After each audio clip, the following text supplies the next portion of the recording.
masayang-masaya ako na nagkaroon ako ng chance, ng opportunity na makasama kayong lahat. Ma-share ko yung mga tips makakaganda at makakapagpasaya sa buhay-buhay natin, di ba mga Mars? Kaya Mars, tandaan ninyo, dito, kayo ang bida.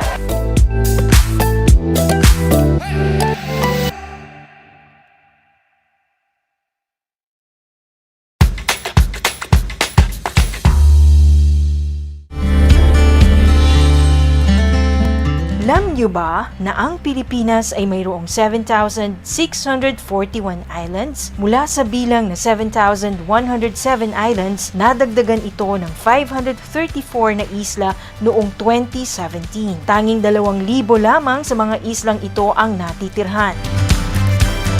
Alam niyo na! Yan ang mga isla sa Pilipinas.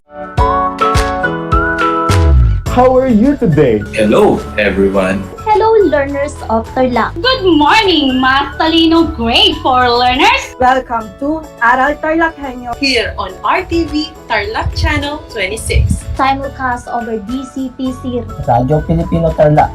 I'm Sir Glenn, your teacher broadcaster. Broadcasting live here at Paniki Tarlac. Remotely here in Concepcion, Tarlac. Live here at Barangay Pedro Elquines, Mayantok, Tarlac. Broadcasting live from Ramos National High School. Your anchor teacher today for grade 9 mathematics. your partner in education this time of pandemic.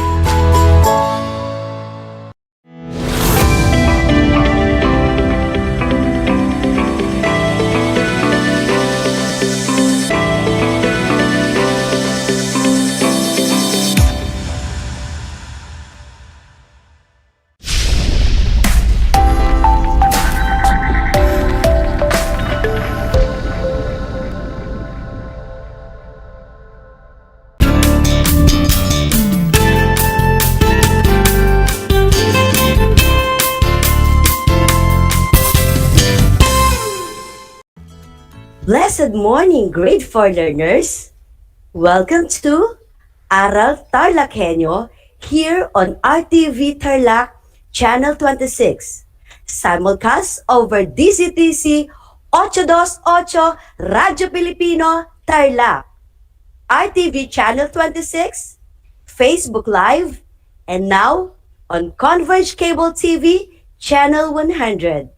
I am Elena B. Hoson, your teacher broadcaster for English 4. Join me today in another interesting English lesson. Make sure you are seated comfortably in a quiet place in your homes. Please have with you all the necessary things for our lesson, such as your learning activity sheets, pen, and paper. Kindly comment your questions if you are watching FB Live. Turn up, grade 4 learners. We will now begin with our topic for today. Quarter 4 Module 2 is about writing a reaction about a story read. A reaction is a feeling or an emotion experienced in response to a situation or an event. A reaction to a story is a personal opinion that consists of your thoughts or feelings. Again, a reaction to a story is a personal opinion that consists of your thoughts or feelings. There are different emotions that would affect your reaction to the story, such as happiness, fear, sadness, shock, anger, disappointment, and excitement.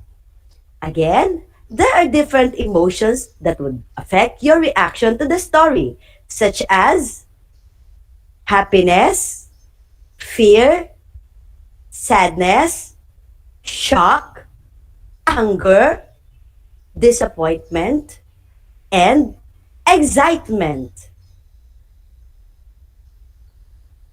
Expressions such as I think that, I feel that, and it seems that, and in my opinion, can be used to express reactions. Now, these are important steps in writing a reaction.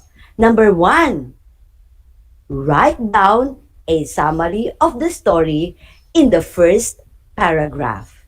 I repeat, write down a summary of the story in the first paragraph.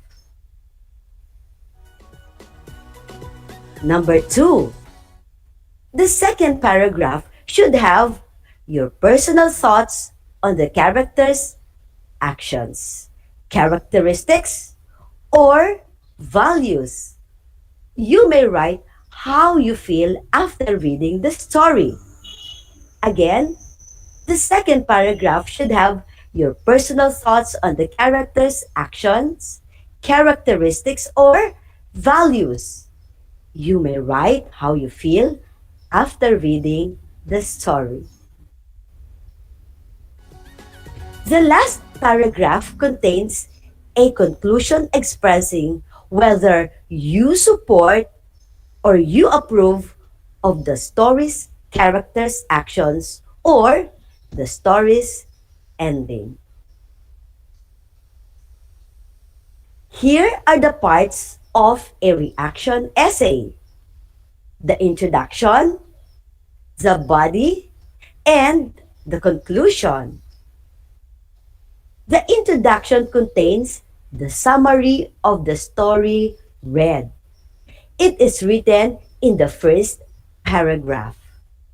Again, the introduction contains the summary of the story read. It is written in the first paragraph. The body contains your opinions on the characters, their actions, or values. It is written in the second paragraph. I repeat, the body contains your opinions on the characters, actions, or values. It is written in the second paragraph. The conclusion contains your approval or support or your general reaction to the story. The conclusion contains your approval or support or general reaction to the story. For this morning, I will read to you a sample reaction on the story about Elisa. Elisa was a girl from La Paz. She grew from a family of 5. She helped her parents by selling inihaw na hito or grilled catfish in the market after classes. Soon, she finished college and became a police woman. Her diligence and hard work helped her achieve her dreams. Elisa showed how hardworking she was even at a young age. Their being poor did not stop her from fulfilling her dream. I felt happy that her hard work paid off in the end. I was inspired by her story. Elisa's good character is worth imitating. Every person must possess the values she has. Now, I want you to go over your activity sheets. Everybody, please open your activity sheets. The directions say, read each paragraph and determine whether it tells of the summary, the opinion on the events or persons, or the conclusion. Let me read to you the content of each paragraph. Paragraph 1 reads, Elisa showed how hardworking she was even at a young age. Their being poor did not stop her from fulfilling her dream. I felt happy that her hard work paid off in the end. I was inspired by her story. Paragraph 2 reads, Elisa's good character is worth imitating. Every person must possess the values she has. Paragraph 3 reads, Elisa was a girl from La Paz. She grew from a family of 5. She helped her parents by selling inihaw na hito or grilled catfish in the market after classes. Soon, she finished college and became a police woman. Her diligence and hard work helped her achieve her dreams. Now let us go over your activity sheets. Let us read the questions there. Number 1 question, which part of the sample reaction tells of the conclusion? I repeat, which part of the sample reaction tells of the conclusion? Is it A, paragraph 1, B, paragraph 2, or letter C, paragraph 3? Now, if you answered paragraph 2, then you are right. Paragraph 2 expresses an approval on the character and her actions. So if you answered paragraph 2, then you are right. Number 2, which part of the sample reaction tells of the summary of the story? I repeat, which part of the sample reaction tells of the summary of the story? Is it A, paragraph 1, B, paragraph 2, or letter C, paragraph 3? You are correct. The answer is paragraph 3. Number 3 question, which part of the sample reaction tells of the opinion on the character and her actions? I repeat, which part of the sample reaction tells of the opinion on the character and her actions?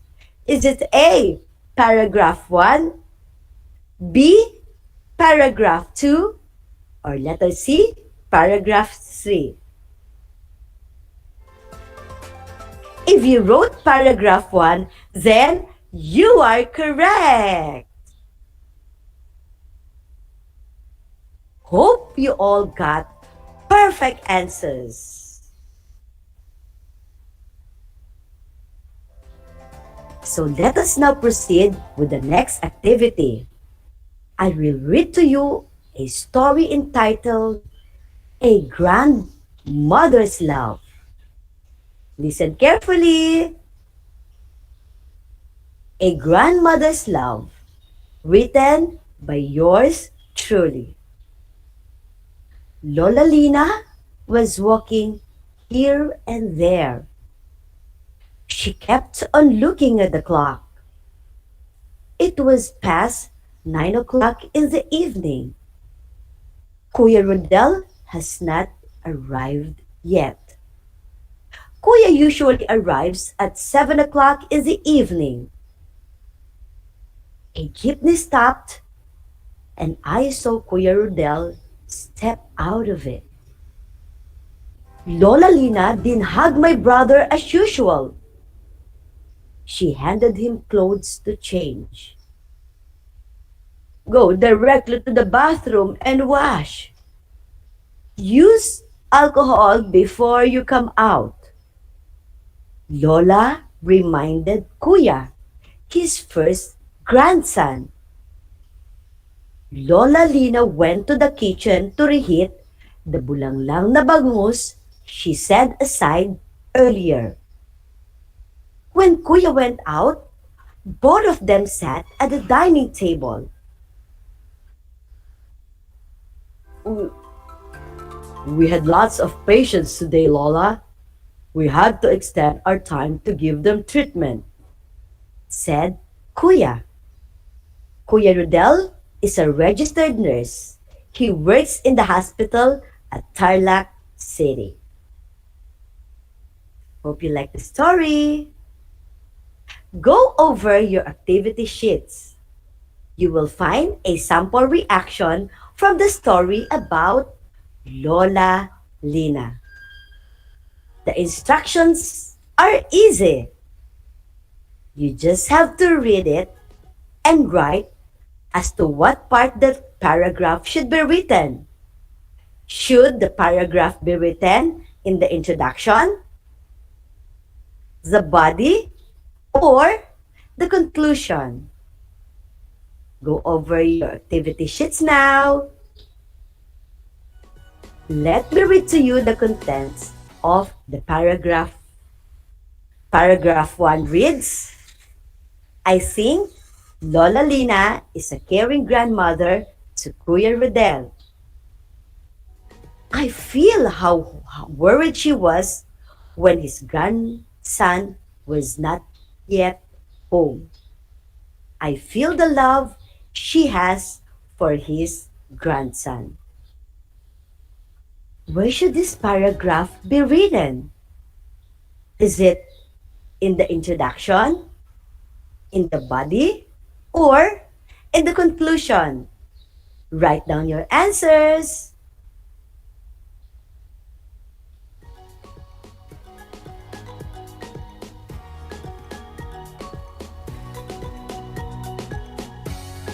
Paragraph 2 reads, the story makes me miss my grandmother. Again, paragraph 2 reads, the story makes me miss my grandmother. Where should this paragraph be written?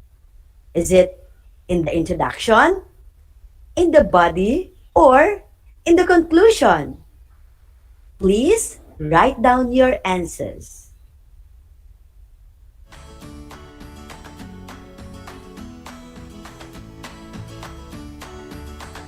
Now let us go over to paragraph 3. Paragraph 3 reads, Lola Lina keeps on looking at the clock while waiting for Kuya Rodel. When Kuya arrived, she handed him clothes to change.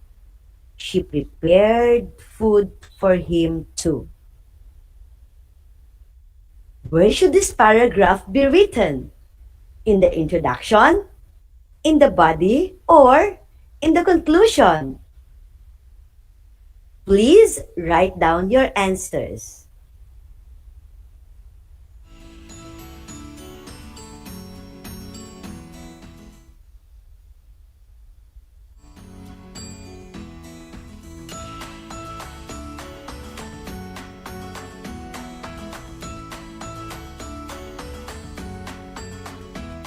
It's checking time!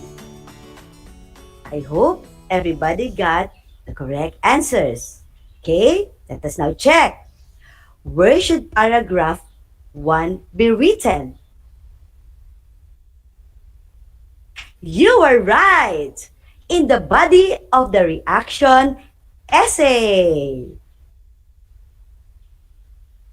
How about paragraph number 2? Good job! It belongs to paragraph number 3 or the conclusion. Now, what made you decide? Yes, you were right. The reaction is about the general feeling after reading the story. So you wrote it in paragraph number 3.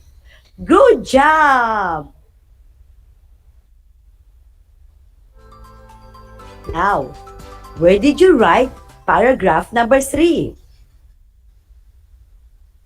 Yes, it should be written in the introduction or paragraph number 1 because it presents the summary of the story read. Good job, grade 4 learners! You are all amazing! Now, for the next activity, we will find out what happened to the garden of a girl named Emily. This time, you are asked to write your reaction from the story read. Okay? You will write this time. So you have to listen carefully. Emily's Garden, written by yours truly. Emily has a clean garden. She sweeps her garden every morning. She waters the plant to keep them healthy. One morning, Emily sees some used diapers and rotten vegetable peelings scatter all over her garden. She cleans all the dirt and throws them in a trash can. The next morning, Emily catches her neighbor throwing garbage in her garden. Her face turns red when she sees empty wrappers of noodles and used cans spread all over it. She talks to her neighbor about the garbage. The next day, Emily greets her plants with a sweet smile. The garden is now free of dirt from her neighbor. It is writing time. For your activity, you are going to write a reaction based on the story. Again, you are going to write a reaction based on the story. You have to follow the guideline questions to complete each paragraph. Write your answers in your notebook. So this is how you are going to do the activity. For the introduction, answer the questions. What happened to the garden of Emily? Can you still remember what happened to the garden? Number 2 question, who threw garbage to her garden? Please do remember. You are going to write your answers in your first paragraph. That is for the introduction. For the body, answer the questions. What did you feel when Emily's garden was filled with garbage? How did you feel? For the second question, what is your reaction to Emily's neighbor? Were you happy? Were you sad? Were you angry? Were you disappointed? You are going to write your reaction in the second paragraph. For the conclusion, answer the questions. Are you happy when the garden is clean again the next day? Are you happy when the garden is clean again the next day? That will be for your last paragraph.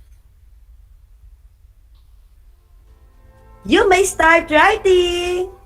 I will give you few minutes to write. Happy writing!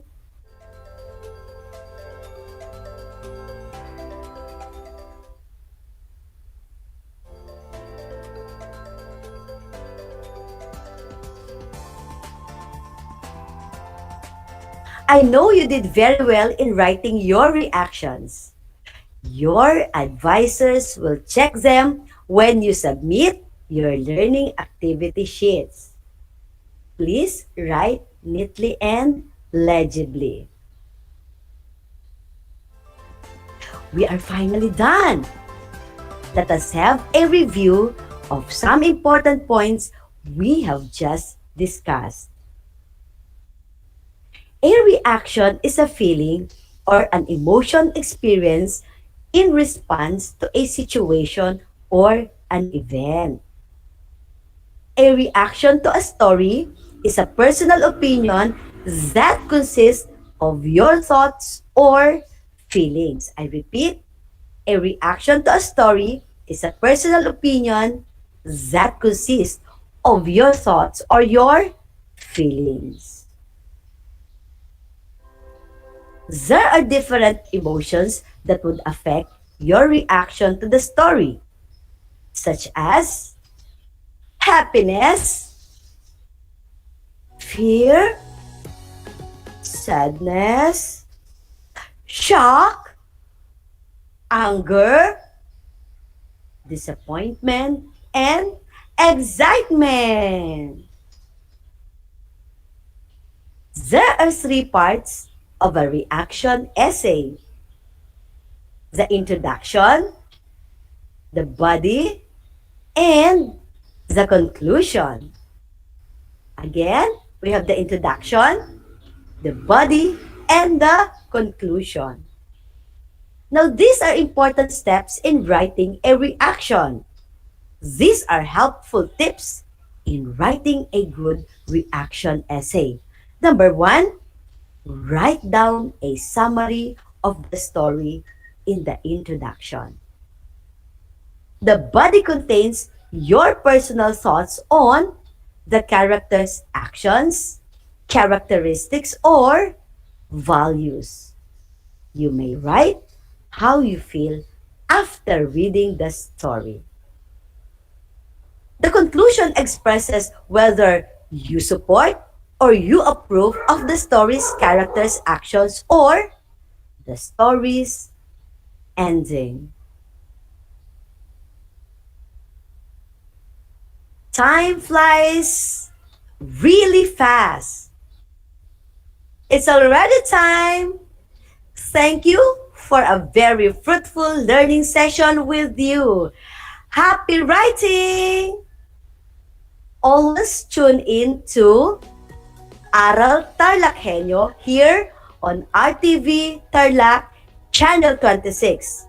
Simulcast over DCTC 828 Radio Filipino Tarlac.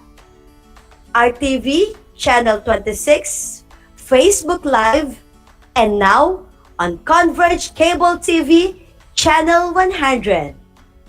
This has been Elena B. Hoson, your teacher broadcaster in English 4. Mabuhay and keep safe, everyone! Happy writing!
Kumusta ginigiliw kong mga mag-aaral? Muling sumasa inyo ang Aral TarlakHenyo Mula sa RTV Tarlac Channel 26 at DZTC. 828 Radyo Pilipino. Ako ang inyong guro, Ginoong Orlando Santos Alejo Jr. Sa sining pang-industriya ng ika-4 na baitang. Sasamahan at gagabayan ka Gamit ang makabagong paraan ng komunikasyon.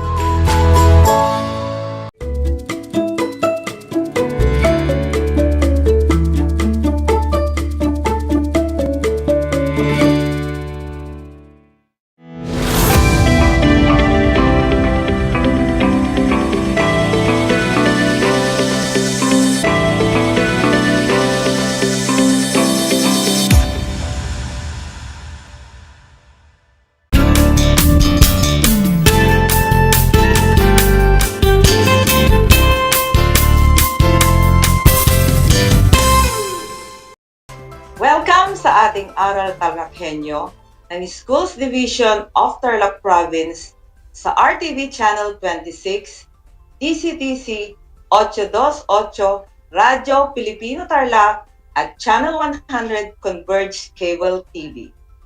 Magandang araw! Naririto na naman tayo, nagsisikap at nagpupunyagi na maging makadiyos, makatao, makakalikasan at makabansa. Kamusta kayo mga ginigiliw kong mag-aaral?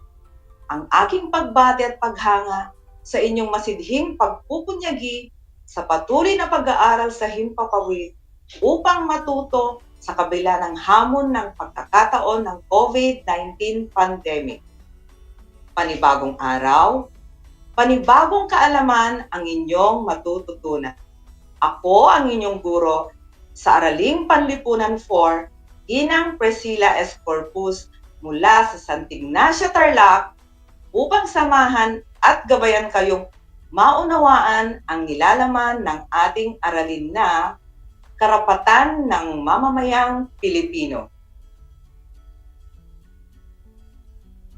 Matanong ko lang, nagmerienda na ba kayo? Mainam kung kayo ay nakakain na. Kung hindi pa, kayo ay malayang gawin ito habang kayo'y nakikinig o nanonood sa ating aralin. Mga bata, siguraduhin ninyong nasa isang lugar kayo ngayon na komportable at maayos na naririnig ang ating broadcast. Maaari kayong sumagot sa ating comment o chat box sa ating RTV Channel 26 at ECTC Facebook Live. Noong nakarang linggo ay inyong napag-aralan ang konsepto ng prinsipyo ng pagkamamamayan. Natatandaan pa ba ninyo ito? Ayon sa Artikulo 4, Seksyong 1 ng Saligang Batas ng 1987, maituturing na mamamayang Pilipino ang sumusunod. Una, mamamayan ng Pilipinas nang pinagtibay ang Saligang Batas ng 1987 noong 2 ng Pebrero 1987. Pangalawa, ang ama o ina ay mamamayang Pilipino. Pangatlo, mga mamamayang isinilang bago sumapit ang 17 ng Enero 1973. Sa mga inang Pilipino ang pagkamamamayang Pilipino pagkasapit ng 21 taong gulang. Pang-apat na bilang, mga dayuhang nagpasyang maging mamamayang Pilipino ayon sa batas ng naturalisasyon. Ayon din sa Section 4 ng Saligang Batas ng 1987, ang isang mamamayan ng Pilipinas na nag-asawa ng isang dayuhan ay nananatiling isang Pilipino maliban na lamang kung pinili niyang sundin ang pagkamamamayan ng kanyang napangasawa. Pati naman sa Republic Act 9,225 na nilagdaan ni Pangulong Arroyo noong 17 ng Setyembre 2003, ang dating mamamayang Pilipino na naging mamamayan ng ibang bansa sa pamamagitan ng naturalisasyon ay maaring muling maging mamamayang Pilipino. May dalawang uri tayo ng mamamayang Pilipino. Ito ay likas o katutubong mamamayan at ang naturalisadong mamamayan. Ang likas o katutubong mamamayan ay anak ng isang Pilipino, maaring isa lamang sa kanyang mga magulang o parehong Pilipino. Ang naturalisadong mamamayan ay mga dating dayuhan na naging mamamayang Pilipino dahil sa proseso ng naturalisasyon. Ayon sa Commonwealth Act bilang 475, ang isang dayuhan ay maaring maging mamamayang Pilipino sa pamamagitan ng naturalisasyon. Ano nga ba ang naturalisasyon?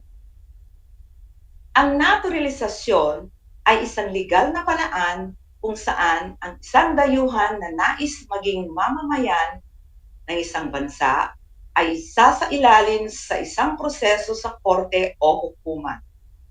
Naintindihan ba ang mga bata? Magaling! Sa puntong ito, nais kong kunin ninyo ang inyong mga activity sheets sa Araling Panlipunan para sa ikalawang linggo ng ika-4 na markahan. At ihanda rin ninyo ang inyong mga ballpen at notebook upang maitala ang mga mahahalagang impormasyon na aking babanggitin.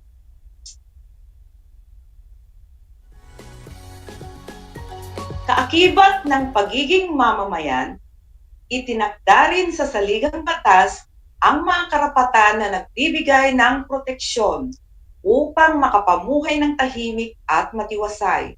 Bilang mamamayang Pilipino, mahalagang malaman ang ating mga karapatan na nagsisilbing gabay sa pakikitungo natin sa kapwa at pakikiisa sa lipunan.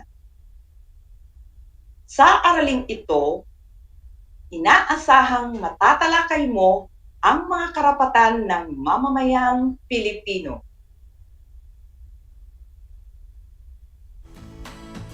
Tignan ang mga larawang ito, grade 4. Ano ang ipinapakita ng ating unang larawan?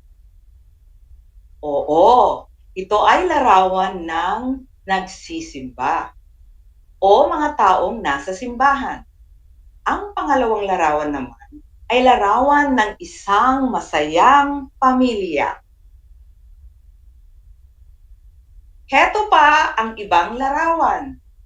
Ano-ano naman ang nasa larawang ito? Tama. Dito makikita natin ang malayong pagboto ng mamamayan.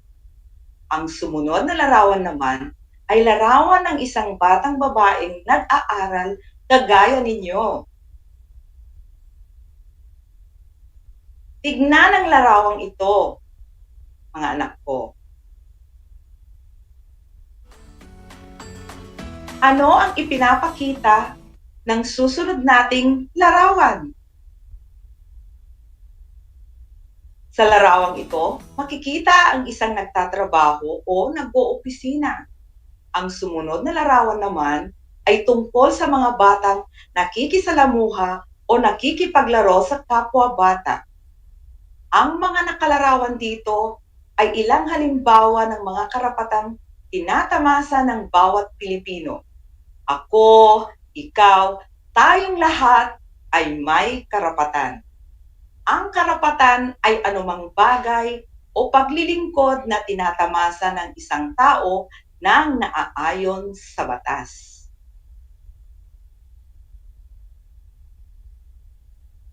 Sa isang demokratikong bansa tulad ng Pilipinas, lubos na pinahahalagahan ang mga karapatan ng mamamayan. Nasasaad ang mga ito sa kalipunan ng mga karapatan sa Artikulo 3, Seksyon 1 hanggang 22 ng Saligang Batas ng 1987. Ayon sa konstitusyon, ang mga karapatan ng bawat mamamayan ay nauukuri sa apat. Una, ito ay tungkol sa politikal. Pangalawa, tungkol sa sibil. Ang pangatlo, tungkol sa panlipunan at pangkabuhayan. Ang pang-apat naman ay tungkol sa nasasakdal. Unahin natin ang karapatang sibil. Ang mga karapatang sibil ay nauukol sa pagtatamasa ng mga mamamayan ng kapayapaan at kaligayahan sa buhay. Kasama rito ang mga sumusunod. Unang bilang, karapatang mabuhay. Pangalawang bilang, karapatang magsalita at ipahayag ang sarili.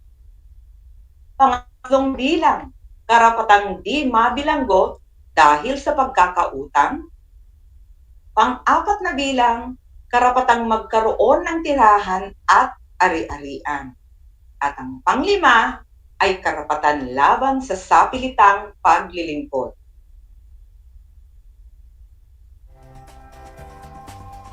Pang-anim na bilang, karapatan sa pantay na proteksyon sa batas. Pang-pitong bilang, karapatan sa di makatwiran na pagtakip at paghalugpog o pagpasok sa bahay ng walang pahintulot. Pang-walong bilang, karapatan sa mabilis na paglilitis. So, meron tayong 8 mga karapatang pang-sibil.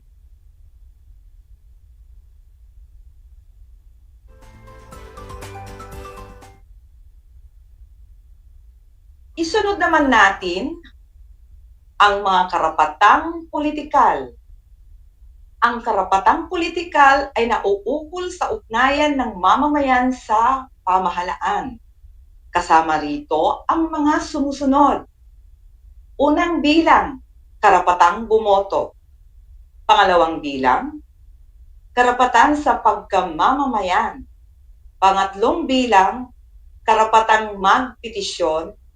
Pang-apat na bilang, kalayaang magsalita, maglimbag, at magtipon-tipon. At ang pang-5 bilang, karapatang bumoto ng samahang hindi labag sa batas. Pang-6 na bilang, karapatang gumanap ng tungkuling pampubliko. Pang-7 bilang, karapatang alamin ang mahalagang impormasyon dahil sa pamamalakad ng pamahalaan. So mayroon tayong 7 karapatang politikal.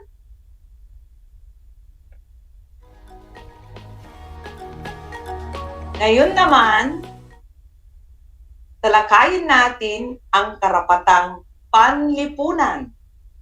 Ang mga karapatang ito ay nakatutulong sa pangangalaga ng kapakanang panlipunan ng mga mamamayan. Gagaya na lang ng mga sumusunod. Unang bilang, karapatang pumili ng relihiyon. Pangalawang bilang, karapatang maglakbay, pero ngayong pandemic, bawal. At ang huli, karapatang karapatan sa lihim na korespondensya at komunikasyon. So meron tayong 3 mahahalagang karapatan sa karapatang panlipunan. Sunod naman natin ang karapatang pangkabuhayan. Ang mga karapatang pangkabuhayan ay tumutulong sa pangangalaga sa kapakanan ng kabuhayan ng mga mamamayan, tulad ng sumusunod. Unang bilang, karapatang pumili ng hanap buhay o propesyon. Pangalawang bilang, karapatang maging ligtas sa maruming kapaligiran at pagawaan. Pangatlong bilang, karapatang makinabang sa mga likas na yaman. Pang-4 na bilang, karapatan na bayaran ng wasto sa pribadong ari-arian na ginamit ng pamahalaan. Pang-5 bilang, karapatan sa edukasyon. Pang-6 na bilang, karapatan sa pagmamay-ari. So mayroon tayong 6 na karapatang kabuhayan. Mga bata, atin nang subukin ang talas ng inyong pag-iisip sa pagsagot ng mga gawain. Para sa ating unang gawain, ilabas ang inyong activity sheets. Tignan ang gawain mo. Gawain A. Tukuyin kung anong uri ng karapatan ang inihahayag ng pangungusap. Isulat ang inyong sagot sa inyong answer sheets o i-comment ang inyong mga sagot sa ating RTV Channel 26 at DCTC Facebook Live. Heto ang pagpipilian. Titik A. Karapatang panlipunan. Titik B. Karapatang sibil. Titik C. Karapatang politikal. Titik D. Karapatang pangkabuhayan. Handa na ba kayo? Unang bilang. Si Jonah ay nagbebenta sa online selling sa FB. Si Jonah ay nagbebenta sa online selling sa FB. Bibilang tayo ng 5 segundo para sa inyong pagsagot. Sa 2, 3, 4, 5. At ang tamang sagot ay titik D. Karapatang pangkabuhayan. Pangalawang bilang. Tuwing halalan, hindi nalilimutan ni Sheila na bumoto sa kanilang lalawigan. Tuwing halalan, hindi nalilimutan ni Sheila na bumoto sa kanilang lalawigan. Bibilang ulit tayo ng 5 segundo para sa inyong pagsagot sa 2, 3, 4, 5. At ang tamang sagot ay titik C. Karapatang politikal. Pangatlong tanong. Hindi pinigil ng kanyang ama si Iska na sumapit sa relihiyon ng kanyang napangasawa. Hindi pinigil ng kanyang ama si Iska na sumapit sa relihiyon ng kanyang napangasawa. Bibilang ulit tayo ng 5 segundo para sa inyong pagsagot. Sa 2, 3, 4, 5. At ang tamang sagot ay titik A. Karapatang panlipunan. Titik A. Karapatang panlipunan. Pang-4 na tanong. Nasunod ang pangarap ni Yen na maging guro. Nasunod ang pangarap ni Yen na maging guro. Bilang ulit tayo ng 5 segundo para sa inyong pagsagot. Sa 2, 3, 4, 5. At ang tamang sagot ay titik D. Karapatang pangkabuhayan. Titik D. Karapatang pangkabuhayan. Pang-5 tanong. Ibinigay ng pamilya Mendoza kay Ami ang pagmamahal na kailangan niya. Ibinigay ng pamilya Mendoza kay Ami ang pagmamahal na kailangan niya. Ibilang ulit tayo ng 5 segundo. Sa 2, 3, 4, 5. At ang tamang sagot ay titik B. Karapatang sibil. Nakuha niyo ba ang mga tamang sagot, mga bata? Napakahusay!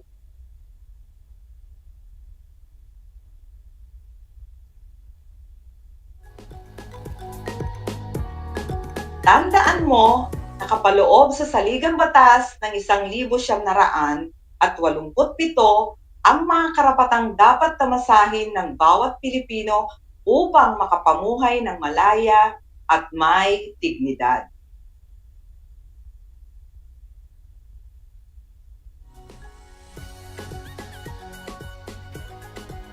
Ngayon, upang mas lalo pa nating masubok ang inyong natutunan sa ating aralin, nais kong sagutin ninyo ang mga sumusunod na tanong sa inyong activity sheets. Gawain B. Sulat ang karapatang nalabag sa bawat sitwasyon. Magsimula na tayo. Unang bilang, binuksan ni Tina ang liham na dumating para sa kanyang kapatid dahil wala ito sa bahay. Binuksan ni Tina ang liham na dumating para sa kanyang kapatid dahil wala ito sa bahay. Bibilang ulit tayo ng 5 segundo para sa inyong pagsagot sa 2, 3, 4, 5. At ang tamang sagot ay karapatan sa lihim na korespondensya at komunikasyon. Pangalawang bilang, pinilit ng mga pulis na maghalughog ng mga ebidensya sa bahay ni na Daniel kahit wala na silang dalang search warrant. Pinilit ng mga pulis na maghanap ng mga ebidensya sa bahay ni na Daniel kahit wala silang dalang search warrant. Ibilang ulit tayo ng 5 segundo para sa inyong pagsagot sa 2, 3, 4, 5. Tama kayo. Ito ay karapatan sa di makatwirang pagdakip at paghalughog. Pangatlong tanong. Ipinakulong ni Cardo ang kanyang kaibigan dahil hindi ito nakabayad ng utang sa kanya. Ipinakulong ni Cardo ang kanyang kaibigan dahil hindi ito nakabayad ng utang sa kanya. At ang tamang sagot ay karapatang hindi mabilanggo dahil sa pagkakautang. Pang-4 na bilang, pinigil ng guro na magsalita ang kanyang mag-aaral nang magreklamo ito ukol sa mataas na singil ng papel sa kanilang paaralan. Pinigil ng guro na magsalita ang kanyang mag-aaral nang magreklamo ito ukol sa mataas na singil ng papel sa kanilang paaralan. Ibilang ulit tayo ng 5 segundo sa 2, 3, 4, 5. Magaling! Ito ay karapatang ipahayag ang sarili ng malaya. Pang-5 tanong. Pilit na pinagpapalimos ng kanyang ina sa lansangan ang magkapatid na Renren at Ronron dahil may sakit ang kanilang ama. Pilit na pinagpapalimos ng kanyang ina sa lansangan ang magkapatid na Renren at Ronron dahil may sakit ang kanilang ama. Bilang ulit tayo ng 5. Sa 2, 3, 4, 5. At ang tamang sagot ay karapatang mapangalagaan sa pagsasamantalang paghahanap buhay. Wow! Napakahusay ng aking mga mag-aaral. Nagpapakita ito na marami na kayong alam tungkol sa karapatan.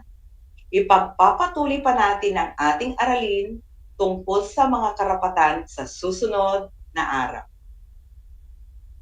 At para sa inyong karagdagang gawain, gumuhit o gumupit ng larawan na nagpapakita ng isang karapatan ng mamamayang Pilipino.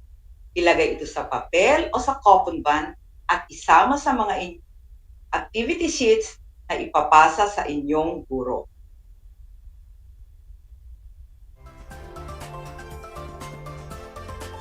Maaari ninyong isumite sa inyong guro ang inyong sinagutang learning activity sheets sa susunod na pagkuha ng inyong mga modules. Talagang napakagaling ng inyong ipinamalas sa ating aralin ngayong araw. Tandaan, palaging isa-isip, isa-puso ang bagong kaalaman na inyong natutuhan. Muli, ako ang inyong guro sa Araling Panlipunan 4, Inang Priscilla S. Corpus, na nagsasabi, ang pag-aaral ng Araling Panlipunan ay daan sa pagiging makadiyos, makatao, makakalikasan, at makabansa. Hanggang sa muli, stay safe!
upang matugunan ang mga kinakaharap na pagsubok ng mga guro at mag-aaral sa gitna ng kasalukuyang pandemya. Nagsanib tulong sina Congressman Charlie Cojuangco ng unang distrito ng Tarlac, DEPED Region 3 Regional Director Dr. May B. Eclar at Tarlac Schools Division Superintendent Dr. Ronaldo Pozon para sa isang napapanahong proyekto na tinaguriang Project Shine, Aral TarlakHenyo. Ang mga mag-aaral ng Grade 4 at Grade 5, ganun din ang Grades 8 and 9 sa buong probinsya ng Tarlac, kasalukuyang sumasailalim sa radio-based instruction. Katuwang ang himpilang DZTZ 828 kHz AM at RTV Tarlac, Channel 26. Ang Tarlac po nangunguna po ngayon pagdating po sa radio-based instruction. Marami pong humahanga sa atin. I'm very happy this station, itong DCTC, could reach the whole of Region 3. Hindi natin alam, we are contributing. We are creating a very big dent in the history of Philippine education. And I am proud. I am here in Tarlac. This is the noble cause of education in which you and I, without you knowing it, we are bound to do.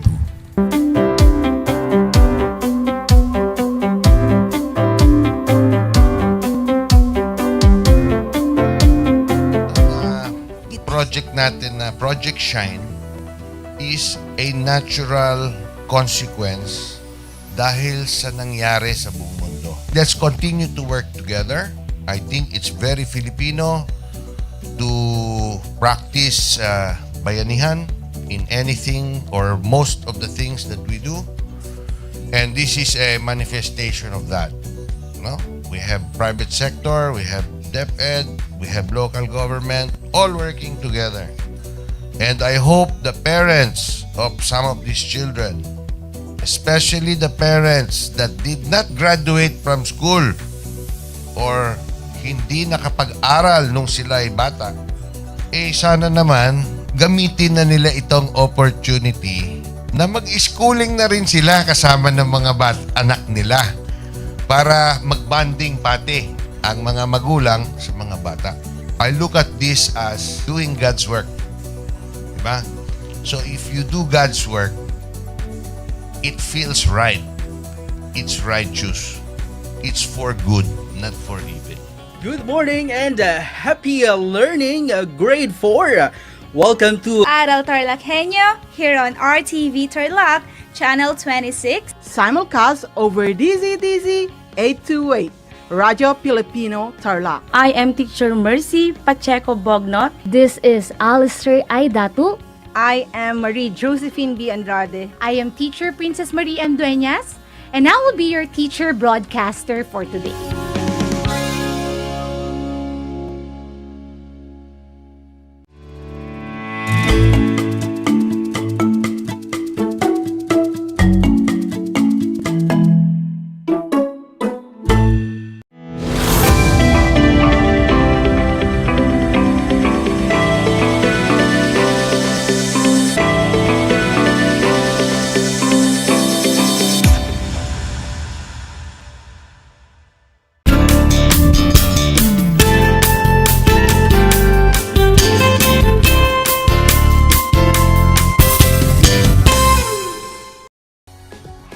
Magandang buhay!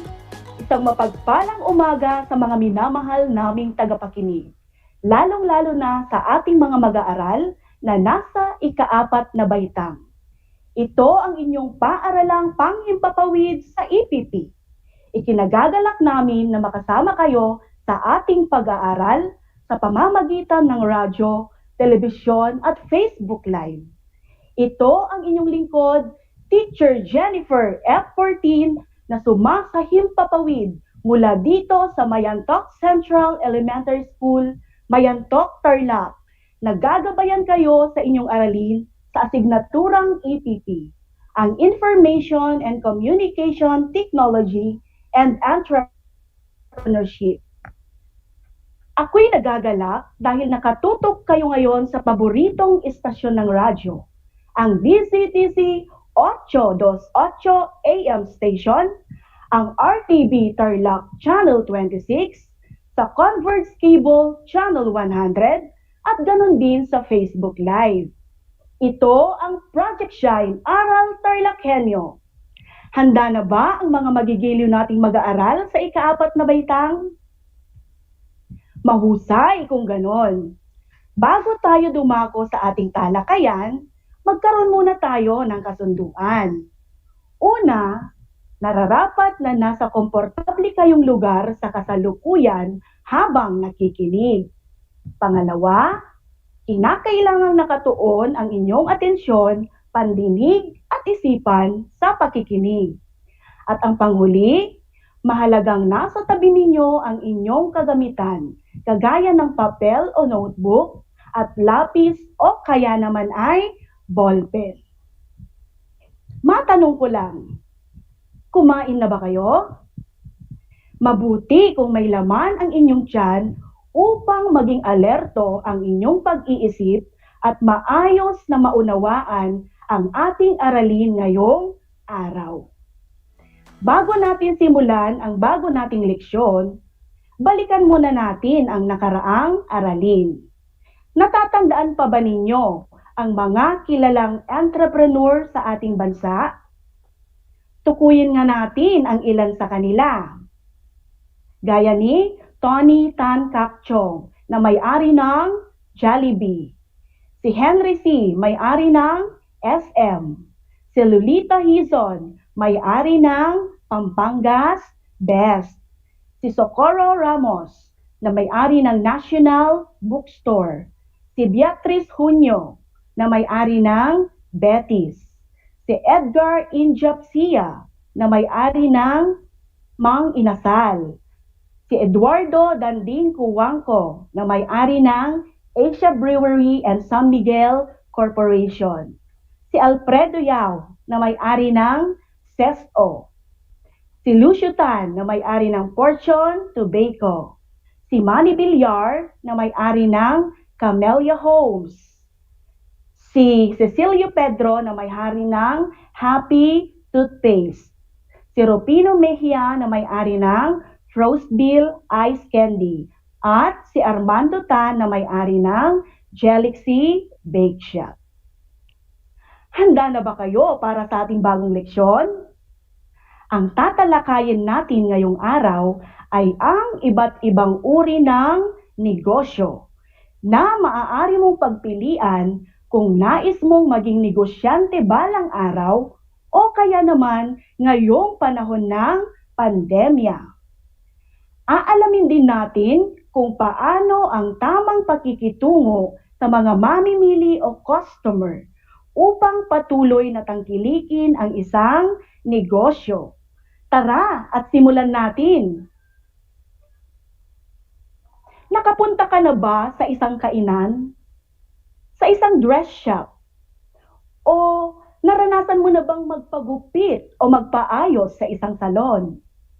Naranasan mo na din bang bumisita sa isang klinika? O nakapasyal ka na ba sa isang mall? Ang mga larawan ay ilan lamang sa iba't ibang negosyo na makikita natin sa ating bansa. Ngunit, anong uri ng negosyo kaya sila? Tara at alamin natin. Napakaraming negosyo sa ating bansa at syempre, pati na rin sa buong mundo. Dahil sa mga negosyong ito, natutugunan ang ating mga pangangailangan sa iba't ibang aspekto. Sa mga nagbabalak na magkaroon ng sariling negosyo, maraming pwedeng pagpilian. Dapat na isaalang-alang kung ano ang kailangan ng mga tao upang tangkilikin ang produkto o serbisyong ibinebenta. Ikaw, nais mo bang magkaroon ng sariling negosyo? Sa araling ito, tatalakayin natin ang iba't ibang uri ng negosyo na maaari mong pasukin at kung paano ito tangkilikin ng mga mamimili upang ito ay mapalago. Sa pagpili ng negosyong papasukin, nararapat lamang pag-isipan itong mabuti upang magtagumpay. Ngunit, Ano nga ba ang negosyo? Ang negosyo ay anumang gawaing pang-ekonomiya na naglalayong kumita. Ito ay mga gawaing nakakalikha at nagbebenta ng produkto o serbisyo na tumutugon sa pangangailangan ng tao. Meron tayong dalawang uri ng negosyo. Ang unang uri ng negosyo ay ang negosyong nag-aalok o nagbebenta ng iba't ibang produkto. At ang pangalawang uri ng negosyo ay ang negosyong nag-aalok ng serbisyo. Unahin natin ang unang uri ng negosyo. Ang negosyong nag-aalok o nagbebenta ng produkto tulad ng pagkain, damit, gamot, kagamitan o kasangkapan at iba pa. Narito ang mga halimbawa ng mga negosyong nag-aalok o nagbebenta ng produkto. Ang una ay ang restaurant o kainan. Ano kaya ang inaalok o ibinibenta dito? Tama, mga pagkain gaya ng ulam o merienda ang ibinibenta sa isang restaurant o kainan. Ang susunod ay ang panaderya. Ano naman kaya ang ibinibenta sa panaderya? Magaling! Mga iba't ibang tinapay ang ibinibenta sa isang panaderya. Ang susunod ay ang sari-sari store o convenience store. Dito naman natin nabibili ang mga iba't ibang kagamitan at pangunahing pangangailangan sa bahay katulad ng gatas, asukal, kape, sabon, alkohol at iba pa. Ano-ano pa ang maaaring ibenta sa sari-sari store o convenience store? Magbigay nga kayo ng halimbawa. Yan, mantika, sabi ni Marvin. Shampoo, ang sabi naman ni Arnel. Ayan, itlog, ang sabi naman ni Sheila.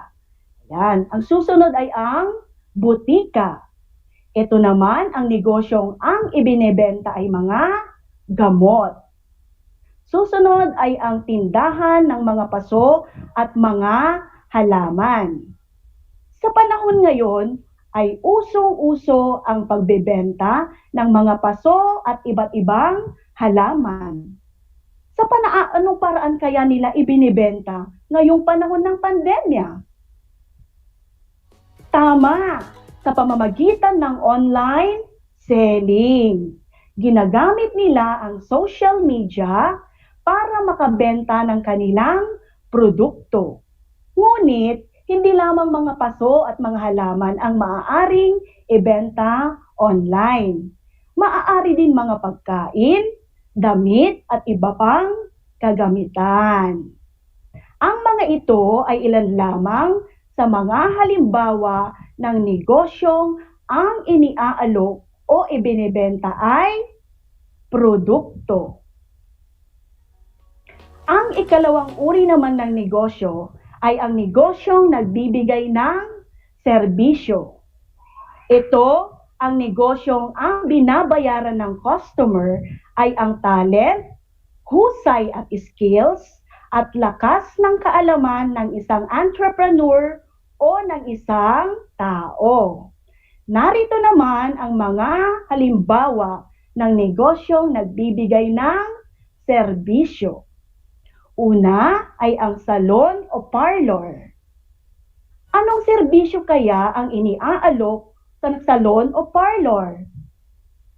Tama, sila ay nag-aalok ng serbisyo tulad ng paggupit ng buhok, pagkulay ng buhok, maglinis ng kuko, mag-makeup, at iba pa.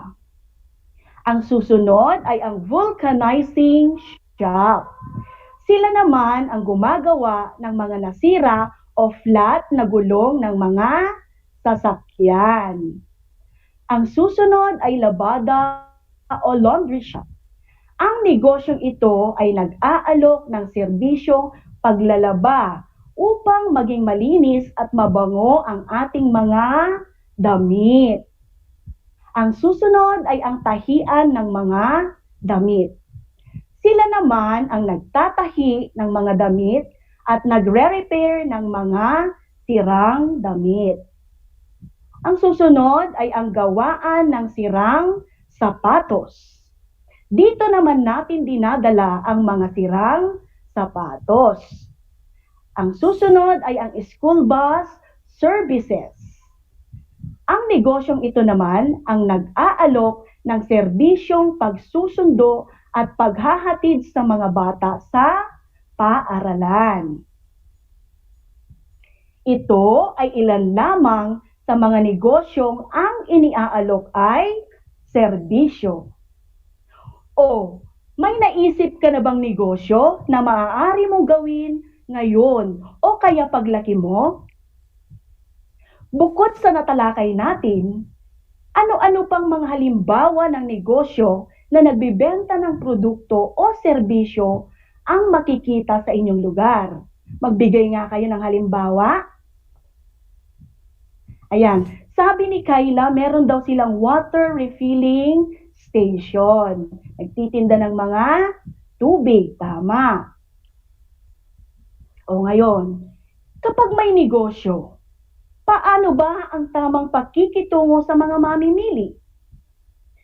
Sa mga sari-sari store o nagtitinda sa inyong lugar, napansin ba ninyo kung paano makitungo ang mga tindero at tindera? Sa tingin ninyo, nakakatulong ba sa pag-asenso ng isang negosyo ang pakikitungo ng nagmamay-ari ng negosyo sa mamimili?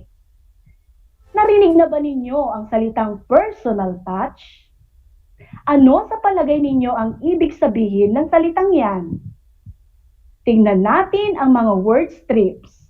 Saan kaya natin kadalasan nakikita at naririnig ang mga ito?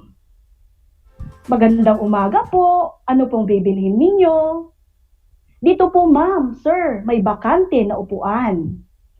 Salamat po, sir, ma'am. Balik po kayo. Magandang araw po. Tuloy po kayo. Ang mga magagalang at magigiliw na pakikitungo sa mga mamimili o customer ay nagpapakita ng personal touch. Sa isang negosyo, kailangang masiyahan sa produkto o serbisyo ang mga mamimili upang patuloy na tangkilikin ang iyong negosyo. Ngayon ay nalaman na natin kung ano-ano ang mga dapat gawin kapag tayo ay may negosyo. Sagutan nga natin ang mga gawain. Para sa mga nakikinig at nakatutok sa radyo at telebisyon, maglabas ng malinis na papel at ballpen at doon isulat ang sagot. Para naman sa mga nasa Facebook Live, maaari ninyong i-type sa chat box ang inyong sagot. Madali lamang ang inyong gagawin. Gumuhit ng isang masayang mukha kapag ang isinasaad sa pangungusap ay tama at malungkot na mukha naman kapag ito ay mali. Okay, number 1. Kailangan sa negosyo ang tapat na serbisyo. Pangalawa, dapat pag-isipan at pagplanuhan muna ang negosyo bago ito umpisahan. Pangatlo, magiliw na pakikitungo ang kailangang ipakita sa customer. Pang-apat, sa panahon ngayon, malaki ang maitutulong ng social media para makilala ang iniaalok na produkto o serbisyo. At ang panglima, kinakailangan ng mabuting pakikitungo sa mga customer sa lahat ng pagkakataon. Nasagutan ba ninyo lahat, mga bata? Tingnan nga natin kung tama ang inyong mga sagot. Narito ang mga kasagutan. Una, kinakailangan sa negosyo ang tapat na serbisyo, masayang mukha. Pangalawa, dapat pag-isipan at pagplanuhan muna ang negosyo bago ito umpisahan. Masayang mukha. Pangatlo, magiliw na pakikitungo ang kailangang ipakita sa mga customer. Masayang mukha. Pang-apat, sa panahon ngayon, malaki ang maitutulong ng social media para makilala ang iniaalok na produkto o serbisyo. Masayang mukha. At ang panglima, kinakailangan ang mabuting pakikitungo sa customer sa lahat ng pagkakataon. Ito ay masayang mukha. Nasagutan ba ninyo lahat, mga bata? Tingnan nga natin kung tama ang inyong mga sagot. Nakuha ba ninyong lahat ang mga sagot, mga bata? Magaling! Kung hindi, ay ayos lamang yan. Ang mahalaga ay nakibahagi kayo sa pagsagot. Tandaan natin, mga bata, na meron tayong dalawang uri ng negosyo. Ang unang uri ng negosyo ay ang negosyong nag-aalok o nagbebenta ng iba't ibang produkto. At ang pangalawa ay ang negosyong nagbibigay o naghahatid ng serbisyo. Maraming pagpipilian ang sino mang magnanais na pumasok sa isang negosyo. Isa-isip lamang kung anong negosyo ang kailangan ng mga tao. Produkto man ito o serbisyo. Sa anumang uri ng negosyo na papasukin, importante ang mabuting pakikitungo sa mga mamimili o customer. Nang sa ganon ay patuloy nilang tangkilikin ang produkto o serbisyong iniaalay. Kinakailangan din na tayo ay may respeto sa mga mamimili. Dapat maging magiliw tayo at marunong bumati sa kanila sa pamamagitan ng pagpapakita ng paggalang sa kanila. Ito ang tinatawag na personal touch.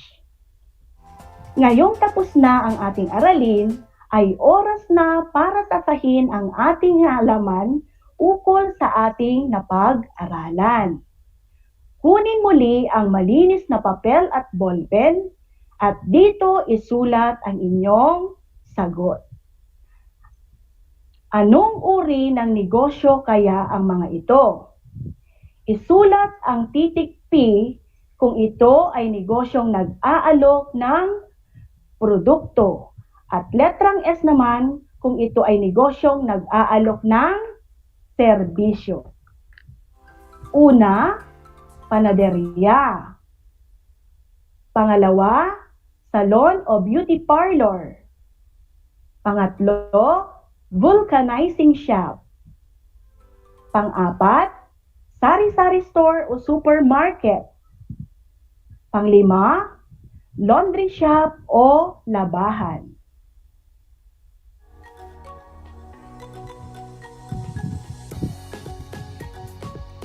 Ayan, mga bata, nakasagot ba kayo ng maayos? Tingnan nga natin kung tama ang inyong mga sagot. Okay. Una, panaderya, letter P.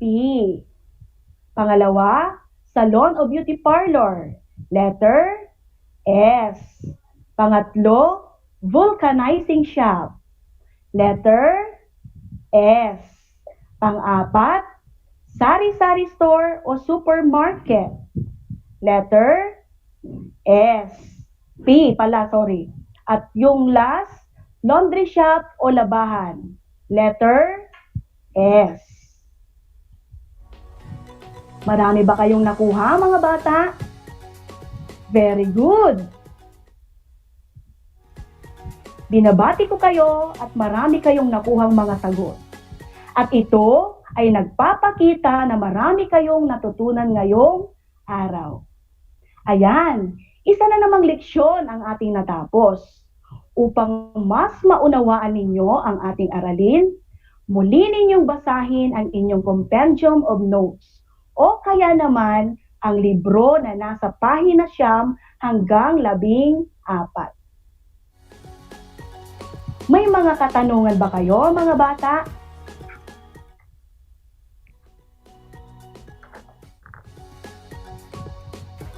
Ayan, may nagpadala ng tanong. Ito ay mula kay Mary Ann. Ang sabi ni Mary Ann, Madam, paano po kaya matutulungan ang aking nanay para maibenta ang gawa niyang kakanin? Hindi naman po ako makalabas ng bahay para magbenta sa panahon ngayon.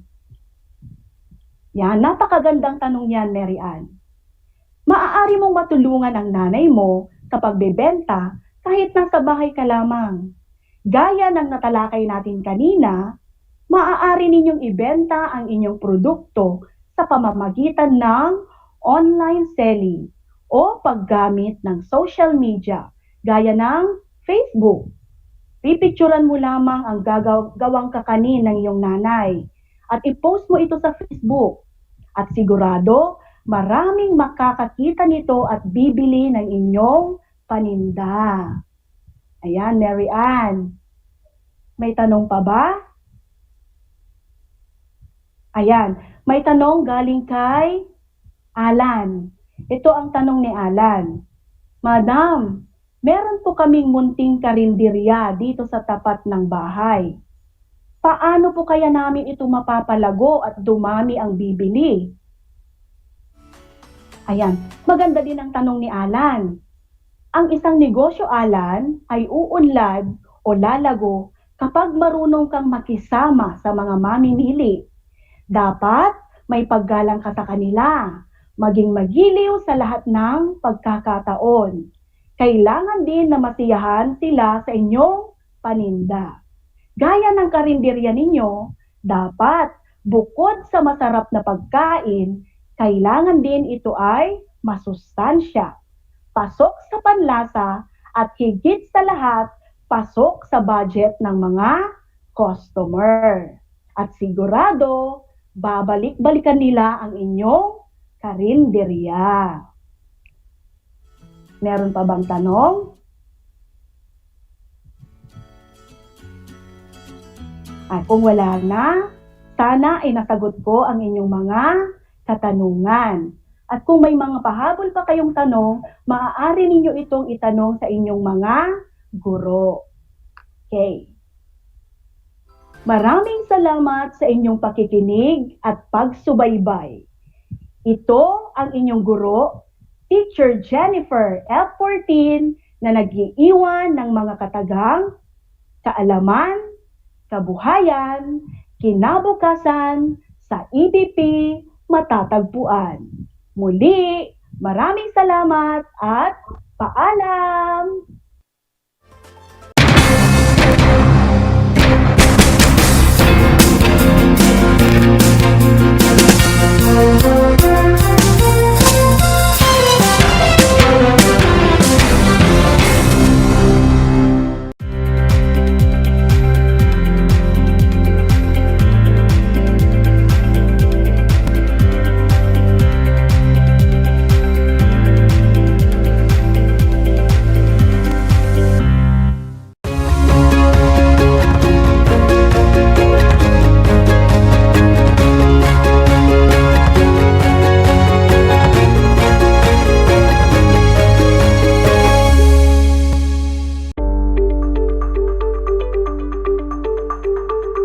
Sa pagnanais na mapigilan ng ating pamahalaan ang pagdami ng bilang ng mga kaso ng COVID-19, binuo ang One Hospital Command Center o OHCC upang mas mabilis na matugunan ang medikal na pangangailangan ng ating mga kababayan.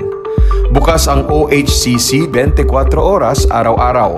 Tumawag lamang sa mga hotline nito sa 0919-977-3333 o 0915-777-7777 o 02-886-50500. Maaari ring i-download ang Pure Force Citizens app sa Android o iOS upang mabilis na matugunan ang sinumang nangangailangan. Layon din ng OHCC na maiwasang mapuno ang kapasidad ng bawat ospital. Kaya't kung ikaw ay kinakailangang tumawag sa OHCC, mabibigyan ka ng libreng preliminary consultation. Para sa mga nangangailangan ng emergency quick response, makikipag-ugnayan ang OHCC sa DOH bed tracker at sa mga ospital upang makahanap agad ng pinakamalapit na bakanteng ospital. Ang transportasyon o ambulansya naman ng ospital na inirefer ng OHCC sa pasyente ang siyang susundo sa bahay nito. Kaya't kapag ikaw ay nakakaranas ng anumang sintomas ng COVID-19 o nangangailangan ng agarang tulong medikal, tumawag lamang sa OHCC at handa silang tumulong sa lahat ng oras.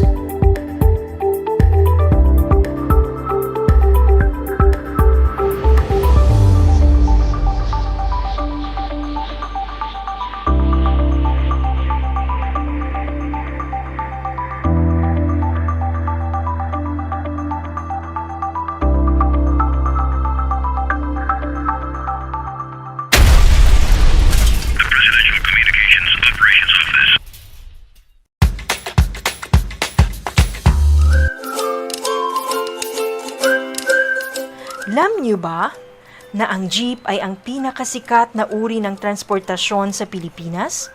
May nagsasabi na ang pangalang jeep ay hango sa salitang jeepy na ang ibig sabihin ay general purpose or government purpose na naglalarawan ng military jeep na ginamit noong World War II. Pagkatapos ng digmaan, iniwan na ng mga sundalong Amerikano ang libu-libong jeep sa kalsada ng Maynila. Ang matibay at makulay na jeepney nga raw ay truly mestizo dahil sa half local at half foreign na katangian nito. Alam nyo na, yan ang jeepney. Masayang-masaya ako na nagkaroon ako ng chance, ng opportunity na makasama kayong lahat. Ma-share ko yung mga tips, makakaganda at makakapagpasaya sa buhay-buhay natin, di ba mga Mars? Kaya Mars, tandaan ninyo, dito, kayo ang bida.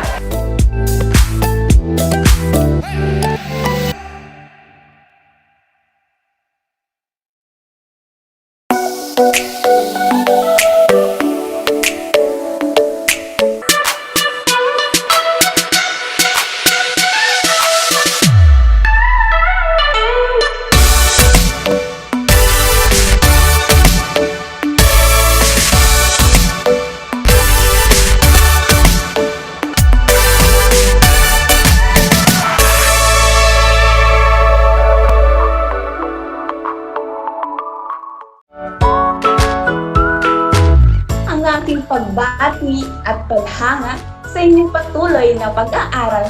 Welcome sa ating Aral TarlakHenyo sa RTV Tarlac, Channel 26 at sa DZTC Radyo Pilipino Tarlac.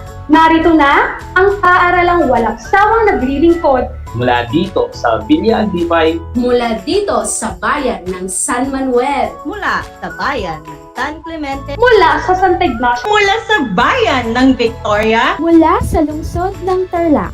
Teacher Jury Andres Madriaga, ang inyong teacher broadcaster para sa ika-4 na baitang ng PE.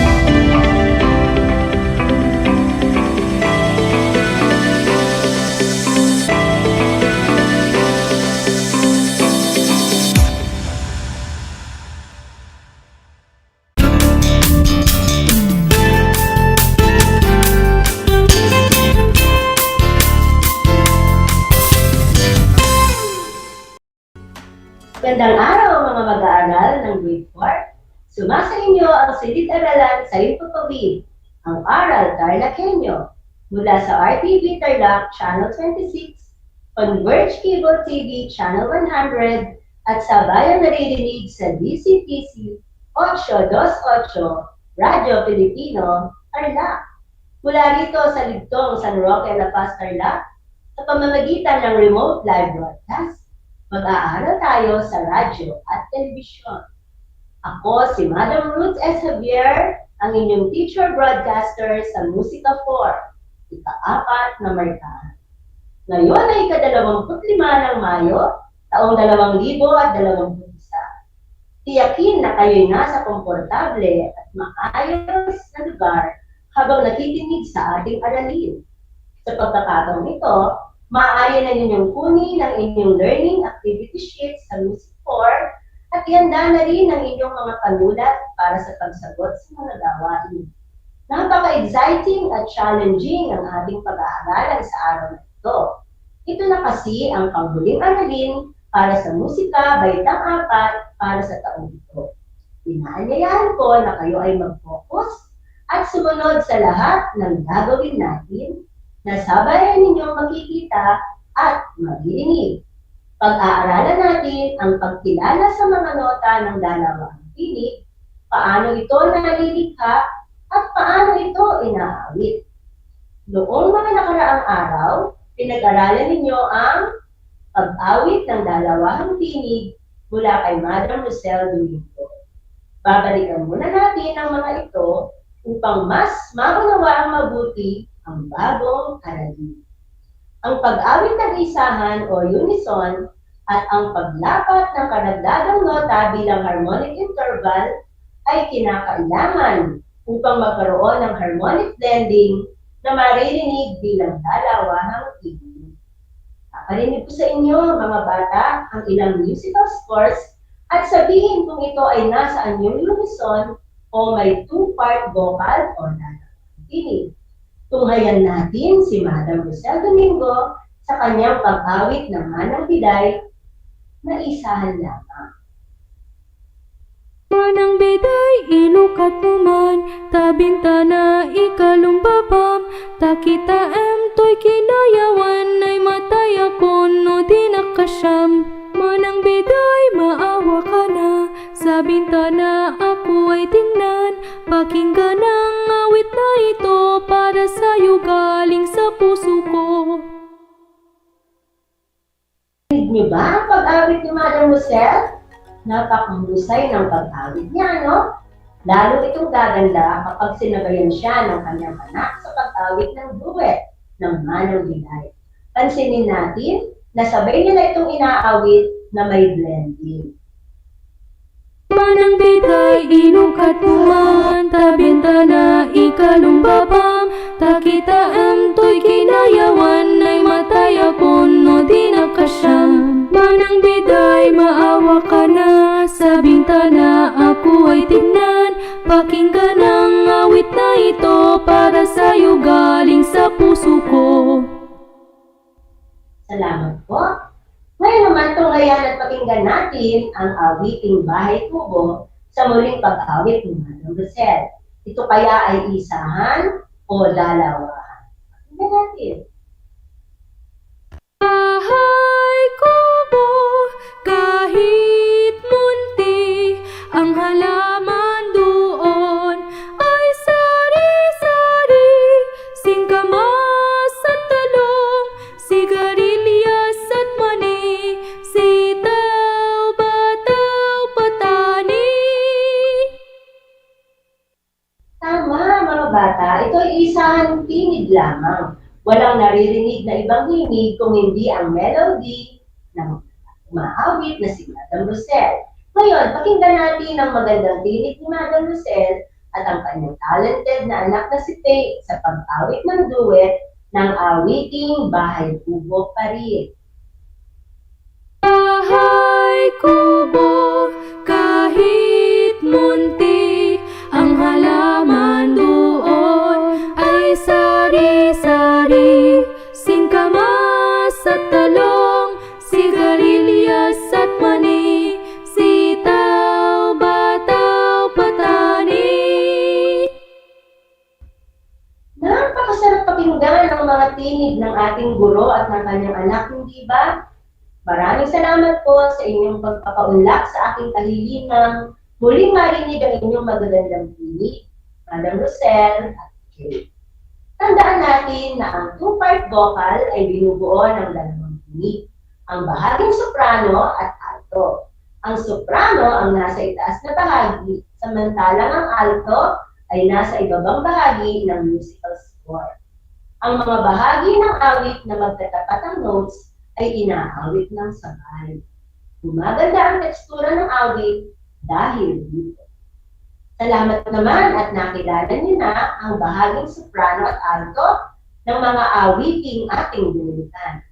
Alam kong naunawaan ninyo kung paano nabubuo ang ating aralin sa araw na ito. Ngayon mga bata, ano ang nakikita niyo sa larawan? Ilang patong ang nakikita ninyong cake? Malinaw pala ang inyong mga mata. Mayroon tayong cake na 4 na patong. Gaya ng mga cake na ito, ang mga tono ay maaari ring magpatong-patong. Alam niyo ba na ito ang sekreto kung bakit nagiging mas maganda ang awit kung ito ay napapatungan ng iba, ngunit kaugnay ng nota? Paano kaya nagagawa ang magandang himig nito? Bilang isang batang nasa ika-4 na baitang, kaya mo kayang maglapat o maglagay ng pangalawang nota sa tapat ng nauna o pangunahing melody? Alam ko makakaya mo ito. Kaya, kagaya ng masarap na cake, gagawa tayo ng isa pang cake na ipapatong sa nauna. Tara, batang TARLakHenyo, gagawa na tayo ng harmonic intervals. Ang mga harmonic interval ay binubuo ng 2 o higit pang magkakaugnay na notes na inaawit ng sabay. Ito ay nagbibigay ng kakaibang kulay sa tunog ng awit. Simulan natin ang paglalagay ng 3rd interval o ikatlong pagitan ng mga himig. Bilang pasimula, balik-aralan muna natin at kilalanin ang unang 5 notang himig sa limbugit. Ito ay ang mga notang Do, Re, Mi, Fa, Sol. Unahin natin ang notang Do. Makikita na ang Do ay nasa ledger line. Mula sa ledger line, bibilang tayo ng 3. Mapapansin na mula sa Do ay umakyat ito ng Mi. Kaya ang Mi ngayon ay ang ikatlong interval. At upang marinig ang harmony nito, sabay nating tutugtugin ang Do at Mi. Pakinggan natin. Ayun. Meron na tayong Do at Mi harmonic interval. Ulitin natin. Sa pangalawang halimbawa, makikita ang Re sa limuguhit. Bumilang tayo muli ng 3. Mula sa Re at ang kanyang ikatlong interval ay Fa. Mula sa Re at ang Fa, pakinggan natin ang kanyang nabuong armonya. Maraming salamat. Kung ang Mi ay nasa unang guhit sa staff, maaari mo rin ilagay ang ikatlong interval nito na pataas na matatagpuan sa ikalawang guhit na may malang tonong So. Sa Mi, pakinggan natin ngayon ang Mi at So. Maraming salamat sa iyong pakikinig. Kung ang note naman ay nasa space, katulad ng Fa, ang ikatlong interval nito ay nasa kasunod na space sa itaas o La. Pakinggan natin ang Fa at ang La at ang kanilang harmonya. Maaari rin naman na ang ikatlong interval ay pababa mula sa notang ugat o notang pinagsisimulan nito. Mula sa So, ay bibilang naman tayo ng pababa hanggang umabot sa Mi. Tayo. Pakinggan natin ang harmonyang So at Mi. Nag-enjoy ba kayo mga bata? Halika kayo, maglalaro tayo. Para sa ating unang gawain, una-unahan natin ilagay ang ikatlong interval ng mga notang ipapakita. Handa ba kayo? Okay. Number 1. Ibigay ang ikatlong interval ng Do. Do. Bilangin natin. Ano ang iyong sagot?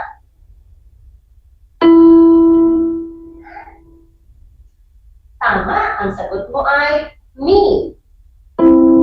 Pansinin mo na ang Do ay nasa guhit, kaya ang ikatlong interval nito ay nasa guhit. Ano naman ang ikatlong interval ng mi? Ang mi, tumpak. Ito ang so. Napakadali rin tandaan na kung ang nota ay nasa linya ng stop, katulad ng mi, ang harmonic interval nito ay nasa susunod na guhit sa stop o ang so. O ngayon naman, ano naman ang ikatlong interval ng so? Siyempre, mula sa so, ang susunod na linya ay tinatawag nating P. At pakinggan natin sila. Salamat mga bata. Alam niyo ba na ang harmonic third interval ang pinakamadalas at pinakamadaling ilapat sa pangunahing melodiya ng isang awitin? Simulan na natin ngayon ang paggawa ng harmonic interval para makaawit na tayo ng two-part song o duet. Ang Ode to Joy ay awit na likha ni Ludwig van Beethoven na kadalasang inaawit sa simbahan bilang hymn of praise o awit ng pagpupuri. Ito ay nasa tulong F na makikita may isang bemol sa tapat ng notang F. Ito ay nasa palakumpasang 4/4, may dalawang parigala at may 8 sukat o measures. Pakinggan natin ang himig ng Ode to Joy. Simulan natin sa unang parigala at isunod naman natin ang ikalawang parigala. Pakinggan natin ito ng 2 beses.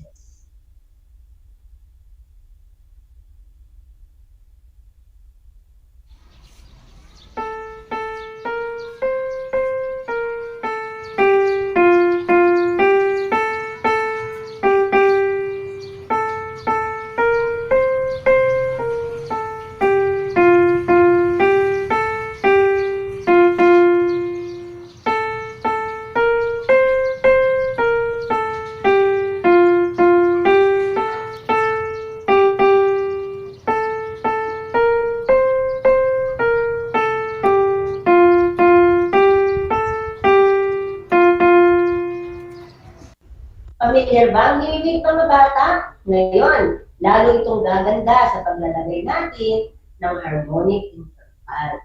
Ano ang kadalasang interval ng mga notes sa awiting Ode to Joy? Ano-ano ang mga interval na magkakatapat na notes? Ano-ano ang mga interval na makikita sa awitin? Paano ito inaawit? Tama ka, Batang TARLAKHENYO? Ang kadalasang interval sa awiting Ode to Joy ay 3 o thirds. Napansin mo rin ba na ito ay nilagay sa gawing ibaba ng melodiya ng awit? Maaari kasing ilagay ang harmonic third interval sa gawing ibaba ng melodiya. Ngayon ay pakinggan natin ang soprano, ang gawing itaas, at ang isasabay nito na ibaba o alto upang marinig ang harmonya nito. Pakinggan natin ng 2 beses ang kanyang harmonya.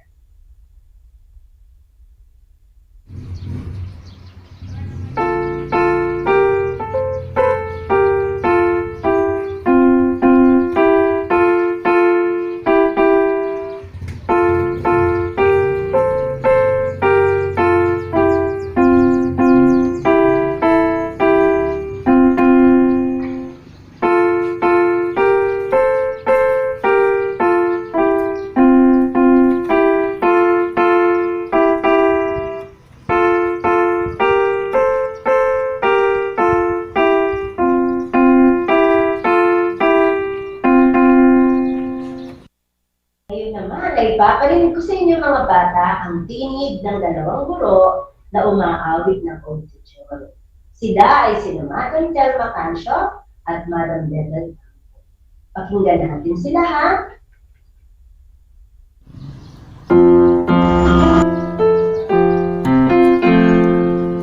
Joyful, joyful, we adore thee.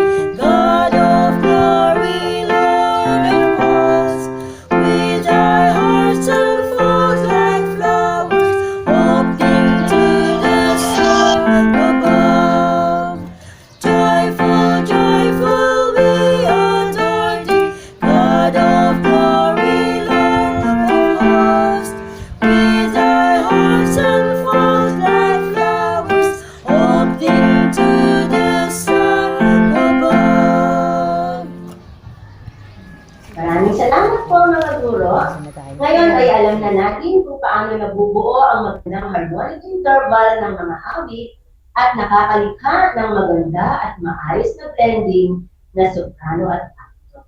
Ngayon, kayo naman ang lilikha ng harmonic third interval. Awitin natin ngayon ang awit na Tiririt ng Maya, isang Tagalog folk song. Awitin natin ang sopa silaba ng awiting Tiririt ng Maya. Ito ay nasa tulugang C, sa palakumpasang 3-4, may 3 parirala. Simulan natin. Para sa unang parirala, narito ang kanyang mga sopa silaba.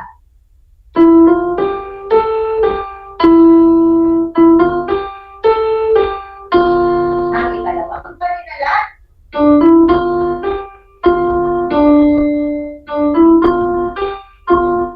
ang ikatlong parirala,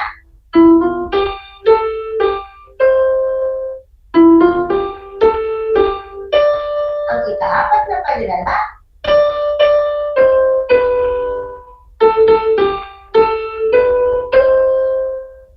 ang bubuo ng sopa silaba ng awiting Tiririt ng Maya. Ayun, likhaan natin ang harmonic third interval, ang bahaging may palsat. Ilagay natin ang harmonic third interval sa bahagi ibaba ng melodya. Pakinggan natin ang melodiyang Mi, Pa, Sol, La, So, Mi at ang Do, Re, Mi, Pa, Mi, Do. Pakinggan natin ang harmonya nito.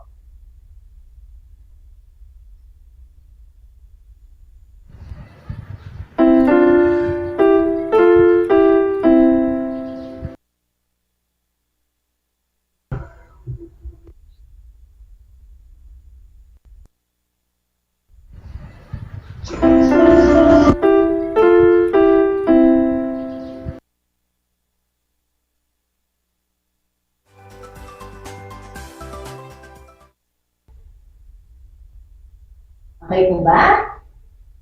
Pakinggan natin.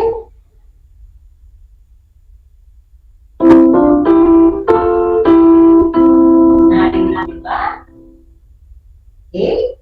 Susunod naman po. Pakinggan ninyo mga bata ang susunod na lalapatan natin ng ikatlong interval.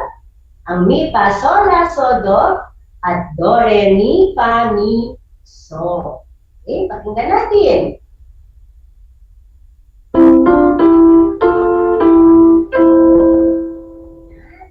Ituloy natin ang pag-aaral ngayon. Ito namang melodiyang La, So, Re. Tingnan natin ang La, So, Re. Mula sa La, So, Re, kasama naman niya ang Fa, Mi, Ti.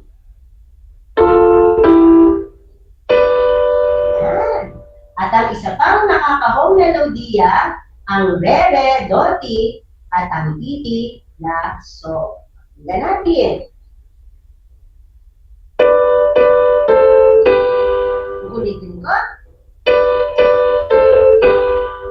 At sa pinakahuling melodiya, ang katapusan ng awit natin ay Sol, La, Ti, Do, nakasabay ng Mi, Pa, So, Mi. Tingnan natin. Tingnan natin mga bata.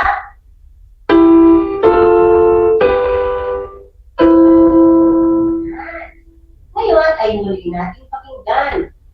Mula sa audio, ang harmonic interval o magandang blending ng soprano at alto. Makinig tayo sa harmonya mga bata.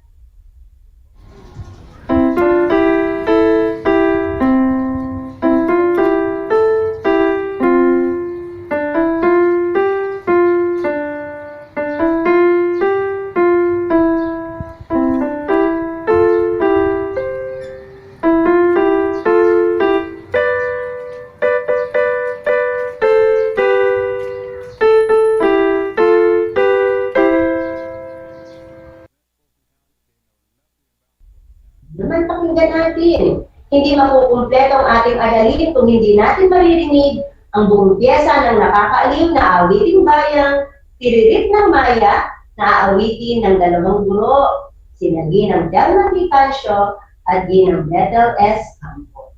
Hindi kayo, Sabayan natin sila ng 2 beses.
Maraming salamat po sa inyong pagsabay sa pag-awit.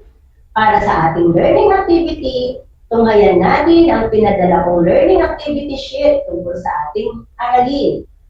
Ang harmonic interval ay binubuo ng 2 o higit pang mga tone na magkaugnay na inaawit o tinutugtog ng sabay.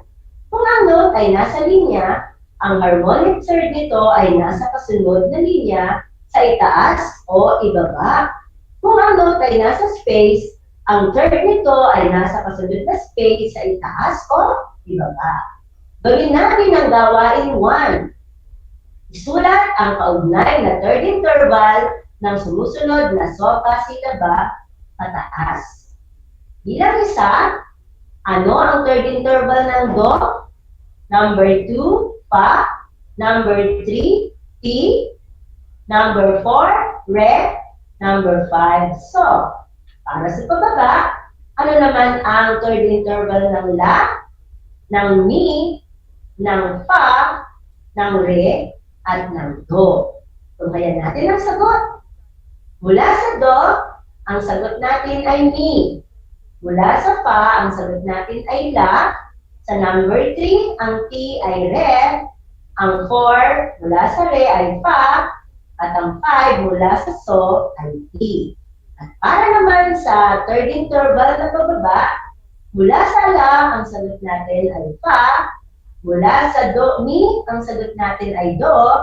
Mula sa fa, ang sagot natin ay re. Mula sa re, ang sagot natin ay ti. At mula sa do, ang sagot natin ay la. Iguhit natin sa taas ang mga notang kaugnay para sa gawain 2 at sa gawain 3, iguhit naman natin ang pababa. Naku, napakabilis ng oras at natapos na naman ng 25 minuto. Sana ay marami kayong natutunan sa ating aralin. Pagmula ngayon ay kaya na natin maglagay ng harmonic third interval sa ating mga awit. Muli, palagi tayong sumubaybay, manood at makinig sa Aral TarlakHenyo ng SDO Tarlac Province, Project Shine. Mula dito sa DCTC 828 at RTV Tarlac Channel 26, kasama rin ang Converge Cable TV Channel 100. Ito ang inyong guro sa himpapawid, Madam Ruth S. Javier, na nagsasabing, musika ang nagsasalita para sa ating mga puso. Gawin natin itong kaaya-ayang harmonya sa pandinig ng Diyos at ng mga tao. Paalam!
masayang-masaya ako na nagkaroon ako ng chance, ng opportunity na makasama kayong lahat. Ma-share ko yung mga tips makakaganda at makakapagpasaya sa buhay-buhay natin, di ba mga Mars?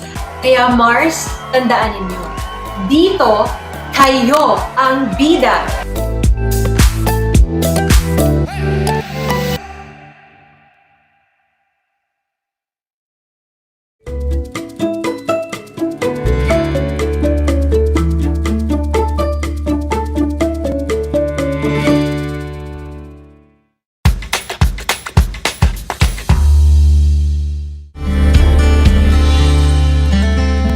Alam niyo ba na ang Pilipinas ay mayroong 7,641 islands? Mula sa bilang na 7,107 islands, nadagdagan ito ng 534 na isla noong 2017. Tanging 2,000 lamang sa mga islang ito ang natitirhan. Alam niyo na! Yan ang mga isla sa Pilipinas.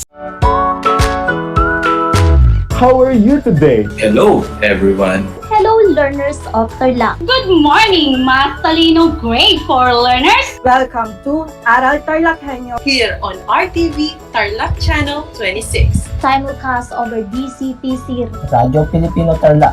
I'm Sir Glenn, your teacher broadcaster. Broadcasting live here at Paniki Tarlac. Remotely here in Concepcion, Tarlac. Live here at Barangay Pedro Elquines, Mayantok, Tarlac. Broadcasting live from Ramos National High School. Your anchor teacher today for grade 9 mathematics. Your partner in education this time of pandemic.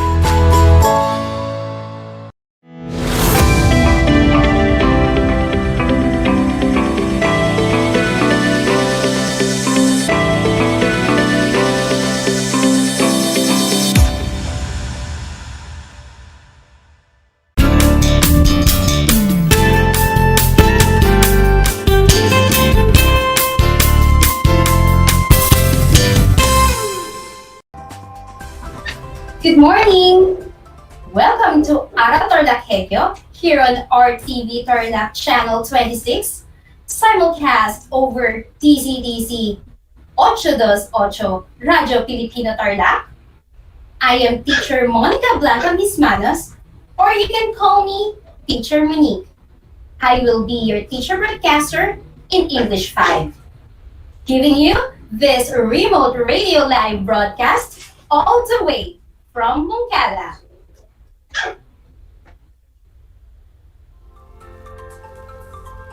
How are you today, my dear grade 5 learners?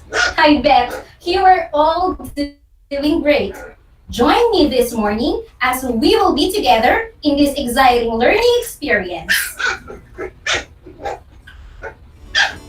Grab your pen, learning activity sheets and paper to take down the most important part of our lesson. Make sure you're in your most comfortable spot so you can actively listen to our lesson today. If you have any questions or clarifications regarding our lesson today, just drop your message to our comment section if you're watching our Facebook Live.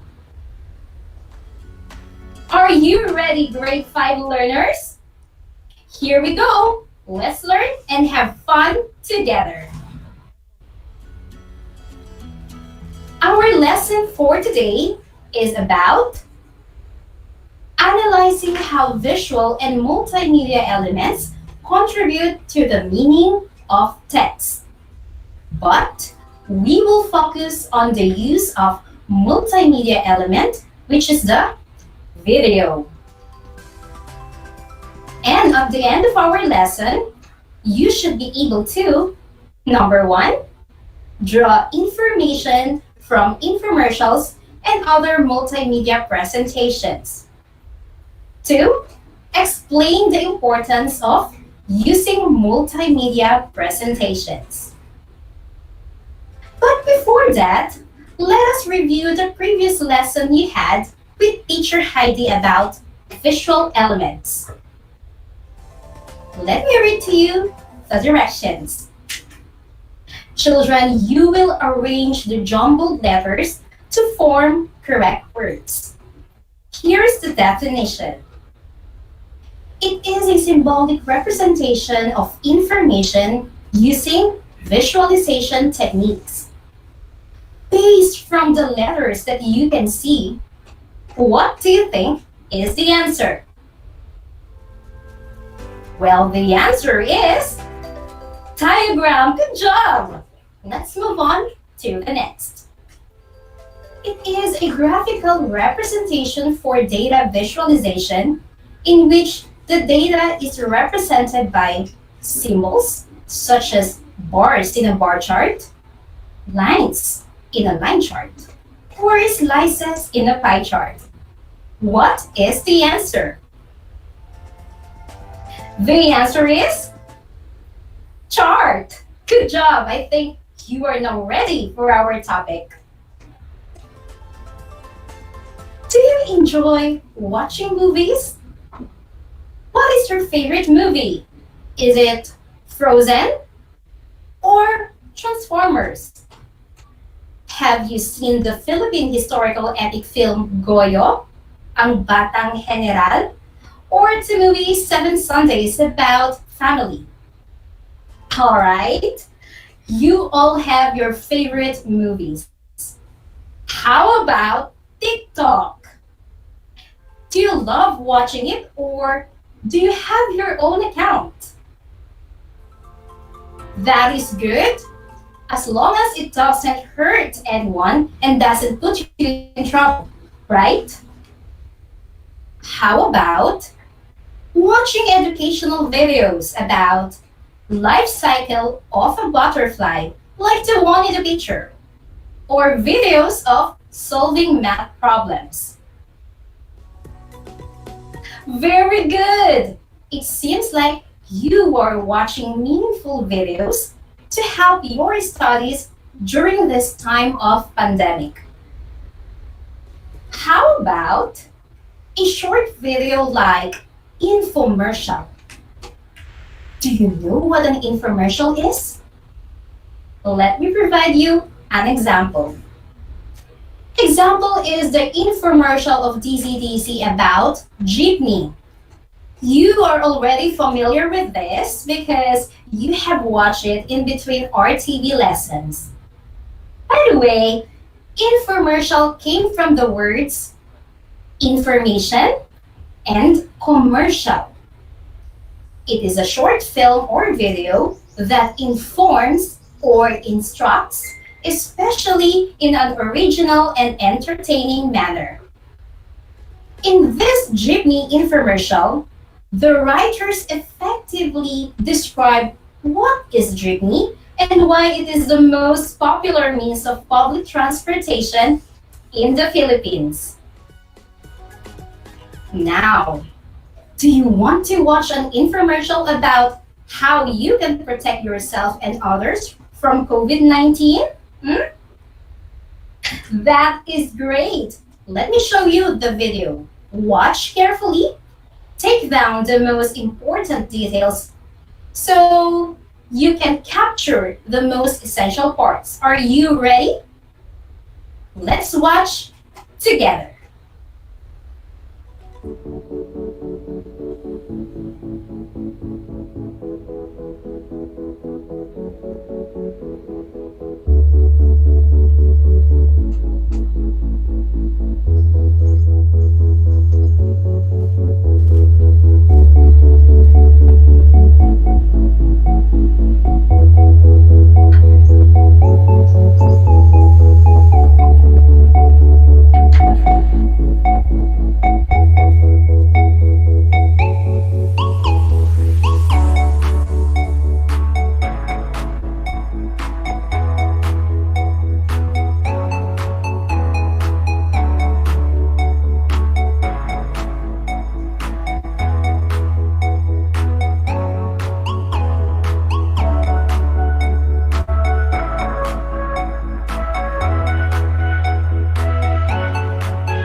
Did you learn a lot from the infomercial? Are you now ready to answer your first activity, children? Great! Now, I hope your learning activity sheets are ready. Listen carefully and let me guide you. Let me read the directions.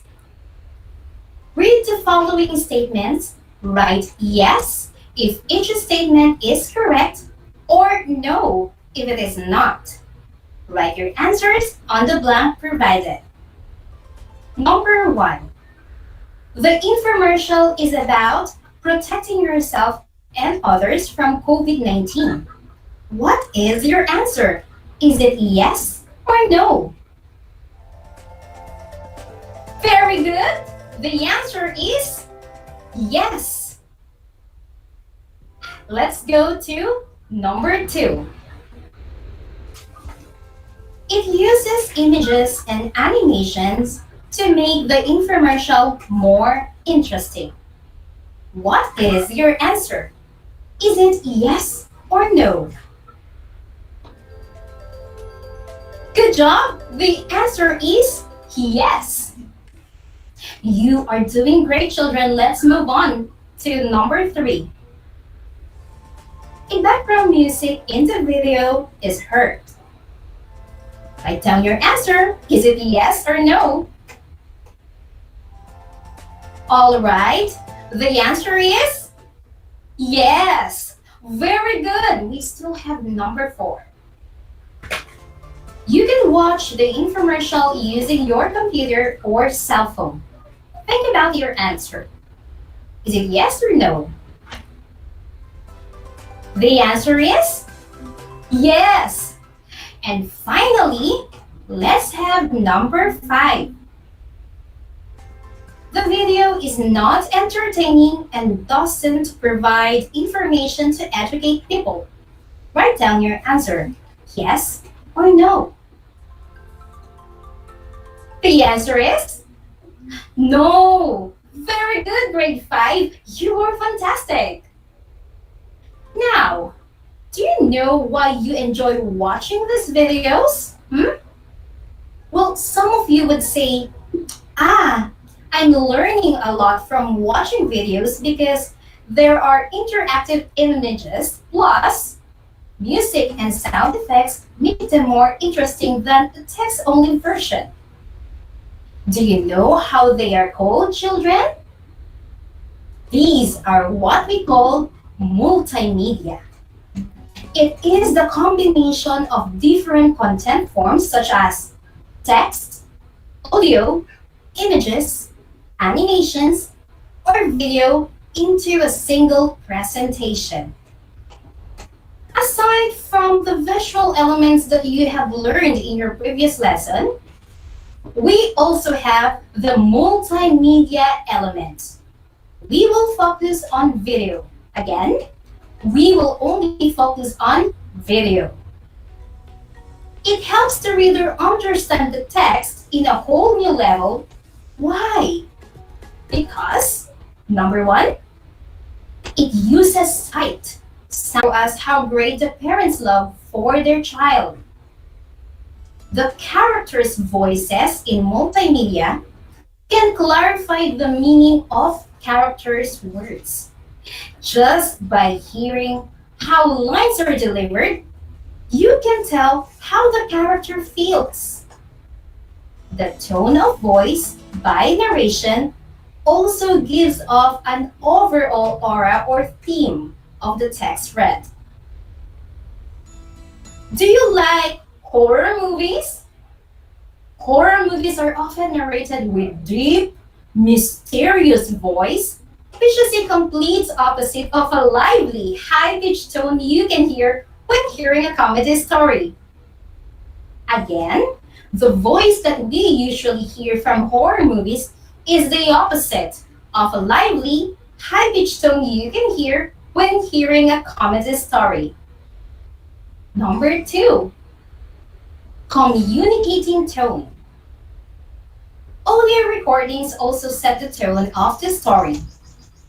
Have you experienced having goosebumps while listening to a narrator's voice while entering an unknown open gate inside the forest?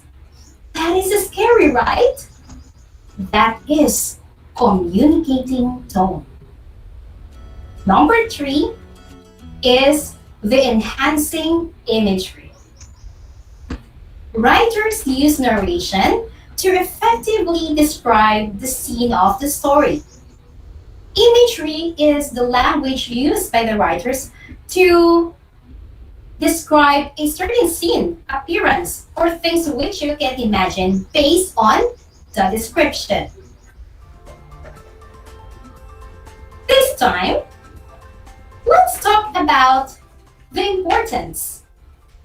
What is the importance of using multimedia presentations? Here are some of them. Number 1, enhances text-only messages. 2, improves traditional audio-video presentations. 3, gains and holds attention. And 4, entertains and informs. So there, the uses of multimedia element video and importance of multimedia presentations. Are you ready to answer our next activity? Very good. Let's answer activity number 2.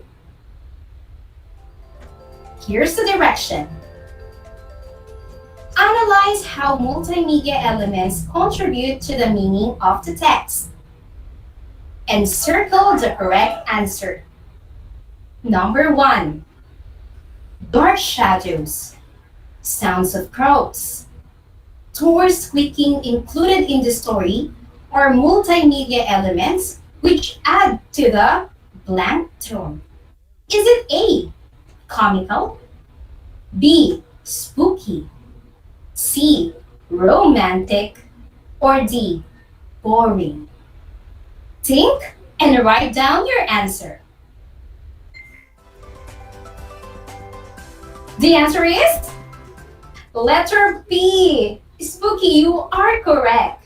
Spooky stories are often accompanied by eerie feels, which can be set if background has dark shadows, crows, and squeaking doors. Let's go to number 2. You have watched a story about Santa Cruzan in your computer. You clicked the highlighted word Sagala, and it showed in the video of Sagala procession. This is an example of what kind of multimedia element? Is it A, sets the tone, B, clarifies the meaning of Sagala, C, helps you identify how character feels, or D, gives false information about Sagala? Write down your answer. You are right if your answer is letter B, clarifies the meaning of Sagala. Video clips in interactive text help clarify the meaning which may be unfamiliar to you. Let's have number 3. Which of the following helps the audience imagine how Filipino people show their faith in God? Is it A scene showing a Filipino family going to church? B, a narrator stating Filipinos pray before eating a meal? C, a tree picture showing a Filipino reading a Bible? Or D, all of the above? What is your answer? Very nice, grade 5. Again, you are correct. The answer is letter D, all of the above. Going to church, praying before a meal, and reading a Bible helps us imagine how Filipinos show their faith in God. Did you get it all? That is awesome. Now let's answer activity 3A. Choose all the multimedia presentations from the list. Again, all the multimedia presentations from the list. Place a check mark inside the box of the corresponding answer. Here's the list. Number 1, PowerPoint presentation of the teacher. Number 2, illustrations in a comic strip. 3, line graph in your module. 4, infomercial about taking care of health. 5, a video clip from the movie Via the Last Dragon. I will give you 10 seconds to do it.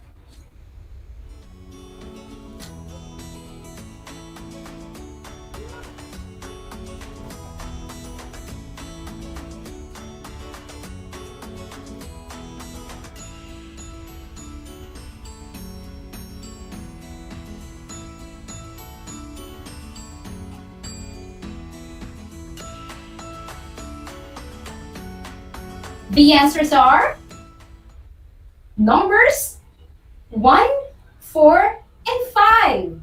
How was your score? Excellent, grade 5 learners. But if you did not get a perfect score, do not worry because we still have other activities. Let's answer the part B of activity 3. Let me read the direction. Read the following statements. Write true if each statement is correct, or false if it is not. Write your answers on the blank provided. Number 1. Multimedia elements contribute in understanding the meaning of the text.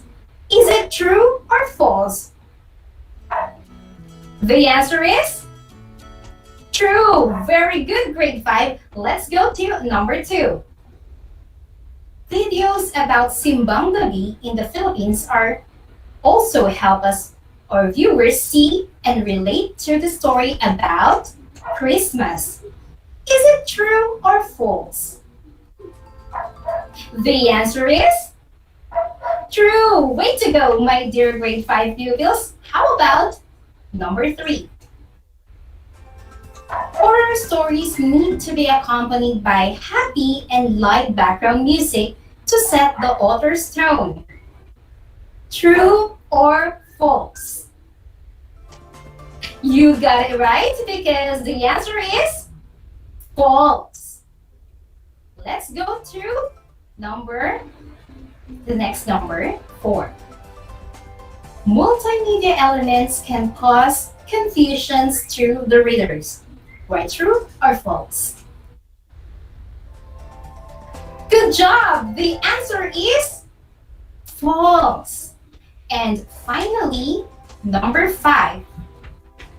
An infomercial is a short film or video that informs or instructs, especially in an original and entertaining manner. True or false? Write your answer now. You are all awesome because the correct answer is true. Great work, grade 5. Can you now tell me what we have learned today? Oh, that is great. I know everybody wants to answer. Now, let me give you a recap about what we have learned today. Multimedia element video help the reader understand the text in a whole new level since it uses sight, sound, and other senses to experience what they're reading firsthand.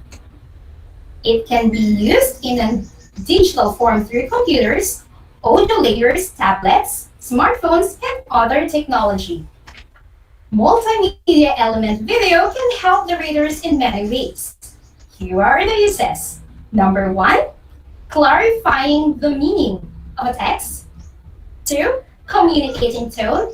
And 3, enhancing imagery. The importance of using multimedia presentations are 1, enhancement of text-only messages. 2. Improves over traditional audio-video presentations. Number 3. Gains and holds attention. And 4. Entertains and informs. For our post-listening or viewing activity, this will serve you as your off-air activity. Let me read the directions. From the infomercial that you have watched about COVID-19, fill out the table by answering the given question. 1 is, what information were you able to get from the infomercial? 2, have you ever experienced or seen problems related to what is shown in the infomercial? 3, what is the importance of using multimedia presentations based from the infomercial that you have watched? 4, does watching videos help you in understanding a lesson? How? Our lesson in English 5 has just ended. Start answering the post-listening activity, and if you find it hard to do it, ask some help from your family members, or you may ask your teacher. I hope you have learned a lot today. I am Teacher Monique, your English 5 anchor teacher for today. Stay safe, fit, and most of all, always smile and stay happy. Until next time, bye!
Kumusta ginigiliw kong mga mag-aaral? Muling sumasa inyo ang Aral TarlakHenyo Mula sa RTV Tarlac, Channel 26 at DZTC 828 Radyo Pilipino. Ako ang inyong guro, Ginoong Orlando Santos Alejo Jr. sa sining pang-industriya ng ika-4 na baitang sasamahan at gagabayan ka Gamit ang makabagong paraan ng komunikasyon.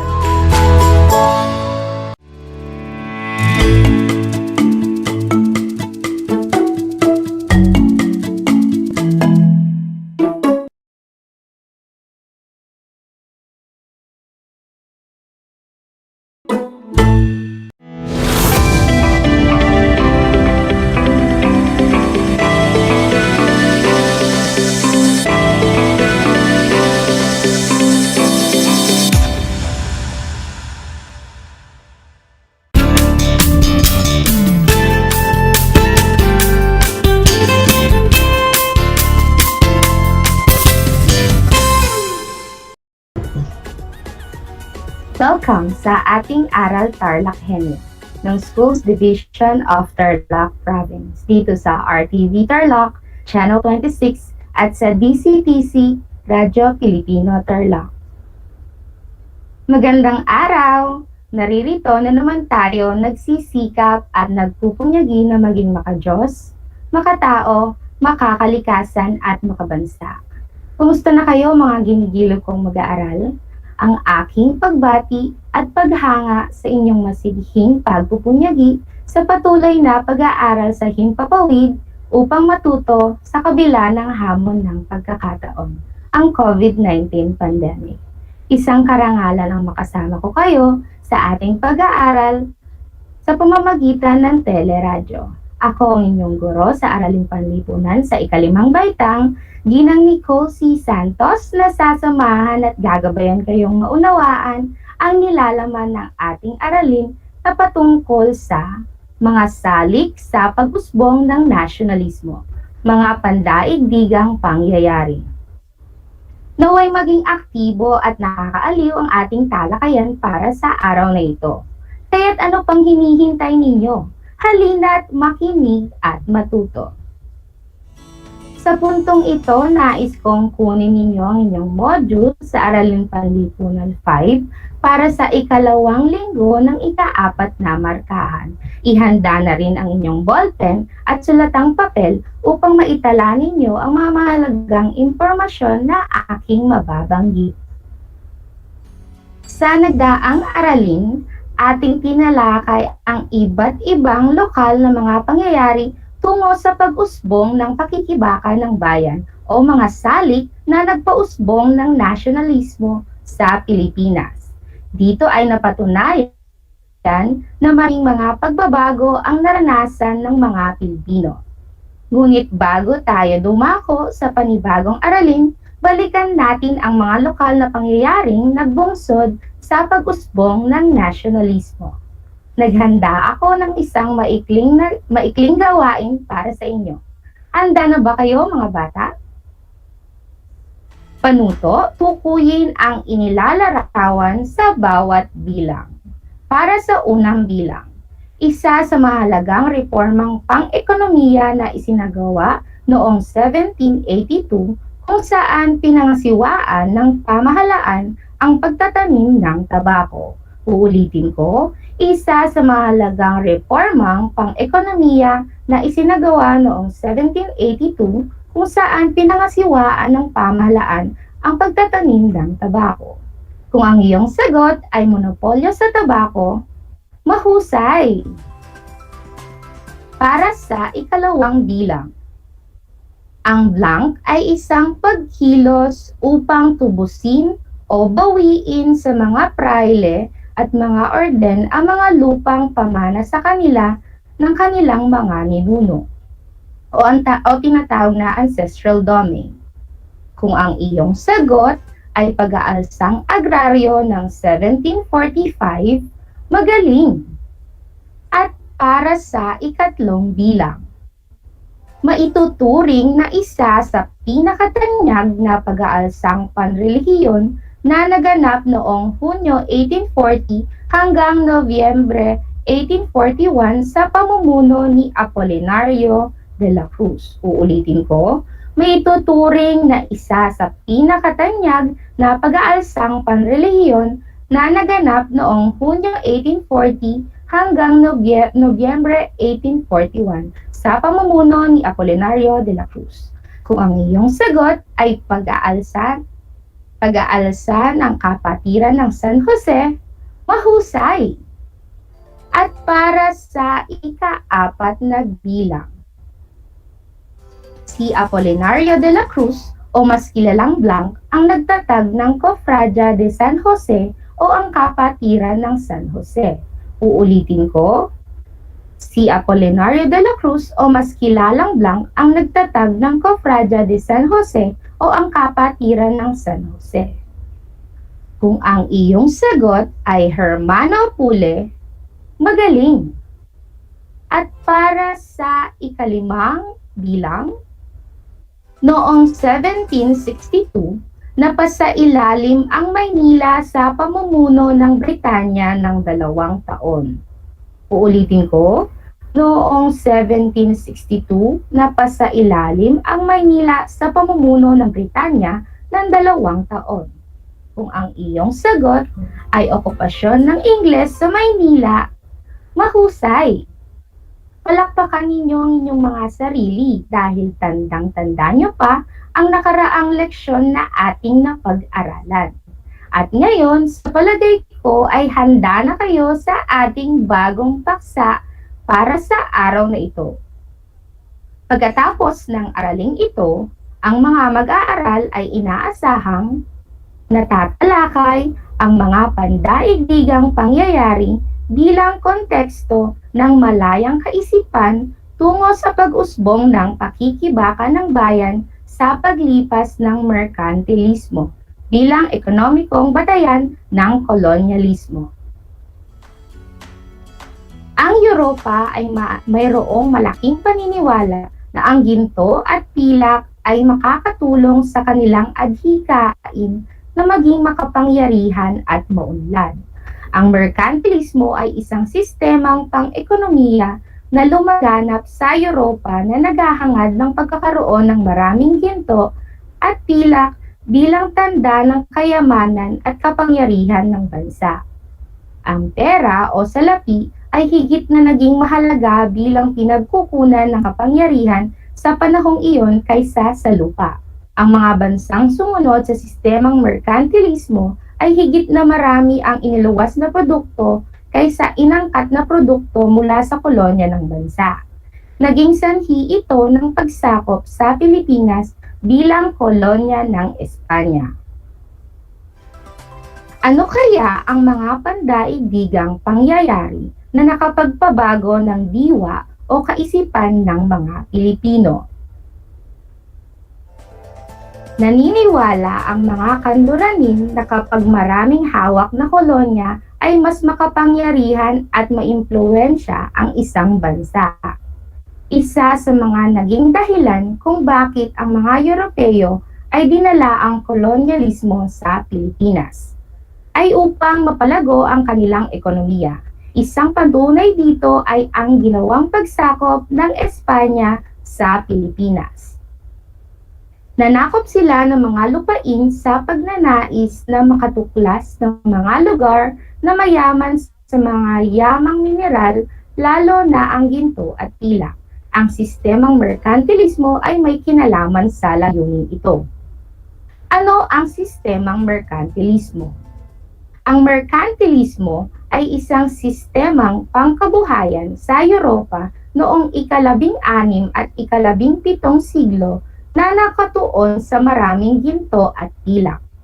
Nasusukat ang kayamanan ng bansa sa dami ng mahalagang metal na pagmamay-ari nito. Sa madaling salita, maituturing na mayaman ang isang bansa kapag marami itong reserbang ginto at pilak. Dahil sa lat o kulang sa mga likas na yaman ng mga bansa sa Europa, sila ay naghanap ng mga lugar na maaaring pagpunan ng mga likas na yamang ito. Dito na nga nag-umpisa ang pananakop o kolonyalismo. Sa panahon ng pagtuklas at paggalugad, naglakbay ang mga bansang mahuhusay sa larangan ng paglalayag upang makakita ng mga lugar na maaaring pagkunan ng mga ginto at pilak na kinakailangan upang maituring ang isang bansa na mayaman at makapangyarihan. Isa ito sa mga pangunahing dahilan kung bakit sinakop ng mga Espanyol ang Pilipinas. Dahil sa mga gintong palamuti na isinusuot ng ating mga ninuno, na humaling ang mga Espanyol sa ating bansa at tuluyan na nga itong ginawang kolonya. Mahalagang epekto ng merkantilismo. Una, ilan sa mahalagang epekto ng merkantilismo ay ang pagtatatag ng mga malalakas na hukbong militar na magtatanggol sa mga kolonyang bansa ng mga Europeo. Pangalawa, higit ding naging mahalaga ang ginto at pilak bilang pambayad sa barter barter trade o transaksyon sa pagpapalitan at pagtutumbasan ng produkto. Dumako na tayo sa paglipas ng merkantilismo. Sa loob ng 200 taon, ang merkantilismo ang nagdikta sa mga ekspedisyon ng European sa daigdig. Sa pagtungtong ng ika-19 na siglo, unti-unting humina hanggang sa tuluyang nagwakas ang merkantilismo. Ito ay napalitan ng higit na liberal na prinsipyong pang-ekonomiko, ang malayang kalakalan. Sa pamamagitan ng malayang kalakalan, tinitiyak na kapwa, mga bansang kalahok sa kalakalan, kolonya man o hindi, ay makikinabang sa kayamanan. Nakakasunod ba mga bata? Ngayon dumako tayo sa pagbubukas ng Suez Canal. Ano ang Suez Canal? Ang Suez Canal na nasa bansang Egypt ay artipisyal na daluyan ng tubig na nagdurugtong sa Mediterranean Sea at Red Sea. Naging mabilis ang pag-aangkat ng produkto sa mga kolonya ng mga bansa sa Europa noong binuksan ang pandaigdigang kalakalan sa Suez Canal noong ika-17 ng Nobyembre 1869. Ano ang kahalagahan ng pagbubukas ng Suez Canal? Una, ang pagbubukas ng kanal na ito ay naging dahilan upang mapadali ng 1 buwan ang paglalakbay sa pagitan ng Espanya at Pilipinas. Ang dating mahigit na 3 buwan na biyahe mula sa Pilipinas patungo sa Spain ay naging 32 araw na lamang. Di tulad dati na kailangang umikot pa sa dulo ng Afrika na tumatagal ng 3 buwan. Pangalawa, naging madali para sa mga manlalakbay at negosyante ang pumunta sa Pilipinas. At pangatlo, dahil dito napadali ang paglalabas-masok ng mga mangangalakal at ang sistema ng komunikasyon sa Pilipinas. Higit sa lahat napadali ang pagpasok sa bansa ng mga liberal na banyagang kaisipan na nagpamulat sa maraming Pilipino sa kanilang karapatan.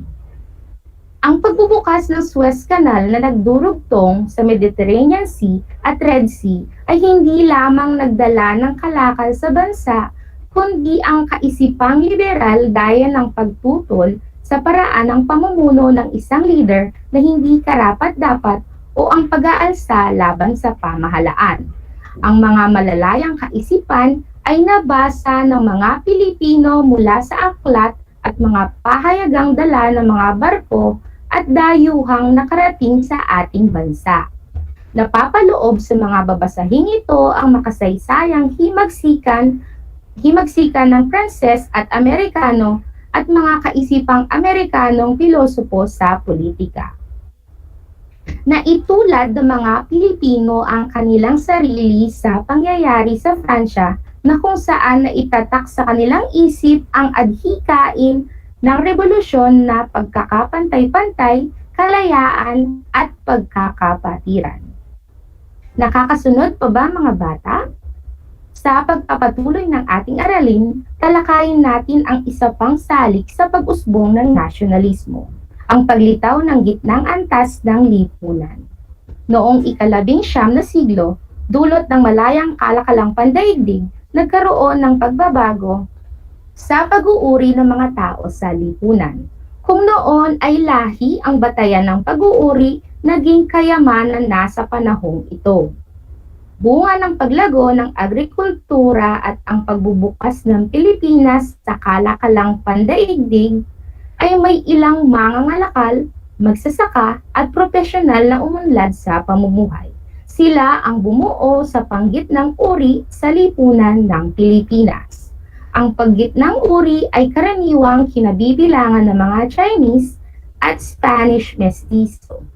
Dahil sa nakamit nilang kasaganaan ay nagkaroon ang mga nasa panggitnang uring kakayahang pag-aralin ang kanilang mga anak sa Maynila o sa Europa, partikular na sa bansang Espanya.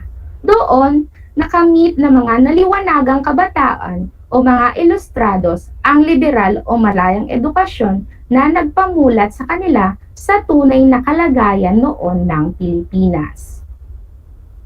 Pagsilang ng mga ilustradong Pilipino. Ano ang mga ilustrado?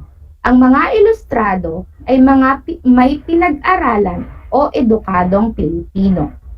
Sila ay tinawag na ilustrado sapagkat sila ang mga taong nakababatid ng kaliwanagan ukol sa mga idea ng liberalismo at nasyonalismo mula sa Europa. Nakakaangat sa lipunan ang mga ilustradong Pilipino noong panahon ng mga Espanyol. Sila ang mga naghahangad ng mas makataong pamamalakad sa politika at ekonomiya ng Pilipinas. Ang mga ilustrado ay nagkaroon ng formal na edukasyon sa mga pamantasan sa loob at labas ng bansa. Ang pag-aaral at paglalakbay sa ibang bansa ang nagbukas ng kanilang kaisipan sa idea ng pagkakapantay-pantay na hindi nangyayari sa Pilipinas sa ilalim ng Espanya. Kalaunan, sila ay bumuo ng kilusang propaganda na hinihingi ng pagbabago mula sa Espanya. Sa ganitong paraan, lumitaw ang kaisipang ilustrasyon na pinangunahan ng mga ilustrado o nangangahulugang mga naliwanagan. Nagsimula ng pag-usbong at pagpukaw sa damdaming makabayan sa mga ilustrado na nag-aaral sa Espanya.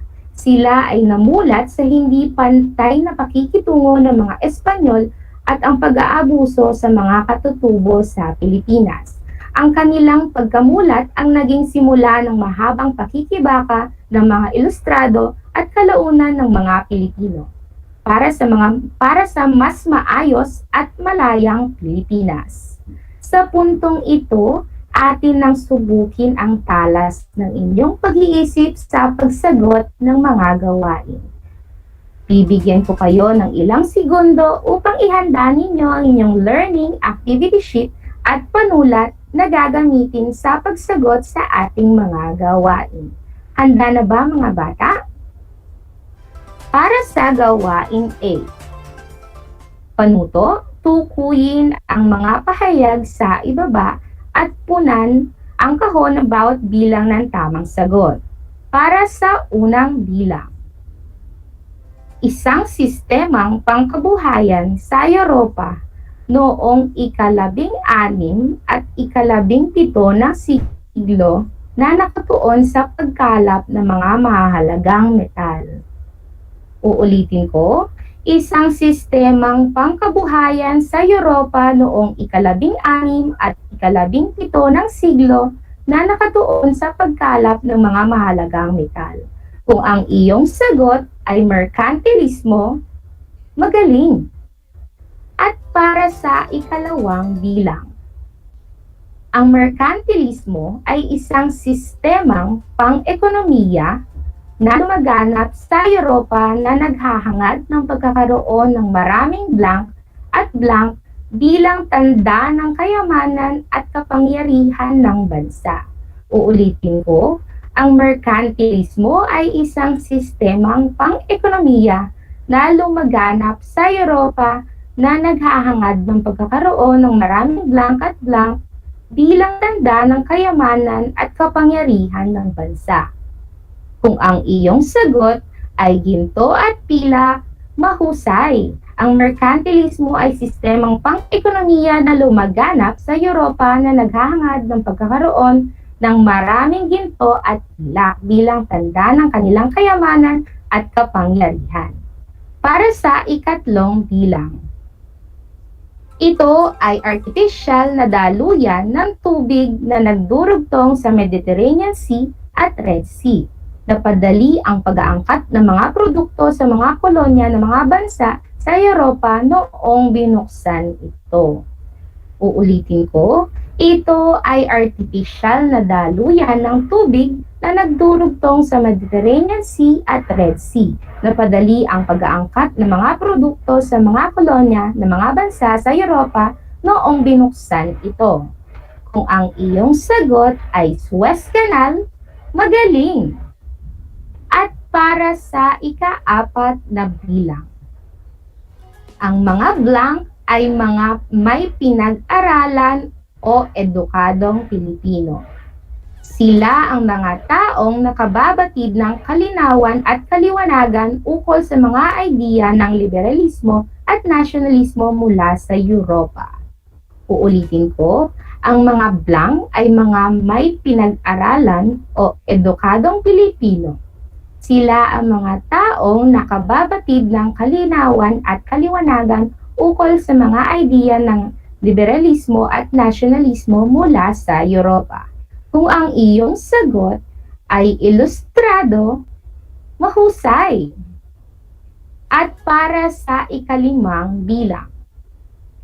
Dahil sa pag-unlad ng ekonomiya ng bansa ay nagkaroon ng blank ng tao sa lipunan at ito ay kinabibilangan ng mga mayayamang Pilipino. Uulitin ko, dahil sa pag-unlad ng ekonomiya ng bansa ay nagkaroon ng blank ng tao sa lipunan at ito ay kinabibilangan ng mga mayayamang Pilipino. Kung ang iyong sagot ay panggitnang uri, magaling! Sa puntong ito, upang mas lalo nating masubok ang inyong natutunan sa ating aralin sa araw na ito, sagutan natin ang gawain B. Maaari nyo ring i-comment sa comment box ang inyong mga sagot. Para sa gawain B, panuto, isulat sa patlang ang tama kung wasto ang ipinapahayag ng bawat pangungusap at mali naman kung ito ay hindi wasto.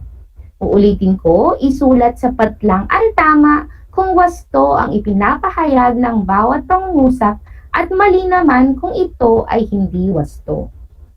Para sa unang bilang. Noong ika-16 at ika-17 ng siglo, nasusukat ang kayamanan ng bansa sa dami ng mahalagang metal na pagmamay-ari nito, gaya ng ginto at pilak. Tama o mali? Kung ang iyong sagot ay tama, mahusay.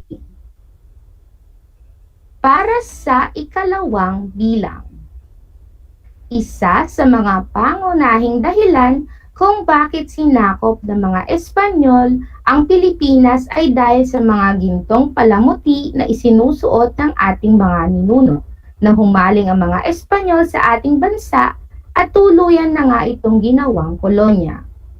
Kung ang iyong sagot ay tama, magaling! At para naman sa ika-3 bilang. Ang pagbubukas ng Suez Canal na nagdurugtong sa Mediterranean Sea at Red Sea ay naging dahilan upang mapabagal ang paglalakbay sa pagitan ng Espanya at Pilipinas. Kung ang iyong sagot ay mali, mahusay. Ang pagbubukas ng Suez Canal na nagdurugtong sa Mediterranean Sea at Red Sea ay naging dahilan upang mapabilis ang paglalakbay sa pagitan ng Espanya at Pilipinas. Para sa ika-4 na bilang, nang mabuksan ang Pilipinas sa pandaigdigang kalakalan, nagsimulang pumasok sa bansa ang malayang kaisipan mula sa Europa at Amerika. Nang buksan ang Pilipinas sa pandaigdigang kalakalan, nagsimulang pumasok sa bansa ang malalayang kaisipan mula sa Europa at Amerika. Kung ang iyong sagot ay tama, magaling! At para naman sa ika-5 bilang, ang mga ilustrado ay mga may pinag-aralan o edukadong Espanyol. Uulitin ko, ang mga ilustrado ay mga may pinag-aralan o edukadong Espanyol. Kung ang iyong sagot ay mali, mahusay. Ang mga ilustrado ay mga may pinag-aralan o edukadong Pilipino at sila ay tinawag na ilustrado sapagkat sila ang mga taong nakabatid ng kalinawan at kaliwanagan ukol sa mga idea ng liberalismo at nasyonalismo mula sa Europa. Nakuha niyo ba lahat ng tamang kasagutan, mga bata? Mahusay! At At para sa pagtatapos, tandaan mga bata, ang mga lokal at pandaigdigang pangyayaring ating tinalakay noong nakaraang linggo at ngayong linggo ay nagkaroon ng epekto sa pagkabuo ng kamalayang makabayan at pakikibaka ng mga Pilipino. Bagamat hindi maaaring sabihin ito lamang ang tanging pinagmulan ng kamalayang makabayan ng Pilipinas, mahalagang salik ang mga ito sa naging tunguhin ng isang anyo ng pakikibaka ng mga mamamayan laban sa kolonyalismong Espanyol. Naway naunawaan ninyo ang ating paksa para sa araw na ito. Ngayon tapos na ang ating leksyon, oras na para tasahin o sukatin ang inyong kaalaman ukol sa aralin natin. Handa na ba mga bata? Panuto, sagutin ang mga katanungan na nasa ibaba. Para sa unang bilang, paano nakatulong ang kalakalang pandaigdigan tungo sa pakikibaka ng mga Pilipino para sa kalayaan? At pangalawang tanong, bakit mahalaga ang paglitaw ng mga gitnang antas ng tao sa pagbuo ng diwang makabayan? Binabati ko kayo mga bata dahil isang leksyon na naman ang ating natapos. Naway marami kayong natutunan para sa araw na ito. Sa susunod na talakayan, itutuloy natin ang iba pang pandaigdigang pangyayari na nagbunsod ng pag-usbong ng nasyonalismo, ang ilustrasyon. Muli, ako ang inyong guro sa Aralin Panlipunan 5, Ginang Nicole C. Santos, sumasahim-papawid mula sa lungsod ng Tarlac na nagsasabing ang pag-aaral ng Aralin Panlipunan ay daan sa pagiging makadiyos, makatao, makakalikasan at makabansa. Hanggang sa muli, paalam!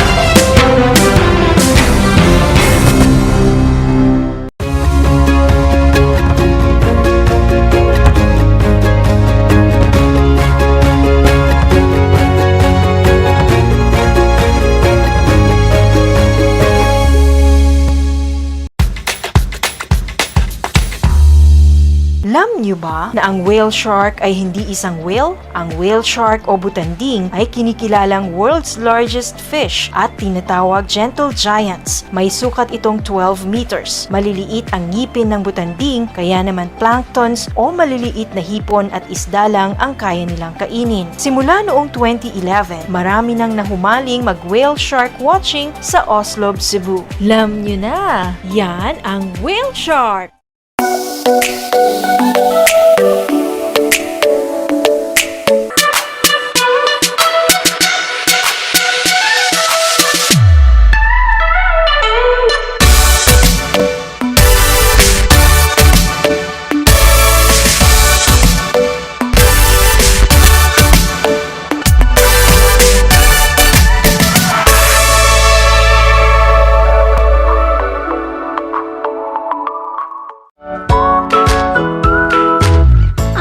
Pagbati at paghanga sa inyong patuloy na pag-aaral.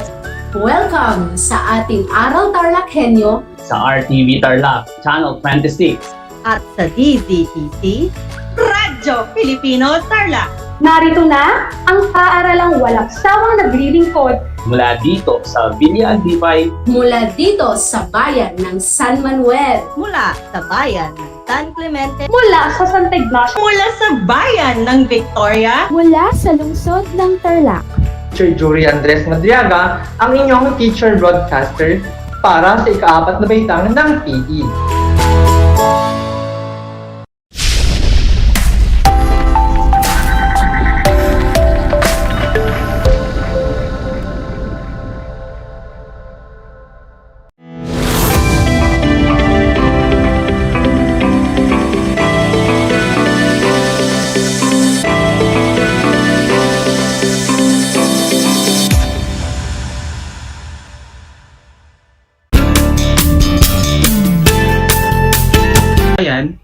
Kinabukasan, sa EPP matatagpuan.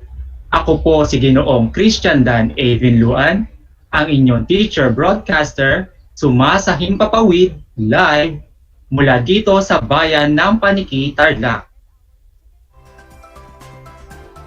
Kumusta na kayo mga bata?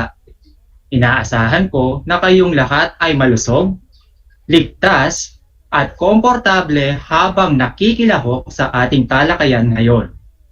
Tumutok at makinig na mabuti sa ating aralin. Para sa inyong mga sagot at katanungan, maaari ninyong i-type ito sa ating comment section o ipadala ng mensahe sa aking messenger account. Ihanda na rin ang inyong compendium of notes sa EPP, ICT Entrepreneurship 5, Self-Learning Module, Panulat, at Sagutang Papel. At sa mga magulang, gabayan po natin ang ating mga anak sa kanilang aralin ngayong umaga. Handa na ba kayo mga bata? Bago natin simulan ang ating leksyon, tayo ay magbalik-aral muna. Naaalala pa ba ninyo ang ating nakaraang aralin? Magaling! Ito ay tungkol sa mga legal basis ng social media. Sa nakaraang talakayan, natutunan mo ang mga legal na basehan para sa maayos na paggamit ng ating mga social media. Ito ay naghatid sa inyo ng kaalaman sa mga bagay na maaaring magbigay sa inyo ng kaukulang proteksyon sa paggamit ng social media. Naibahagi rin sa inyo ang mga maaaring maging sanhi ng paglabag at mga nakapataw na kaparusahan sa pagsuway sa mga legal na basihang ito. Ano-ano na nga ulit ang mga legal basis na inyong napag-aralan?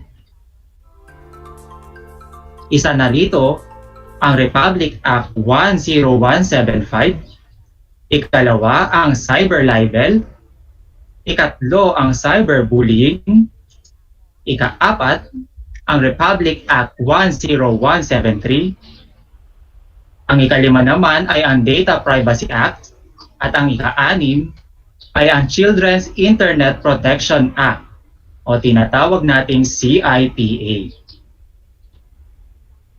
Mahusay mga bata! Ako ay nagagalak at natandaan pa ninyo ang ating huling aralin. Dahil dyan, bigyan ninyo ng 3 palakpak ang inyong sarili. Sa pagkakataong ito, ay dumako naman tayo sa ating bagong aralin. At ito ay ang kahulugan at pagkakaiba ng produkto at serbisyo. Sa panahon ng makabagong teknolohiya, nagbabago ang lahat ng mga bagay at marami ang pwedeng mapagkakitaan ng mga tao. Ang ilan ay maaaring makapagnegosyo gamit ang mga produktong karaniwang gawa ng kamay o makina. Ang iba naman ay maaaring magtagumpay sa buhay gamit ang kanilang serbisyo sa paglilingkod ayon sa uri ng kaalaman at kasanayan sa iba't ibang sektor sa lipunan. Ang mga produkto ay karaniwang likha ng mga kamay o makina. Mayroon din namang likha ng isipan. Narito ang ilan sa mga halimbawa ng mga produktong likha ng kamay.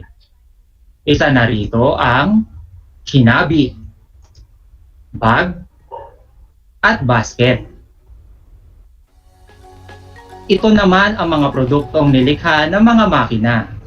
Una na rito sa ating halimbawa ay ang ballpen, kotse, at computer.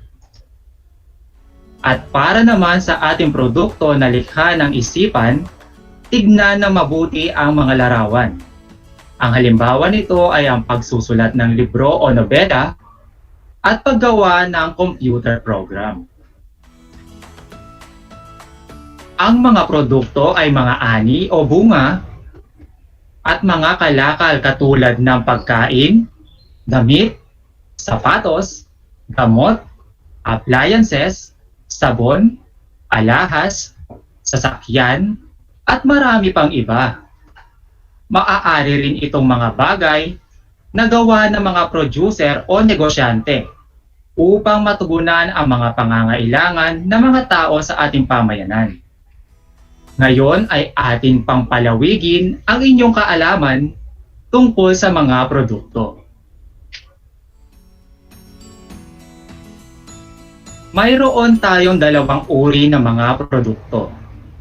Ang unang uri nito ay tinatawag nating durable goods at ang pangalawang uri naman ay tinatawag na non-durable goods. Durable goods. Ito ay mga kagamitang maaaring gamitin ng matagalan. Halimbawa nito ay ang mga sumusunod: damit, sapatos, alahas, kasangkapan sa bahay, computer, mga sasakyan, at iba pa. Maaari bang magbigay pa kayo ng iba pang mga halimbawa ng durable goods? I-type ang inyong mga sagot sa comment section. At sa mga nakikinig sa radyo, isulat naman ito sa sagutang papel. Bibigyan ko kayo ng 5 segundo.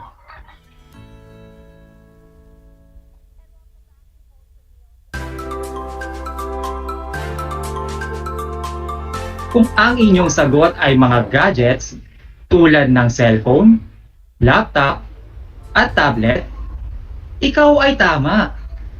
Maaari din nating ihanay dito ang TV, radyo, motorsiklo, mga laruan, mga libro, at marami pang iba. Ang ikalawang uri naman ng mga produkto ay ang non-durable goods o di pang matagalan. Ito ay mga produktong madaling maubos o karaniwang ginagamit.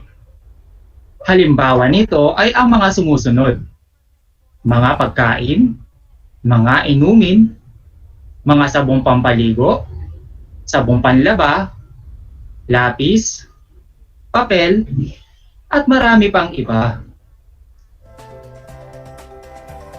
Maaari bang magbigay pa kayo ng iba pang mga halimbawa ng non-durable goods? Muli, i-type ang inyong mga sagot sa comment section. At sa mga nakikinig, isulat ulit ito sa sagutang papel.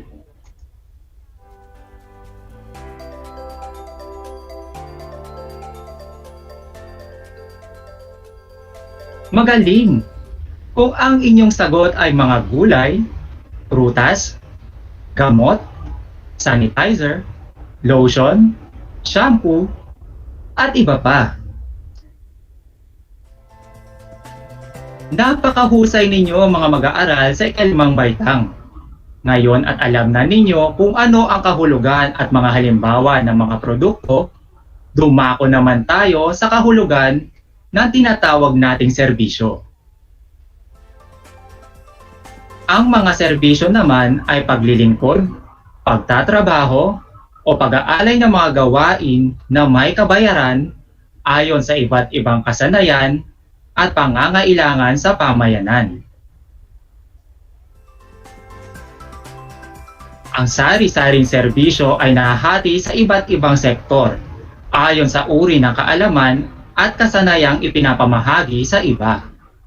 May mga serbisyo na kailangan munang makapagtapos ng kurso at makapasa ng board o barred exam upang magkaroon ng lisensya para makapagtrabaho sa professional service sector.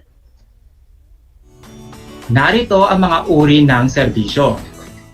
Una narito ay ang professional. Ikalawa, technical. At ang ikatlo, may kasanayan o skill. Professional.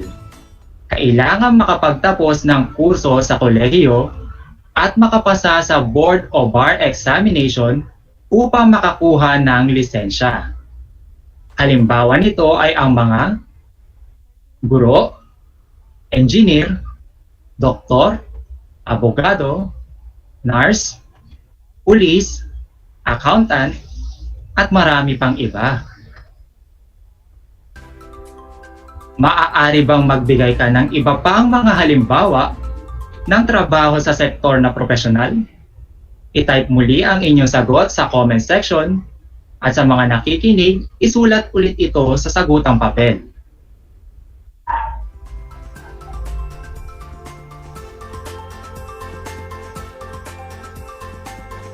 Kung ang inyong sagot ay isa sa mga ito, arkitekto, dentista, pharmacist, judge, at iba pa, ikaw ay napakahusay.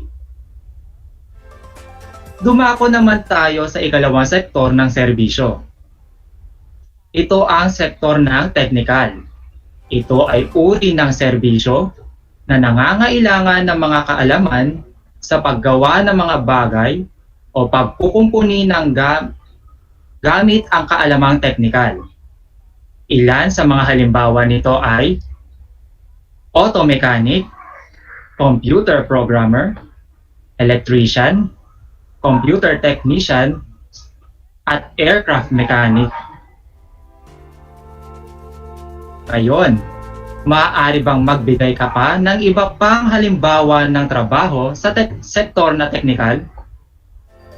Mayroon kayong 5 segundo.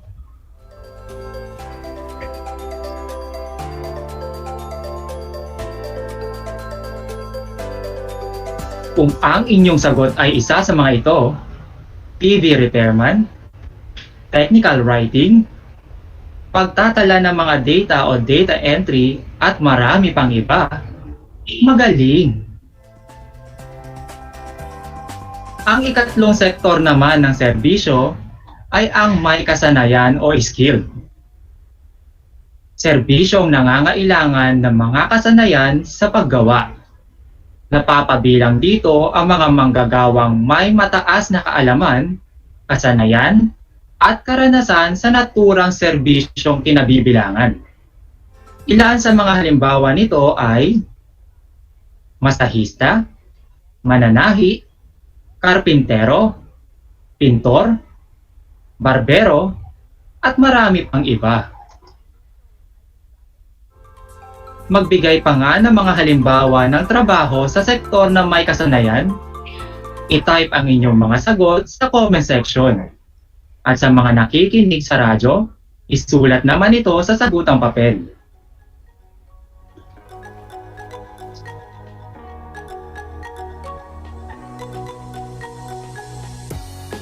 Kung ang inyong sagot ay manikurista, latero, tubero, pintor, at marami pang iba, magaling! Ngayon mga mag-aaral sa ikalimang baitang ay nalaman na ninyo ang kahulugan at mga halimbawa ng produkto at serbisyo. Bilang isang entrepreneur na nagnanais na magtayo ng negosyong pantahanan o pampamayanan, mahalaga na malaman ang pagkakaiba na produkto at serbisyo upang mabigyan ng tama at maayos na paghahanda kung alin sa dalawang ito ang maaaring ialok sa mga mamimili batay sa kanilang pangangailangan at kagustuhan. Lagi nating tatandaan na ang mga produkto ay karaniwang likha ng mga kamay o makina. Mayroon din namang likha ng isipan. Mayroon itong dalawang uri. Ang unang uri nito ay tinatawag na durable goods at ang pangalawang uri naman ay tinatawag na non-durable goods. Ang mga serbisyo naman ay paglilingkod, pagtatrabaho, o pag-aalay ng mga gawain na may kabayaran ayon sa iba't ibang kasanayan at pangangailangan sa pamayanan. Ito naman ay nahahanay sa 3 sektor. Una ang professional, ikalawa ang technical, at ang ikatlo naman ay may kasanayan. Sa puntong ito, upang mas mapagyaman ninyo ang inyong natutunang aralin, magkakaroon kayo ng isang maikling pagsusulit. Umpisahan na natin. Handa na ba kayo? Kunin ang inyong mga papel at ballpen. Babasahin ko ang bawat pahayag at dapat makinig kayong mabuti.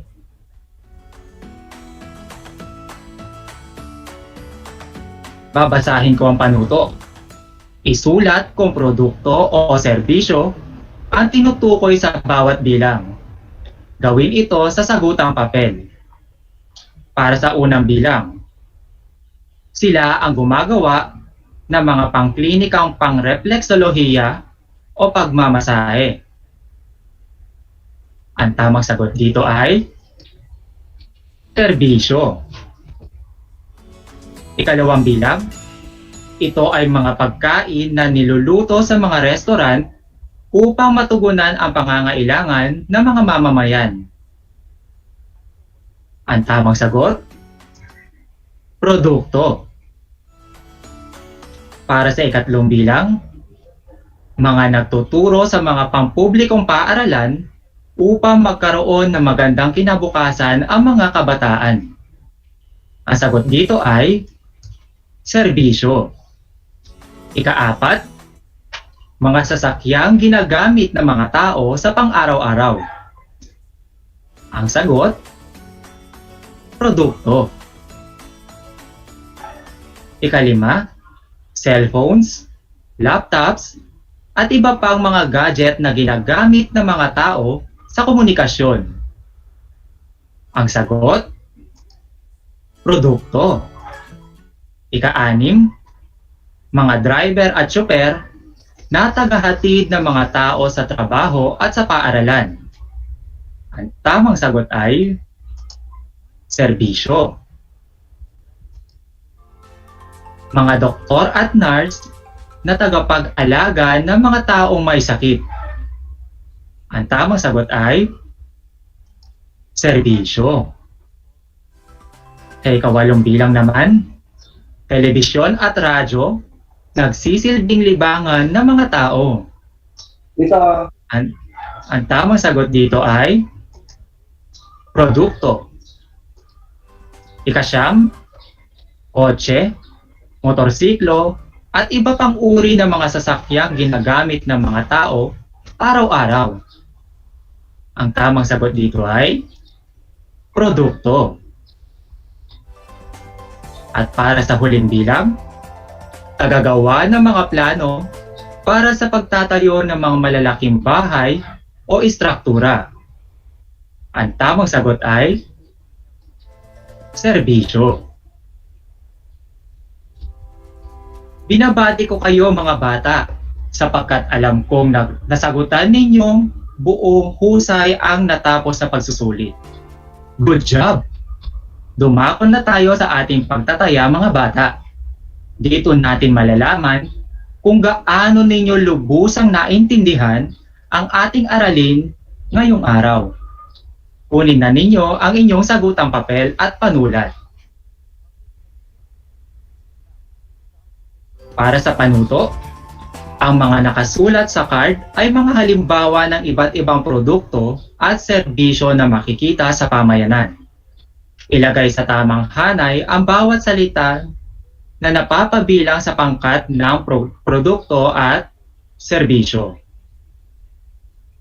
Mayroon kayong 5 segundo bawat salita. Para sa unang salita, mekaniko.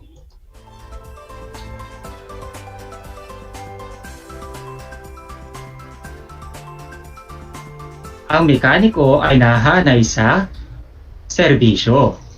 Ikalawang salita, sapatos.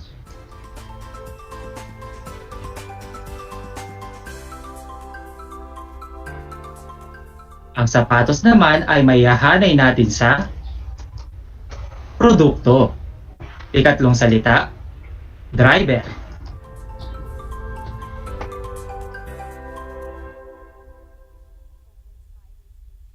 Ang driver ay mayahanay sa serbisyo.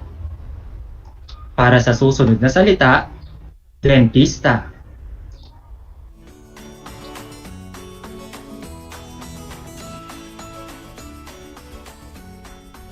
Ang dentista ay mayahanay natin sa serbisyo. Susunod, computer.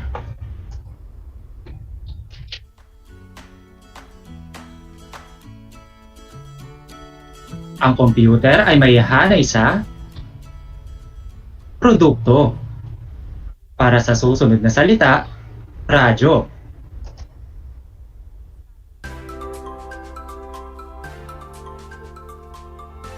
Ang radyo ay nakahanay sa produkto. Susunod na salita, security guard.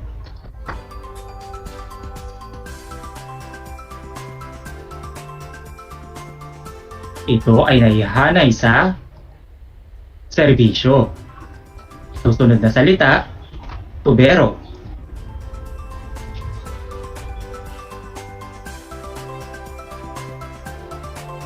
Ang tubero ay mayahanay natin sa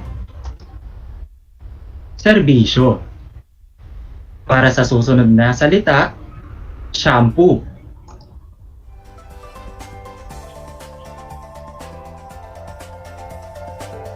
Ito ay mayahanay natin sa produkto. At para sa huling salita, kotse.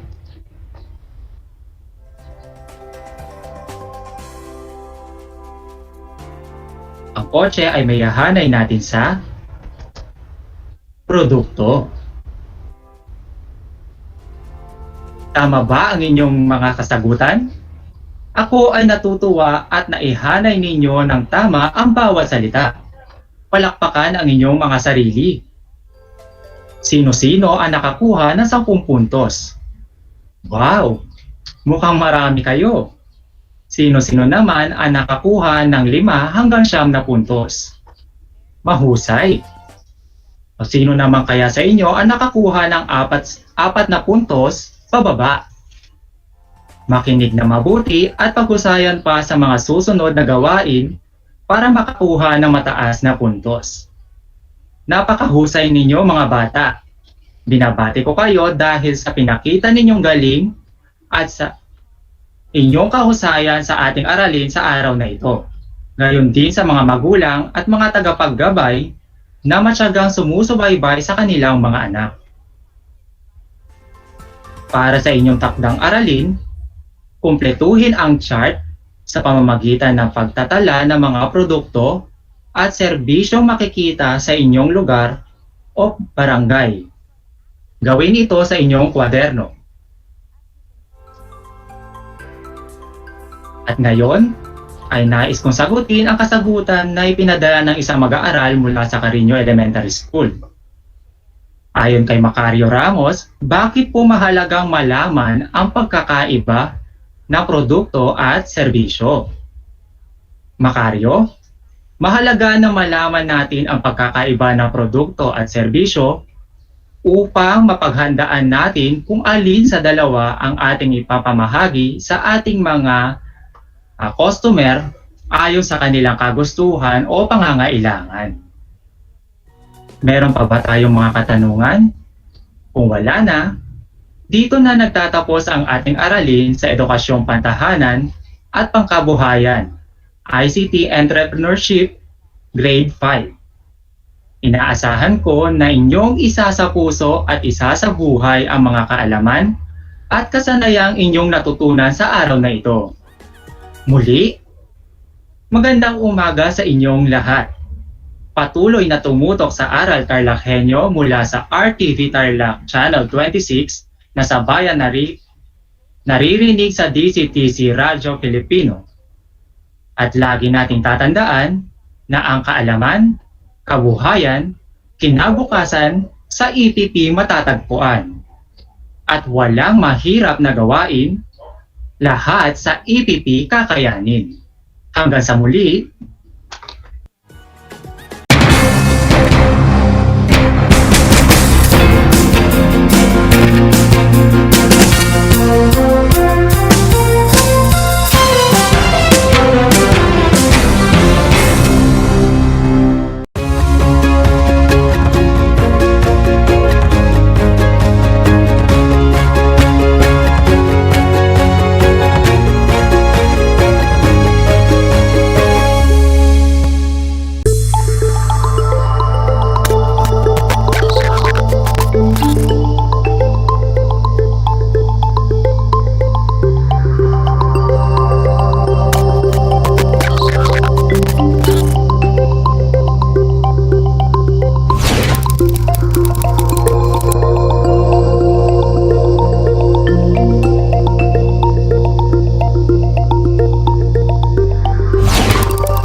niyo ba na ang salitang yoyo at ang makabagong bersyon nito ay naimbento ng isang Pilipinong nagngangalang Pedro Flores? Taong 1920s nang dinala ni Flores ang laruang ito sa Estados Unidos. Sinimulan niya ang paggawa nito sa kanyang maliit na pabrika sa California at ipinakita sa mga tao ang iba't ibang tricks ng paggamit nito. Alam mo na, yan ang yoyo! How are you today? Hello, everyone. Hello, learners of Tarlac. Good morning, Mas Talino Grade 4 learners. Welcome to Aral TarlakHenyo Here on RTV Tarlac Channel 26. Simulcast over DCTC. Radyo Pilipino Tarlac. I'm Sir Glenn, your teacher broadcaster. Broadcasting live here at Paniki, Tarlac. Remotely here in Concepcion, Tarlac. Live here at Barangay Pedro Elquines, Mayantok, Tarlac. Broadcasting live from Ramos National High School. Your anchor teacher today for grade 9 mathematics. Your partner in education this time of pandemic.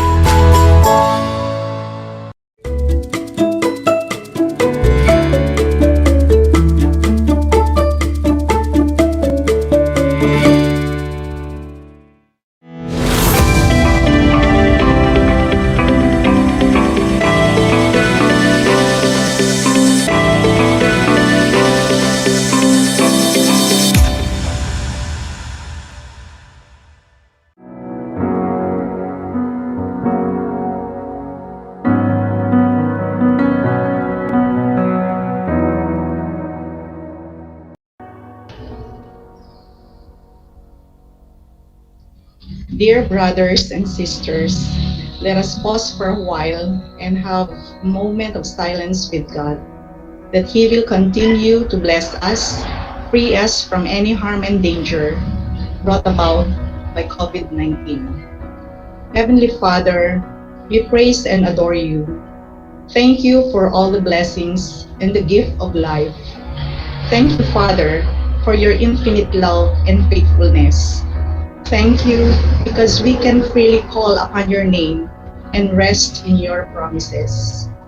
Father, forgive us from all our sins and cleanse us from all unrighteousness. Sustain us and empower us with thy Holy Spirit. Fill our minds with good thoughts and hearts with love and joy. Lord, teach us to be humble in all our ways. For you promise us that if your people will humble themselves and pray, you will hear from heaven and forgive our sins. We claim that promise, O Lord, that in the midst of this pandemic, help us to focus on you and to trust in you, even if we don't understand why you have allowed this painful situation. Lord, we are asking for your protection. Free us from this deadly virus brought about by COVID-19. Bless our families, relatives, co-workers, people of the community, and the entire world. We pray that this virus will be washed away and stop from spreading. We pray, O Lord, for your healing power and give strength to the people who are infected with the virus, because we believe, O Lord, that you, O God, is the greatest physician of all times, who can cause miracles to happen according to your will.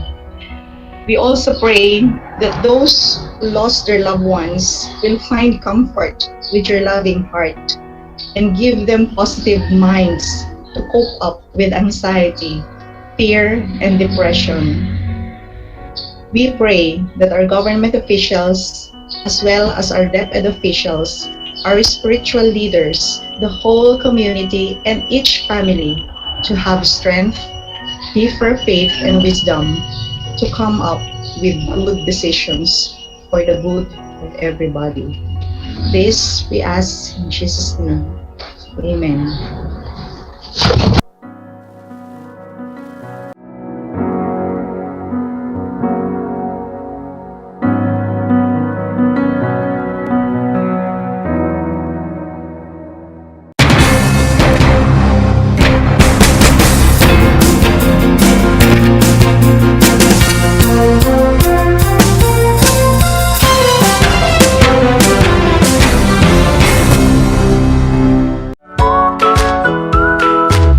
Kumusta ginigiliw kong mga mag-aaral? Muling sumasa inyo ang Aral TarlakHenyo Mula sa RTV Tarlac, Channel 26 at DZTC. 828 Radyo Pilipino. Ako ang inyong guro, Ginoong Orlando Santos Alejo Jr. sa sining pang-industriya ng ika-4 na baitang sasamahan at gagabayan ka Gamit ang makabagong paraan ng komunikasyon.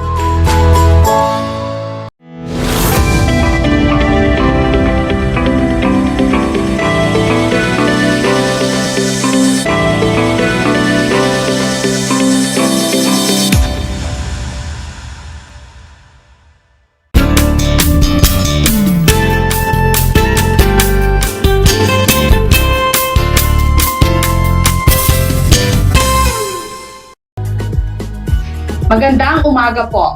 Sumasa inyo ang Aral TarlakHenyo mula sa RTV Tarlac, Channel 26 at sa bayang naririnig sa DZTC 828 Radyo Pilipino Tarlac.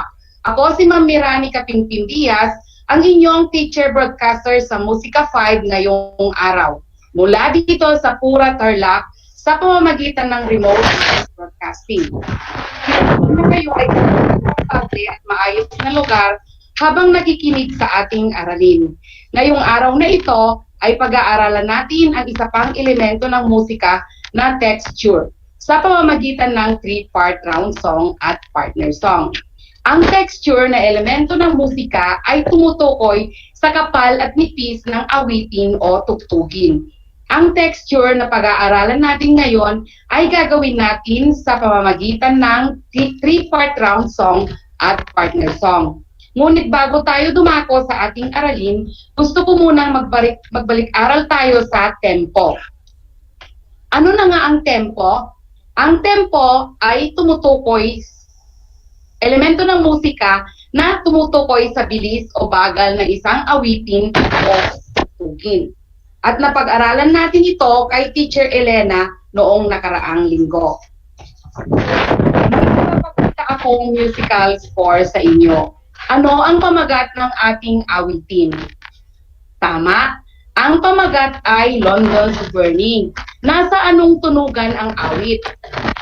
Very good. Bakit mo nasabi yan? Magaling.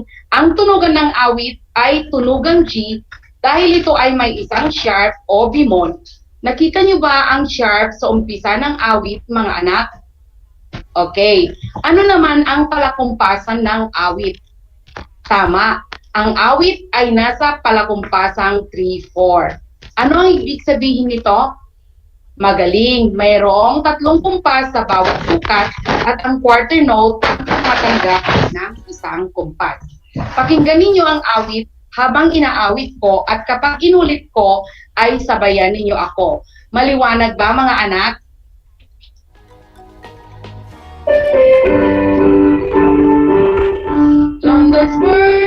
London's burning, past the ages, far, far, far, far, far on water, far on water.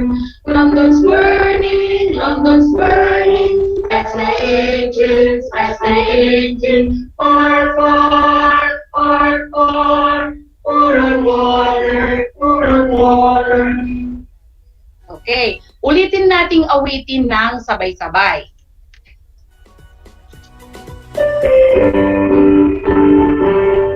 London's burning, past the ages, far, far, far, far, far on water, far on water. London's burning, past the ages, far, far, far, far, far on water, far on water.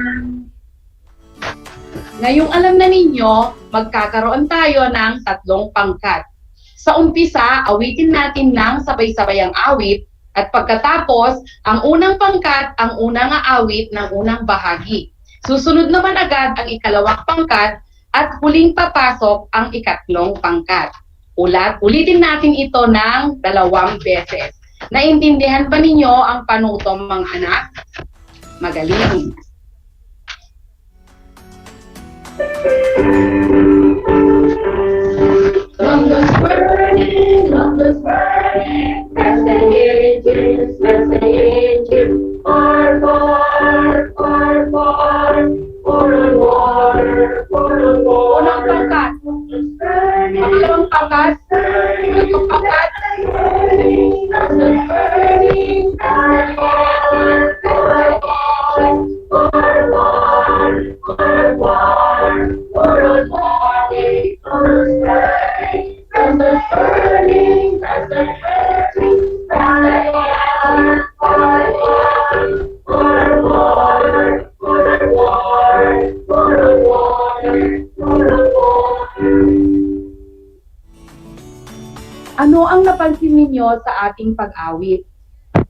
Tama, hindi tayo nag-umpisa ng sabay-sabay at hindi rin tayo natapos ng sabay-sabay. Sunod-sunod tayong nag-umpisa at sunod-sunod din tayong natapos. Minsan pa nating gawin ang round song.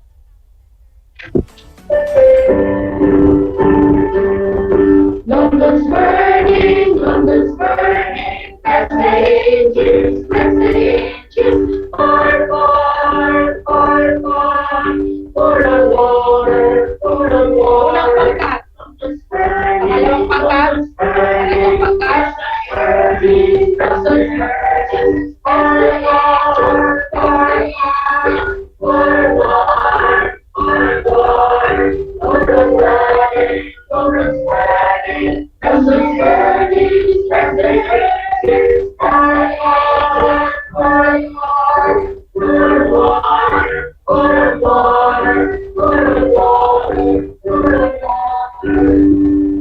Very good. Ano ang napansin ninyo sa texture ng awit noong una nating inawit? Tama, manipis lang ang awit dahil iisang melodiya lang ang ating naririnig. Ngunit nung inawit natin ng may tatlong pangkat na magkakasunod na nag-umpisa at ang isang melodiya ay nagkapatong-patong at magkakasunod na natapos, ano naman ang texture nito? Tama, makapal ang texture ng awit. Ang tawag sa ginawa natin ay round song na may tatlong bahagi o three-part round song. Ang round song ay pag-awit ng sabayan na ang isang pangkat ay nauuna ng isang bahagi bago magsimulang umawit ang pangalawang pangkat. Ang unang pangkat ang siyang mauunang matapos sa pag-awit. May isa pa tayong awit na three-part round song. Ano ang pamagat ng awit? Tama. Ang pamagat ay Liza Jane at ito ay American folk song. Ano ang tunugan ng awit? Very good. Ito ay nasa tunugang C dahil wala kang makikitang sharp o flat sa umpisa ng awit. Ano naman ang palakumpasan ng awit? Magaling. 2-4 ang palakumpasan ng awit kaya ang tempo nito ay parang marcha. Pakinggan muna ninyo ang awit. At sa pangalawang ulit, sinabay kayo sa pag-awit. Handa na ba kayo, mga anak?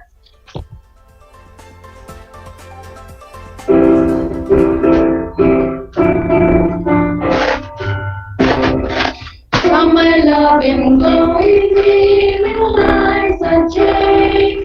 From my love and glowing feeling Liza Jane. Oh, Eliza, Eliza Jane. Oh, Eliza, Eliza Jane. Bye-bye. Come my love and go with me, Eliza Jane. Come my love and go with me, Eliza Jane. Oh, Eliza, Eliza Jane. Oh, Eliza, Eliza Jane. Okay, ulitin pa natin itong Liza Jane.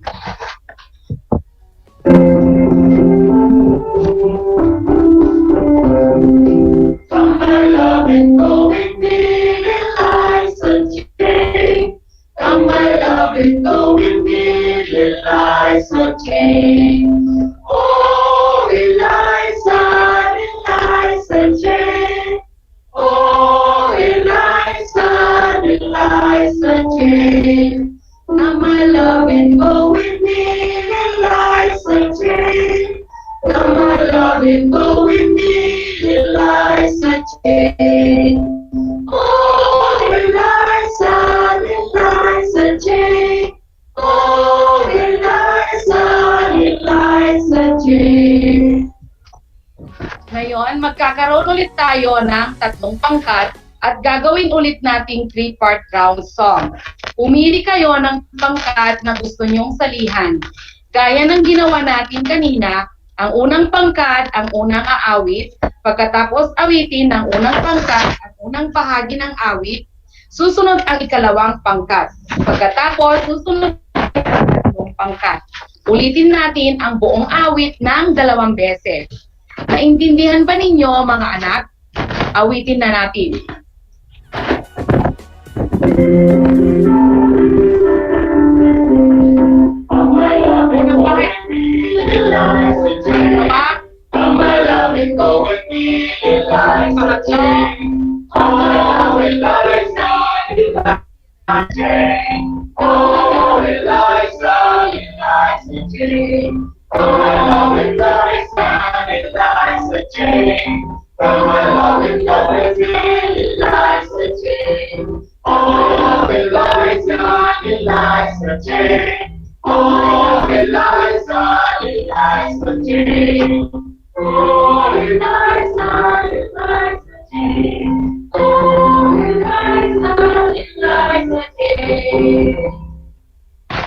Nakasunod ba kayo, mga anak? Nag-enjoy ba kayo sa ating ginawa? Ano ang tawag sa ginawa nating pag-awit? Magaling. 3-part round song. Mas naunawaan na ba ninyo ang 3-part round song? Ako ay lubos na natutuwa dahil naisagawa ninyo ito ng tama at ng may wastong tono. Ngayon naman, meron ulit tayong gagawin. Anong mga awitin ang nakikita ninyo sa screen? Tama?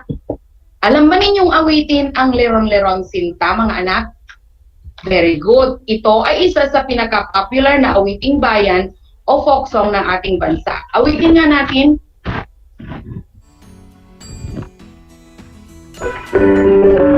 Awitin natin.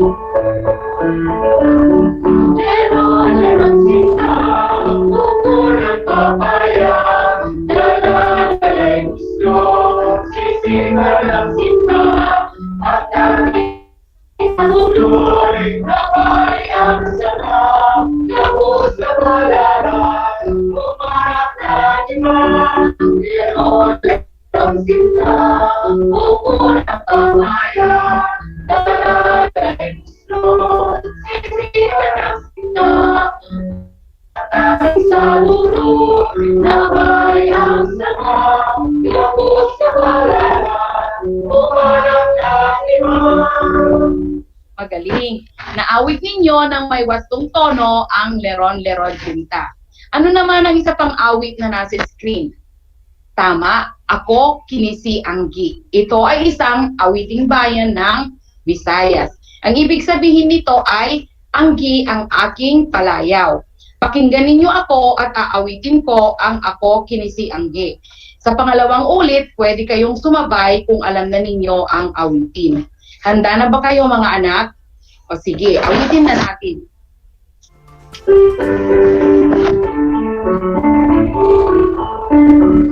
Ako kinisi Anggi, ang pisyo ko'y manahig, at laong gabi, kanunay ako nagtahi, bisan ako pulsaon, walay kwartang matigot, kay ang pagmanahi ko, igurat panginabuhin.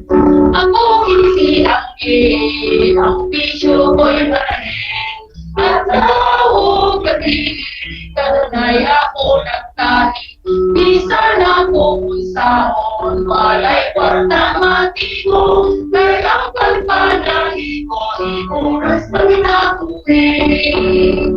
Mahusay. Konting sigla pa sa pag-awit para masaya. Konting sigla. Ulitin natin, mga anak.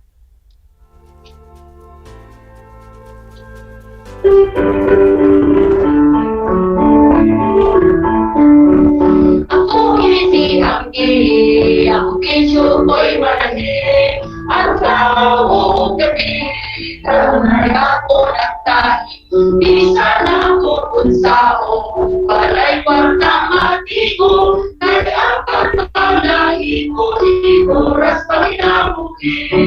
Ako kinisianggi, ang pisyo ko'y manahi, at laong gabi, sana'y ako nagtahi, isa na ako kunsao, pala'y kwartang matigo, kay ang pagpapalahi ko, ikuras panginabuhi. Ngayon, pagsasabayin nating awitin ang dalawang awit kasabay ng tugtog ng piano. Lahat ng may gustong umawit ng Leron-Leron Sinta ay kasali sa unang pangkat. Lahat ng gustong umawit ng Ako Kinisianggi naman ay kasali sa pangalawang pangkat. Sabay-sabay tayong aawit pagkatapos ng intro ng awit.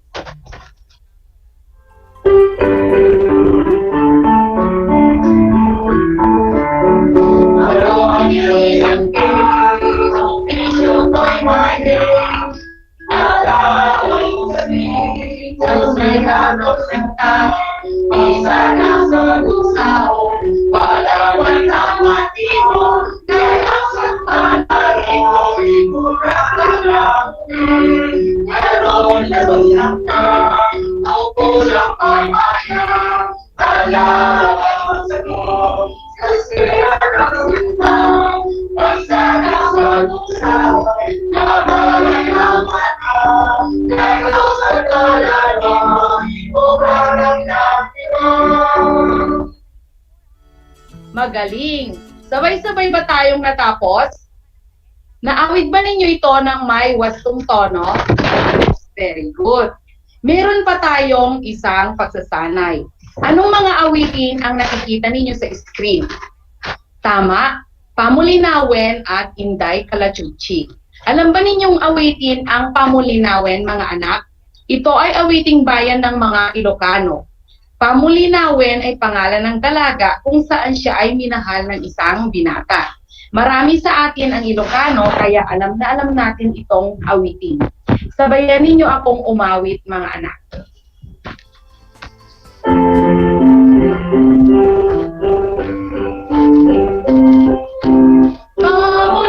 Pamulinawen, pusok hindi naman, to'y umasaso, ang rayo tasadya, panulutin man, di ka pagintutulman, to'y agayang, ang rayo tasadya, pamulinawen, pusok hindi naman, to'y umasaso, ang rayo tasadya, panulutin man, di ka pagintutulman, to'y agayan, ang rayo tasadya.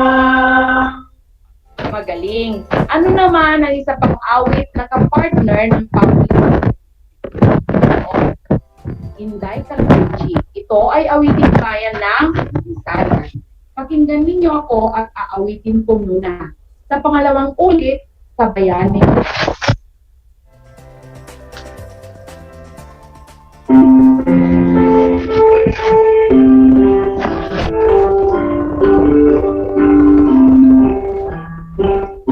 Inday Kalachuchi, may langgam tamsi, iyang balkibo, ulang bende, ayong ingaliti, ang baryo din, daghang dalaga dahil kaabang ay guwapa. Inday Kalachuchi, may langgam tamsi, iyang balkibo, ulaan berde, ayong ingaliti, ang baryo din, dagang dalaga, dagang dalaga, ako ay papa. Ngayong alam na ninyong awitin ang Inday Kalatuchi, hahatiin ko kayo ulit sa dalawang pangkat. Ang unang pangkat ay aawit ng Pamulinawen at ang ikalawang pangkat ay aawit ng Inday Kalatuchi. Nakapili na ba kayo ng gusto nyong pangkat, mga anak? Mauuna ang isang kumpas, ang Pamulinawen, dahil ang unang kumpas ng Inday Kalatuchi ay pahinga o rest. Mag-umpisa tayong uawi pagkatapos ng intro ng piano.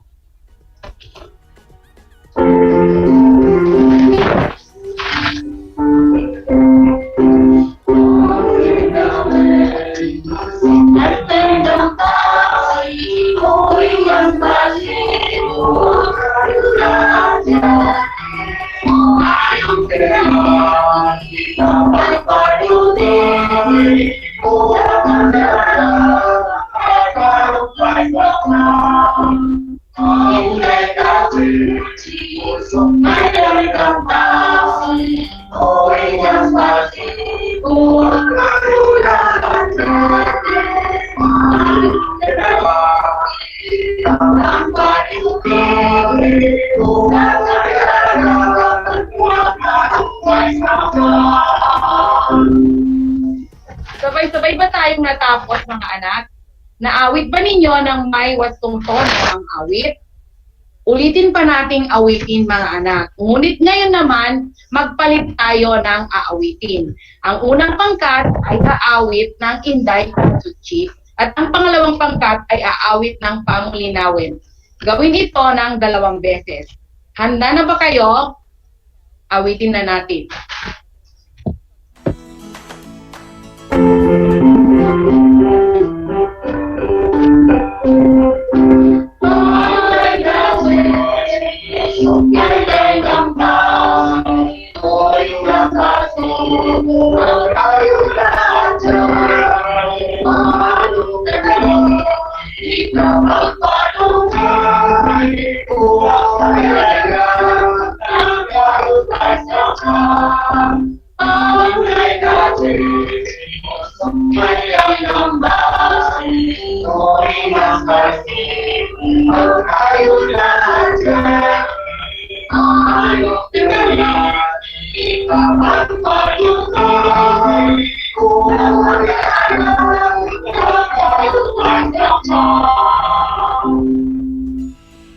Ano ang ginawa natin sa dalawang awit, mga anak? Tama, sabay nating inawit. Sabay tayong nagumpisa at sabay ding natapos. Ano ang tawag natin dito? Magaling. Ito ay partner song. Ano ang partner song? Ito ay dalawang awit na ang key signature at time signature ay iisa at maaaring awitin ng sabayan. Ang bilang ng measure ay magkahawig din. Sa mga nagawa nating activities, ano ang pagkakaiba ng round song at partner song? Mahusay. Ang round song ay pag-awit ng sabayan ng isang awit na ang isang pangkat ay nauuna ng isang bahagi bago magsimulang umawit ang pangalawang pangkat.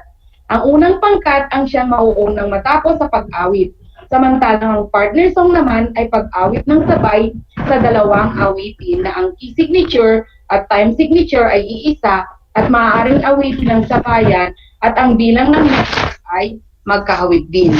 Ang dalawang ito ay naglalarawan ng texture ng awitin. Napag-aralan natin ang naisagawa ng maayos ang isa pang elemento ng musika na texture. Para sa inyong performance task, una, sa tulong ni nanay, tatay, ate o kuya, mga pinsan, pumili ng isang round song na ginamit sa ating aralin ngayong araw at awitin ito ng 2 beses kasama nila.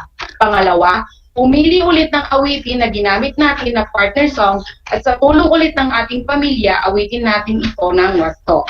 Sa mga may gadgets, i-video ninyo yung sarili habang ginagawa ang activity at ipadala o isend kay teacher gamit ang messenger ninyo, gamit ang rubrics na nasa learning activities.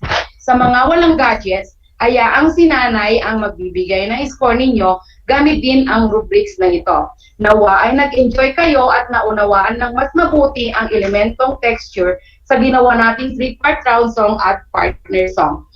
Muli, ako ang inyong lingkod, Teacher Mirani Katinpindias, guro nyo sa Musika 5 at ipinagmamalaking Sa lahat ng aspeto, nangunguna ang TarlakHenyo.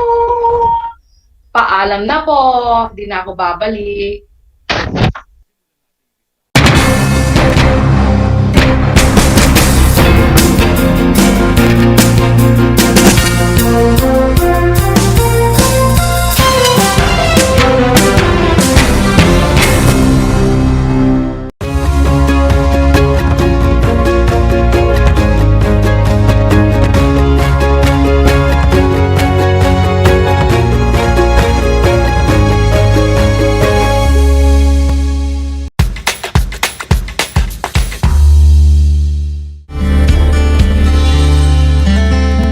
Alam niyo ba na ang Pilipinas ay mayroong 7,641 islands? Mula sa bilang na 7,107 islands, nadagdagan ito ng 534 na isla noong 2017. Tanging 2,000 lamang sa mga islang ito ang natitirhan.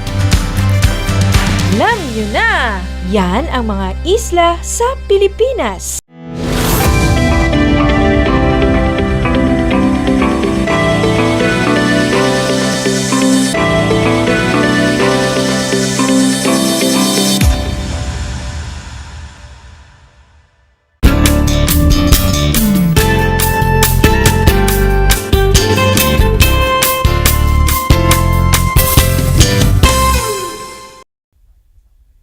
Welcome sa ating Project Shine, Aral TarlakHenyo ng Schools Division of Tarlac Province na napapanood dito sa RTV Tarlac Channel 26 at Converge Cable Channel 100 at sa bayang napapakinggan sa 828 AM, DCTC, Radyo Pilipino Tarlac. Magandang buhay, mabuting tao! Kamusta na kayo, mga giliw naming tagapakinig? Ang aking pagbati at paghanga sa inyong pagpapahalaga sa edukasyon at pagpupursiging matapos ito ng nagtatagumpay sa kabila ng hamon ng pandemya.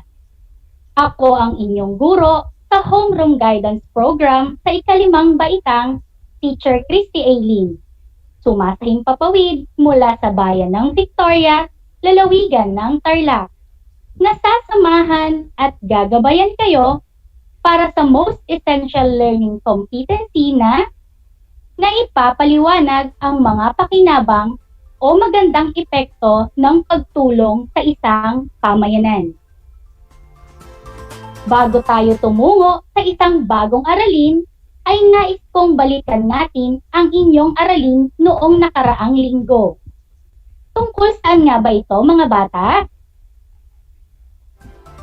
Kung ang inyong sagot ay tungkol sa pagtukoy ng mga pangangailangan ng isang pamilya at komunidad, mahusay dahil kayo ay tama. Ano-ano ba ang mga pangunahing pangangailangan ng isang pamilya at ng komunidad sa kanilang pang-araw-araw na gawain upang mabuhay? Kung ang inyong sagot ay tirahan, kasuotan, pagkain at inumin, mahusay dahil kayo ay tama. Ano-ano naman ang iba pang mga makahalagang pangangailangan ng isang pamilya at ng komunidad na bubuo sa pagkatao ng isang individual? Tumpak ang iyong sagot kung ito ay edukasyon, hanap buhay, paglilibangan, relihiyon, at tapat at responsableng pinuno. Mahalaga sa bawat pamilya at sa komunidad ang pagkakaroon ng sapat na pangangailangan tulad ng mga nabanggit upang mabuhay ng malusog, masaya, at payapa sa mundong ating ginagalawan. At upang sa ganon, mabuo rin ang kanilang pagkatao. Magagaling talaga kayo, mga bata, dahil naaalala pa ninyo ang inyong nakaraang aralin. Ngayon ay natitiyak kong kayo ay handang-handa na sa ating bagong aralin sa araw na ito. Maging alerto at listo sa anumang impormasyong magbibigay sa atin ng inspirasyon, pag-asa, at aral sa buhay na makatutulong sa pagiging mabuting tao. Ihanda rin ang inyong papel at panulat sa pagsagot ng mga gawain at upang makapagtala din kayo ng mga makahalagang impormasyon sa ating aralin. Tayong mga Pilipino ay kilala sa ipinagmamalaking katangian na pagkakaroon ng mabuting pakikipag-ugnayan sa ating kapwa. Ito ay pagtanggap na kailangan natin ang ating kapwa at kailangan din nila tayo. Ika nga sa kasabihan, walang taong nabubuhay para sa sarili lamang. Ipinaliliwanag nito ng bawat nilalang ng Diyos ay may tungkuling isaalang-alang ang kapakanan ng kanyang kapwa. At dahil lahat tayo ay nilalang ng Diyos, ay marapat lamang na tayo ay magmahalan, magmalasakit, magtulungan, at magbigay ng pag-asa sa pagharap sa mga suliranin na para bang miyembro tayong lahat ng iisang pamilya. Ngayon ay sisimulan natin ang bago nating aralin ng isang maikling kwento. Ito ay pinamagatang Ang Matulunging si Maria, hango sa maikling kwento mula sa mga letra at guhit.wordpress.com. May isang batang nagngangalang Maria. Galing siya sa isang simple ngunit masayang pamilya. Siya ay 11 taong gulang at nasa ika-5 baitang na. Araw-araw niyang nilalakad ang daan papuntang paaralan dahil ito'y malapit lang sa kanilang bahay at para na rin makatipid siya. Isang araw, habang siya'y naglalakad, napansin niya ang isang matandang lalaki na nakaupo sa may waiting shed. Ito'y mukhang malungkot at hinang-hinana.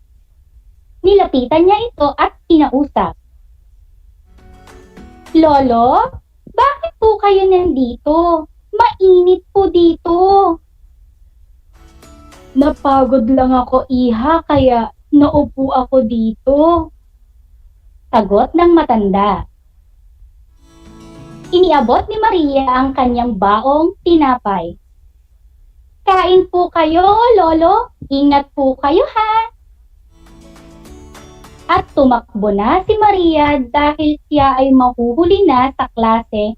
Ngunit tumulyap uli ito sa matanda at nakita niyang binuksan nito ang balot ng tinapay at kumain na.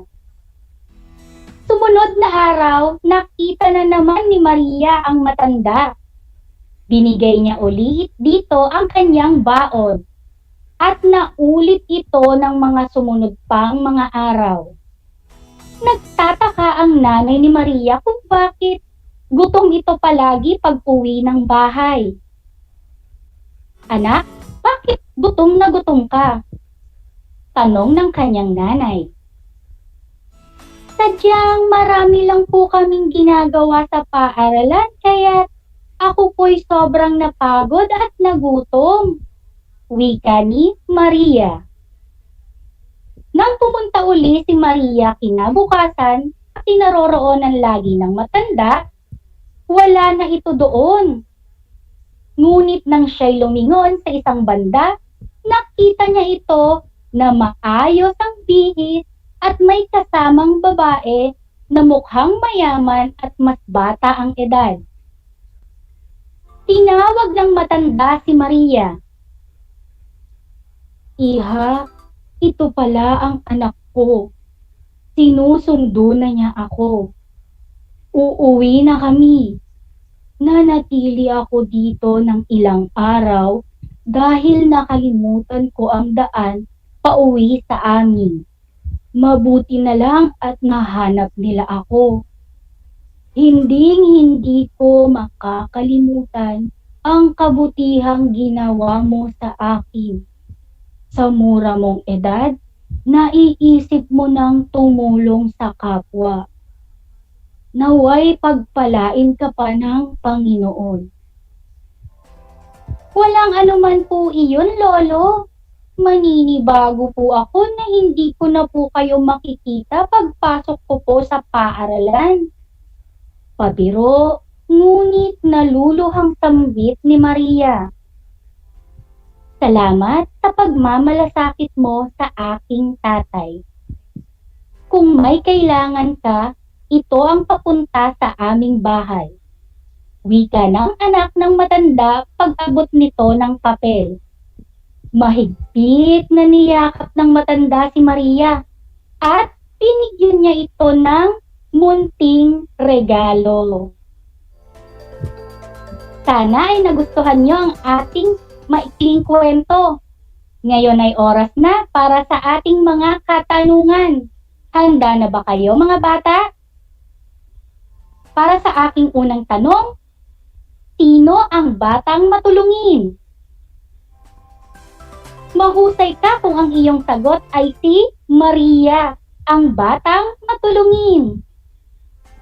Pangalawang tanong, ano ang ginawa niyang tulong? Ang sagot ay, binibigay ni Maria ang baon niyang tinapay sa matanda upang may makain sa loob ng ilang araw.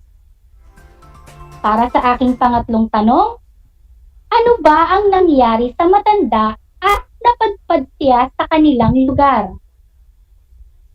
Ito ay dahil nakalimutan ng matanda ang daan pauwi sa kanila kaya nanatili siya doon ng ilang araw. Mabuti na lamang at nahanap siya ng kanyang anak at siya ay nakauwi na rin. At sa aking panghuling tanong, ano ang naging magandang pakinabang o epekto ng pagtulong ni Maria sa matanda? Narito ang isang tugon mula sa ating comment box. Nagkaroon daw si Maria ng munting regalo mula sa matanda. Ito pa ang isang sagot mula sa ating comment box. Hindi makakalimutan ng matanda si Maria dahil siya lamang ang tumulong at nagpakita ng pagmamalasakit sa kanya. Maraming salamat sa mga tugon niyo, mga bata. Mahuhusay talaga kayo. Tandaan niyo, mga bata, na ang pagmamalasakit at pagtulong sa kapwa ay dapat pusang loob na ginagawa at hindi naghihintay ng anumang kapalit. Sa ating kwento, ay pinagpala si Maria na makatanggap ng regalo dahil sa pagtulong niya sa matanda kahit di naman niya ito inaasahan.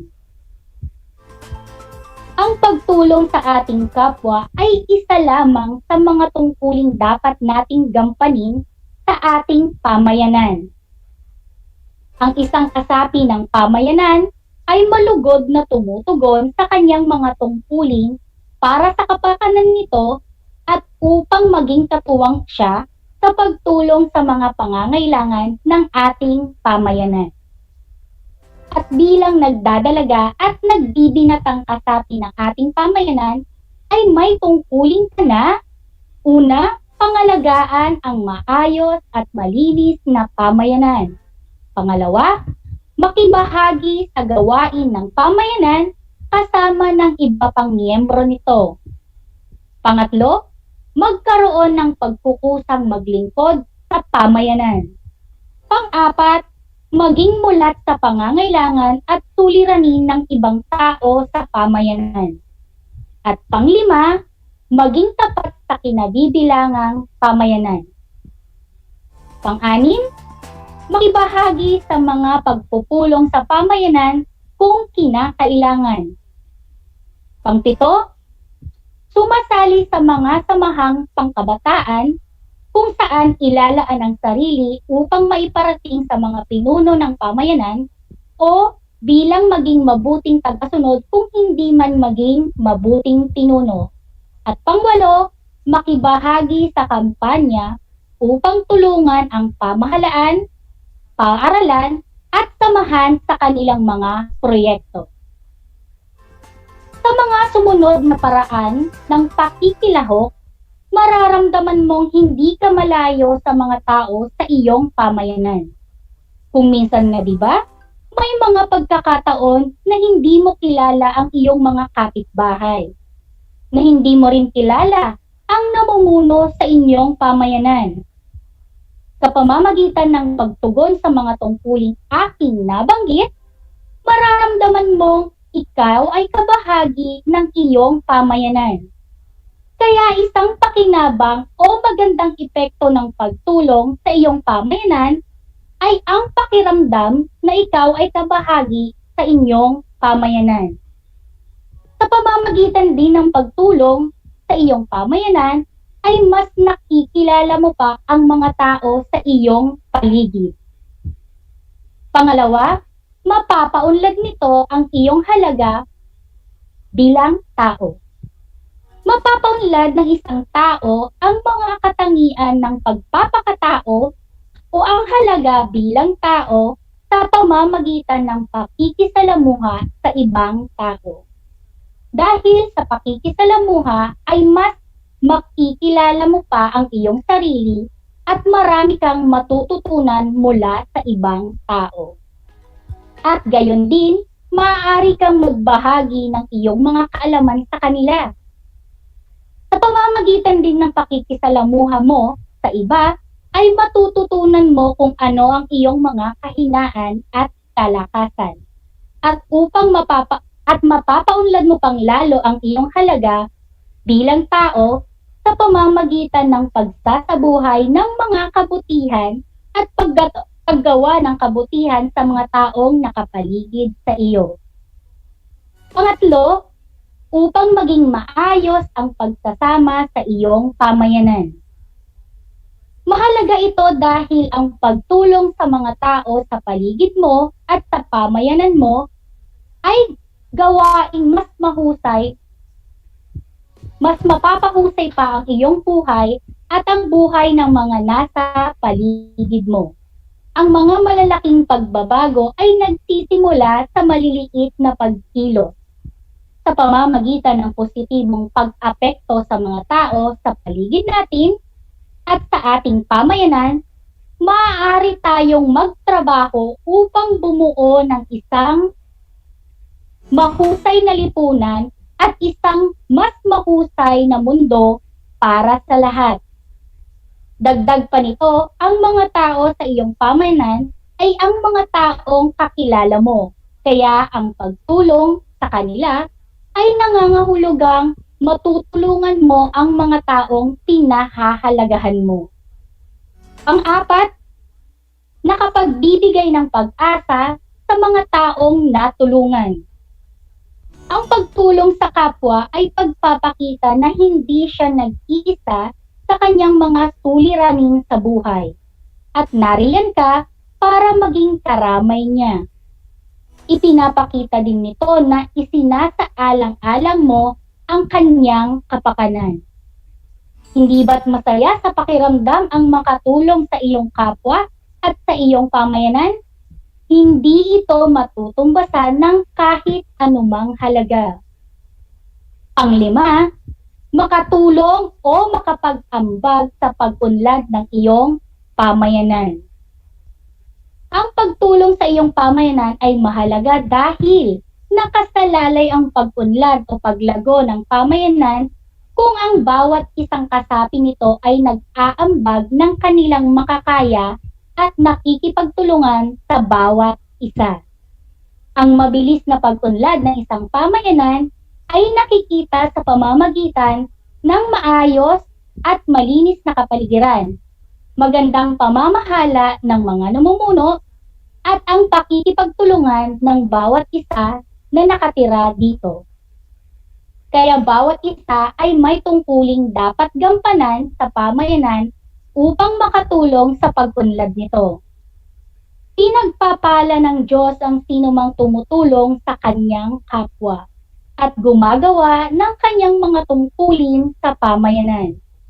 Ipagmamalaki ka pa ng mga tao sa iyong paligid, sa mga kabutihan at kagandahang loob na iyong nagagawa. Nagiging modelo ka rin ang iyong pagtulong upang gayahin ng iyong mga kapitbahay at ng mga tao sa iyong pamayanan. Hindi rin makakalimutan ng mga taong iyong natulungan ang kabutihang iyong nagawa sa kanya, tulad na lamang ng nangyaring pasasalamat ng matanda at anak nito kay Maria sa ating kwento. Mahalagang tandaan mga bata ang mga sumusunod na konsepto mula sa ating aralin ngayong araw. May pakinabang o magandang epekto ang pagtulong sa iyong pamayanan. Una na dito, ang pakiramdam na ikaw ay kabahagi ng iyong pamayanan. Pangalawa, mapaunlad ang iyong halaga bilang tao. Pangatlo, upang maging maayos ang pagsasama sa pamayanan. Pang-apat, pagbibigay ng pag-asa sa taong natulungan. At panglima, makatulong o makapag-ambag sa pag-unlad ng iyong pamayanan. Sa puntong ito, panahon na upang alamin kung kayo ay may natutunan mula sa ating aralin sa pamamagitan ng munting pagsusulit. Sa lahat ng nanonood sa FB Live, gamitin ang FB chat o comment box para sa inyong mga kasagutan. Ihanda naman ang panulat at sagutang papel sa lahat ng mga nanonood sa telebisyon at nakikinig sa radyo. Ang panuto, lagyan ng check kung ang pahayag ay nagtataad ng magandang epekto ng pagtulong sa pamayanan. At X naman kung hindi. Para sa unang bilang, uunlad ang komunidad kung ang lahat ay magtutulungan. Ang tamang sagot ay check. Para sa pangalawang bilang, ayaw makiisa ng iyong kapitbahay sa pagtulong sa proyektong pagsasaayos ng inyong barangay dahil sa nasalanta din siya ng nagdaang bagyo. Mahusay ka kung ang iyong sagot ay X. Para sa pangatlong bilang, ang sama-samang paglilinis ng mga tao sa isang komunidad ay isang masamang gawain. Ang tamang sagot ay X. Para sa pang-apat na bilang, magbigay tulong sa mga taong naapektuhan ng nagdaang kalamidad. Ang sagot ay check. At panglimang bilang, kung ang lahat ay magtutulungan, kaagad matatapos ang isang gawain. Tumpak ang iyong sagot kung ito ay check. Binabati ko kayong lahat mga anak sapagkat natitiyak kong nakuha niyong lahat ang tamang sagot sa ating pagsusulit. Mula sa akin, tanggapin ninyo ang mga salitang magaling at mahusay, mabuting tao. Mga bata, ako ay naghanda ng mga gawain at refleksyon sa inyong learning activity sheet. Inaasahan ko na ito ay inyong sasagutan ng buong sigasig at sa abot ng inyong makakaya.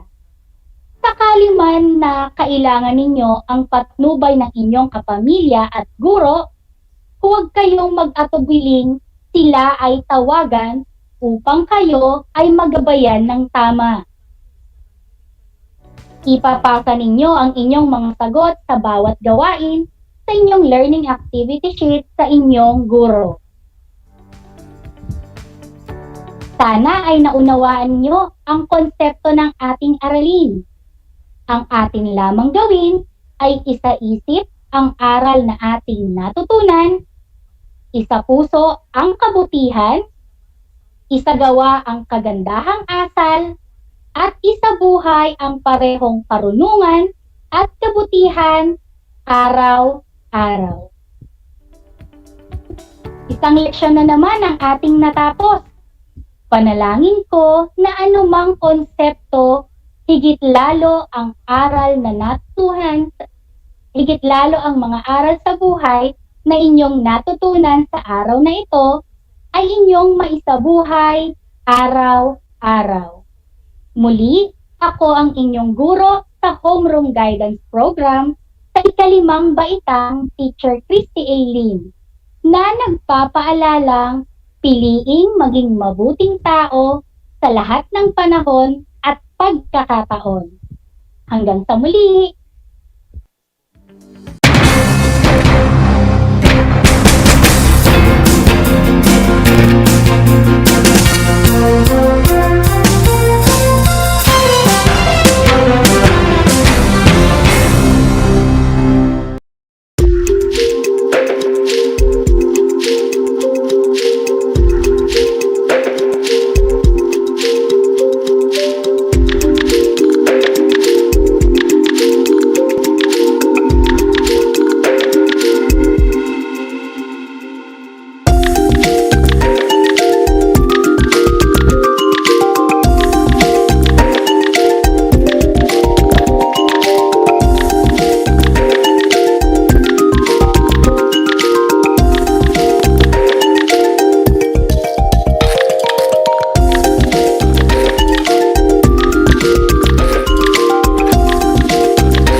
Alam niyo ba na ang jeep ay ang pinakasikat na uri ng transportasyon sa Pilipinas? May nagsasabi na ang pangalang jeep ay hango sa salitang jeepy na ang ibig sabihin ay general purpose or government purpose na naglalarawan ng military jeep na ginamit noong World War II. Pagkatapos ng digmaan, iniwan na ng mga sundalong Amerikano ang libu-libong jeep sa kalsada ng Maynila. Ang matibay at makulay na jeepney nga raw ay truly mestizo dahil sa half local at half foreign na katangian nito. Alam nyo na, yan ang jeepney. Masayang-masaya ako na nagkaroon ako ng chance, ng opportunity na makasama kayong lahat. Ma-share ko yung mga tips, makakaganda at makakapagpasaya sa buhay-buhay natin, di ba mga Mars? Kaya Mars, tandaan ninyo, dito, kayo ang bida.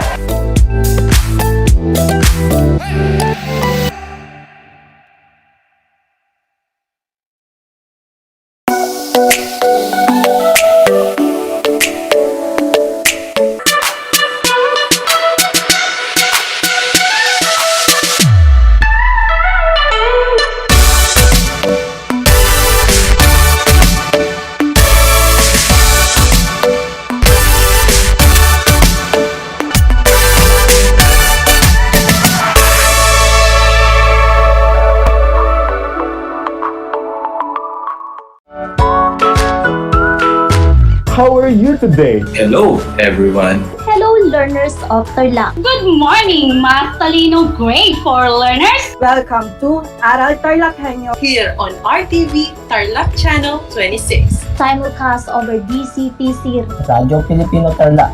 I'm Sir Glenn, your teacher broadcaster. Broadcasting live here at Paniki Tarlac. Remotely here in Concepcion, Tarlac. Live here at Barangay Pedro Elquines, Mayantok, Tarlac. Broadcasting live from Ramos National High School. Your anchor teacher today for grade 9 mathematics. Your partner in education this time of pandemic.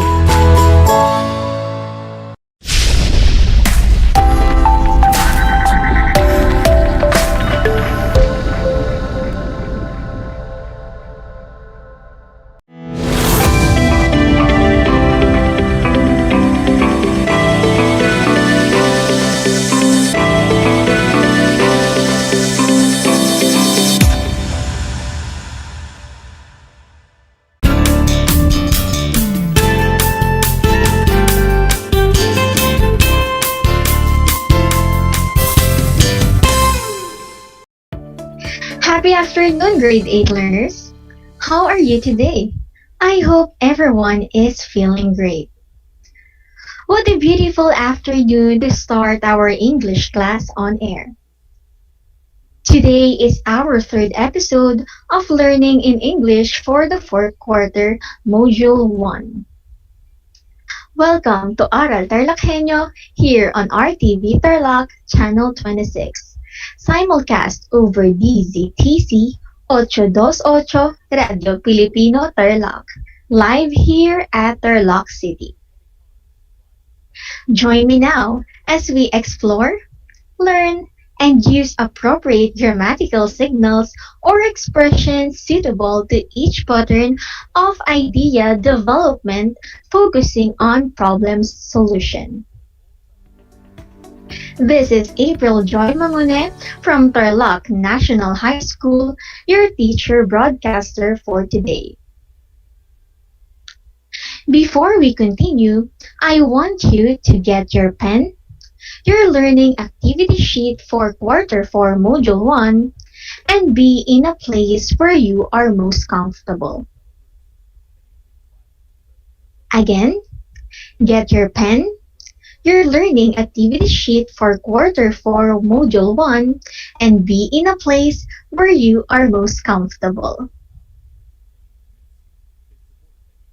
Last episode, Teacher Odina Bermudez discussed with you how to use appropriate grammatical signals or expressions suitable to each pattern of idea development, focusing on claim and counterclaim. So today, you will continue how to use appropriate grammatical signals or expressions suitable to each pattern of idea development, and our focus is on problem and solution. Now, let us look back by answering the following questions. I want you to listen as I read the sentences, and I want you to choose the correct signal used from the box. Write the letter of the correct answer on your answer sheet. Are you ready, dear students? Alright, let's start. For number 1. Some argue that cell phones should be allowed in the classrooms for they help the parent to keep in touch with their children. Blank, but every student is always under the care of his or her teachers whenever they are in the learning institution. Is it letter A? It may be true. Letter B, however. Letter C, despite. Letter D, for instance. Or letter E, shows that. Did you answer letter A? You got the correct answer. It may be true. Next, for number 2. Cell phones are innovative technology in the modern world. Blank, the reason students fancy this device in the learning institutions has triggered intensive debate. Is it letter A? It may be true. Letter B, however. Letter C, despite. Letter D, for instance. Or letter E, shows that. What is your answer? Let's see if your answer is correct. I know that you got this one correctly. The correct answer for number 2 is letter B, however. Now, let's have number 3. Blank, that mobile phones are a rich source of academic information. The Education Management Board should ensure that the learning institutions meet the standards of providing quality education. Is it letter A? It may be true. Letter B, however. Letter C, despite. Letter D, for instance. Or letter E, shows that. Did you answer letter C? Give yourselves a round of applause because your answer is correct. It is indeed letter C, despite. Now, let's move on to number 4. Allowing the students to have cell phones in the learning institutions will lead to misuse of these devices. Blank, the modern technology has incorporated extra features to the mobile phones, creating a significant difference from the phone model produced in the last few decades. Is it letter A? It may be true. Letter B, however.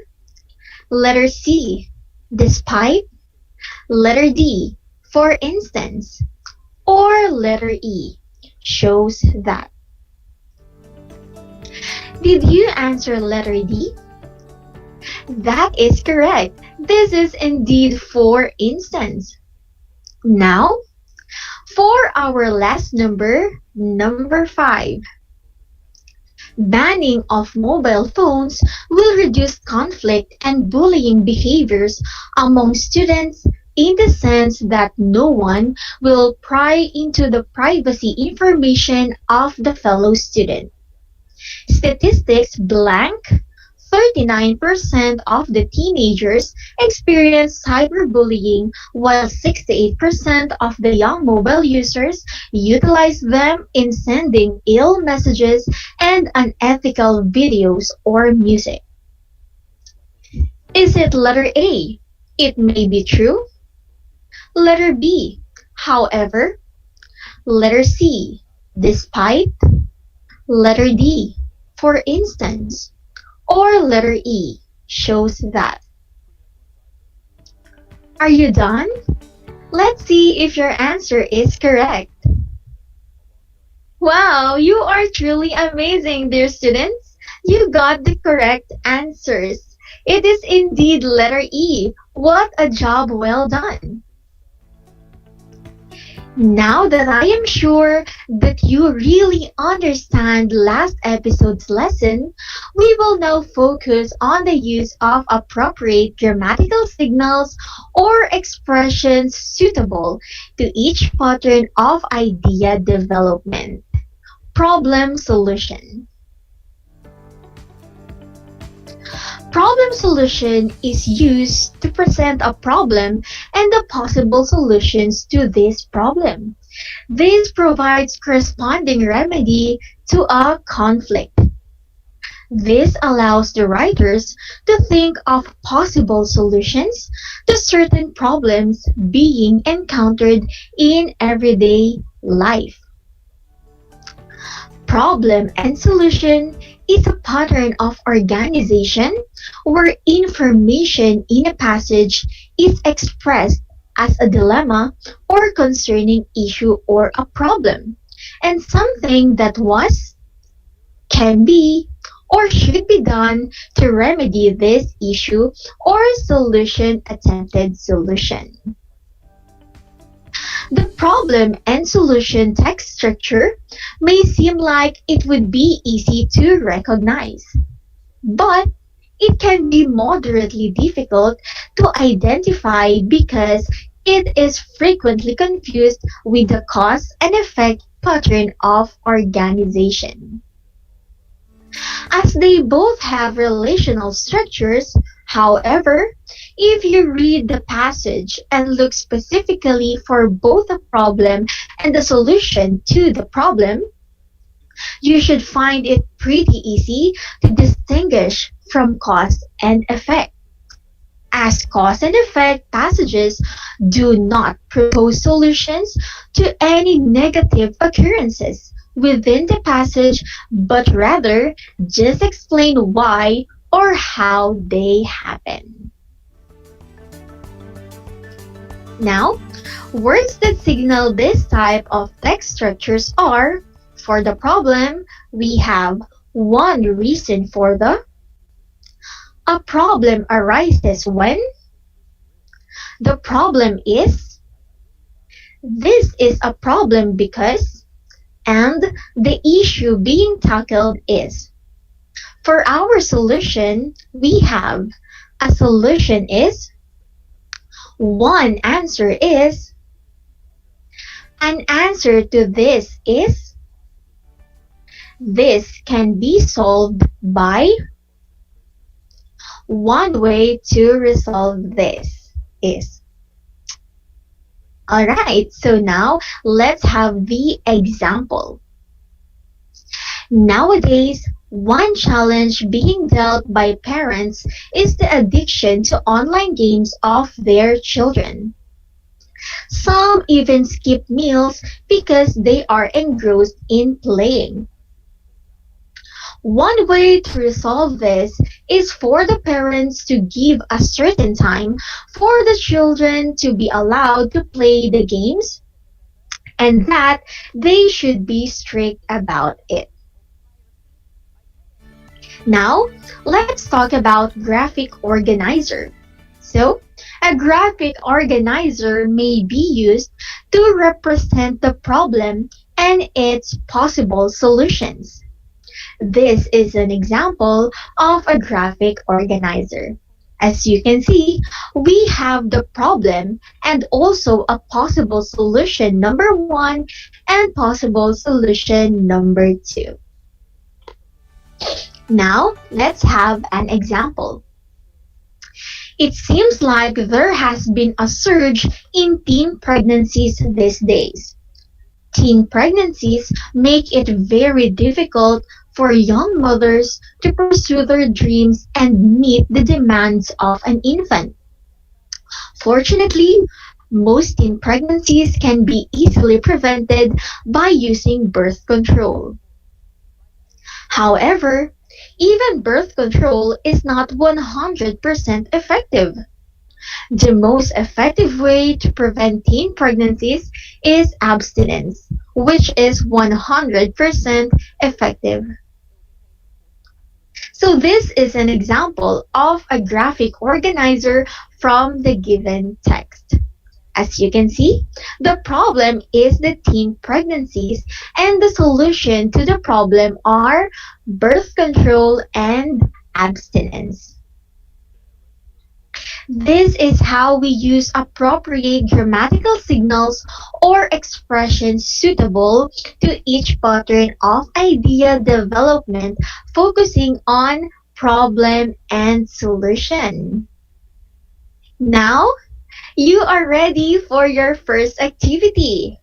Okay, for letter A, I want you to listen to my direction.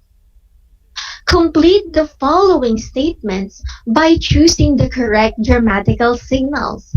Write the letter of your answers on your answer sheet. Okay, let's start. Number 1. One requirement for the subject is role-playing.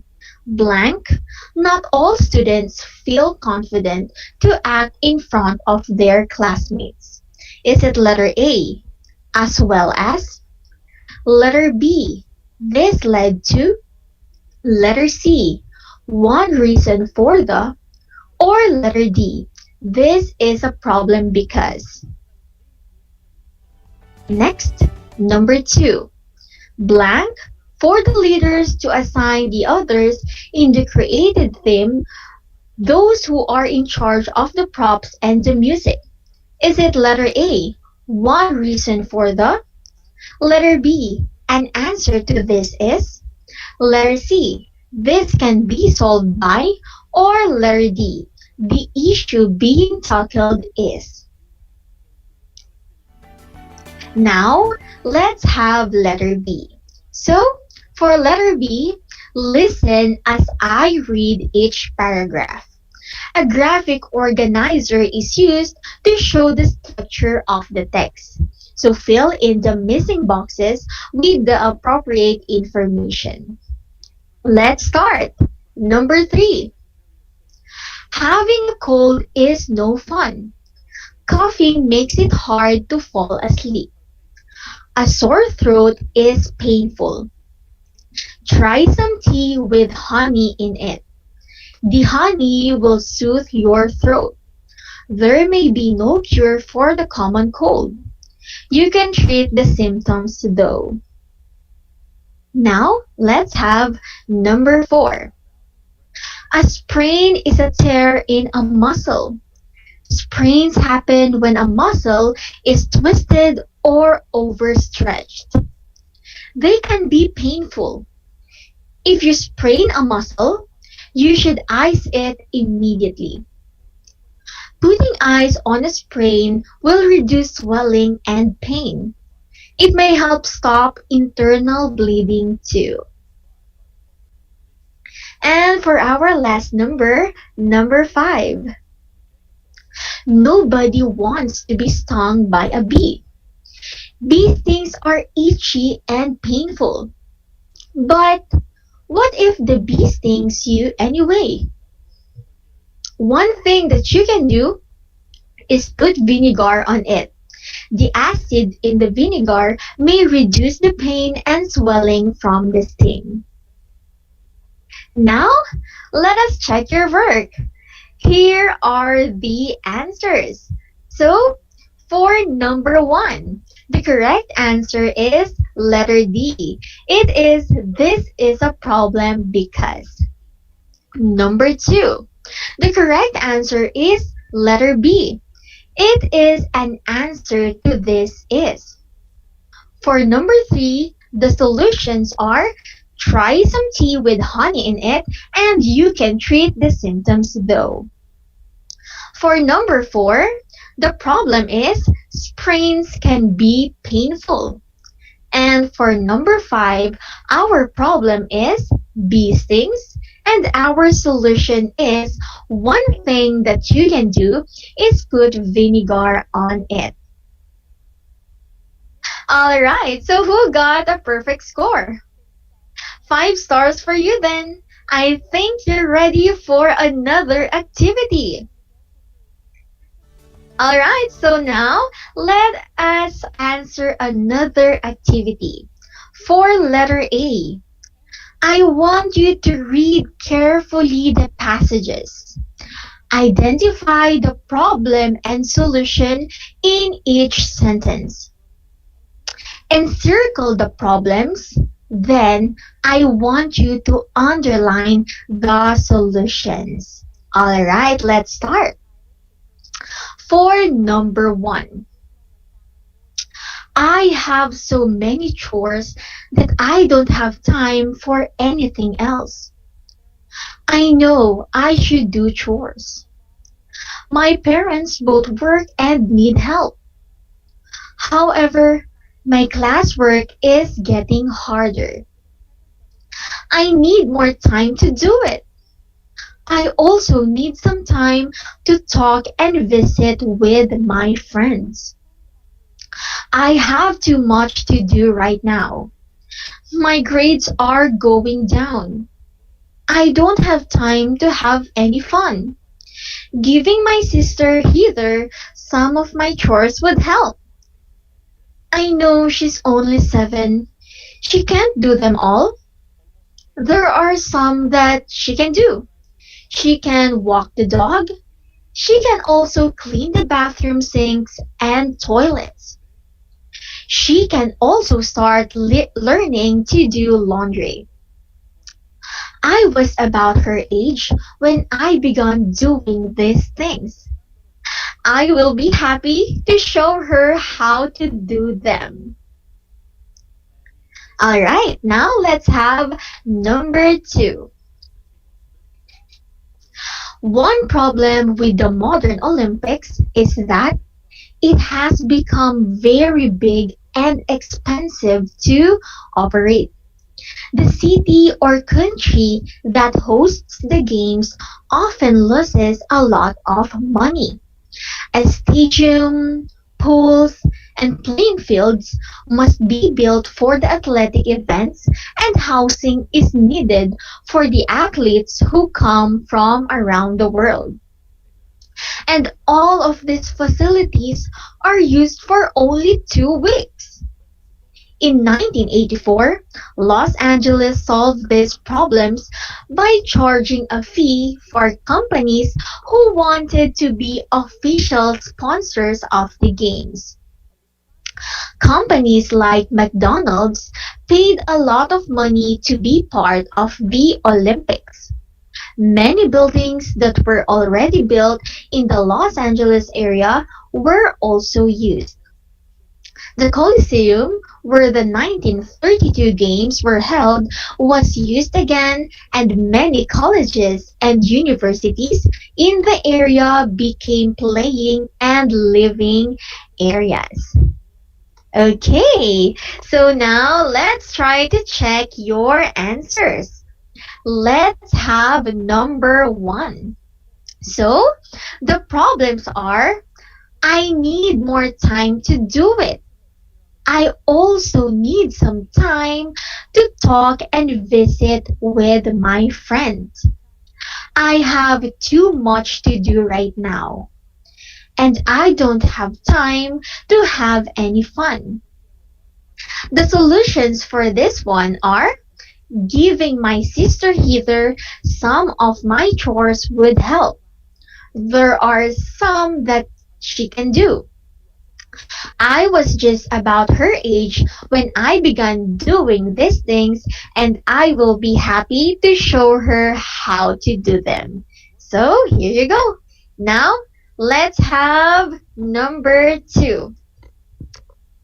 The problem is, one problem with the modern Olympics is that it has become very big and expensive to operate, and the solution is, in 1984, Los Angeles solved these problems by charging a fee for companies who wanted to be official sponsors of the games. Alright, now for letter B. Match the problem to its corresponding solution. I will read the problem and you need to choose the appropriate solutions flashed on the screen.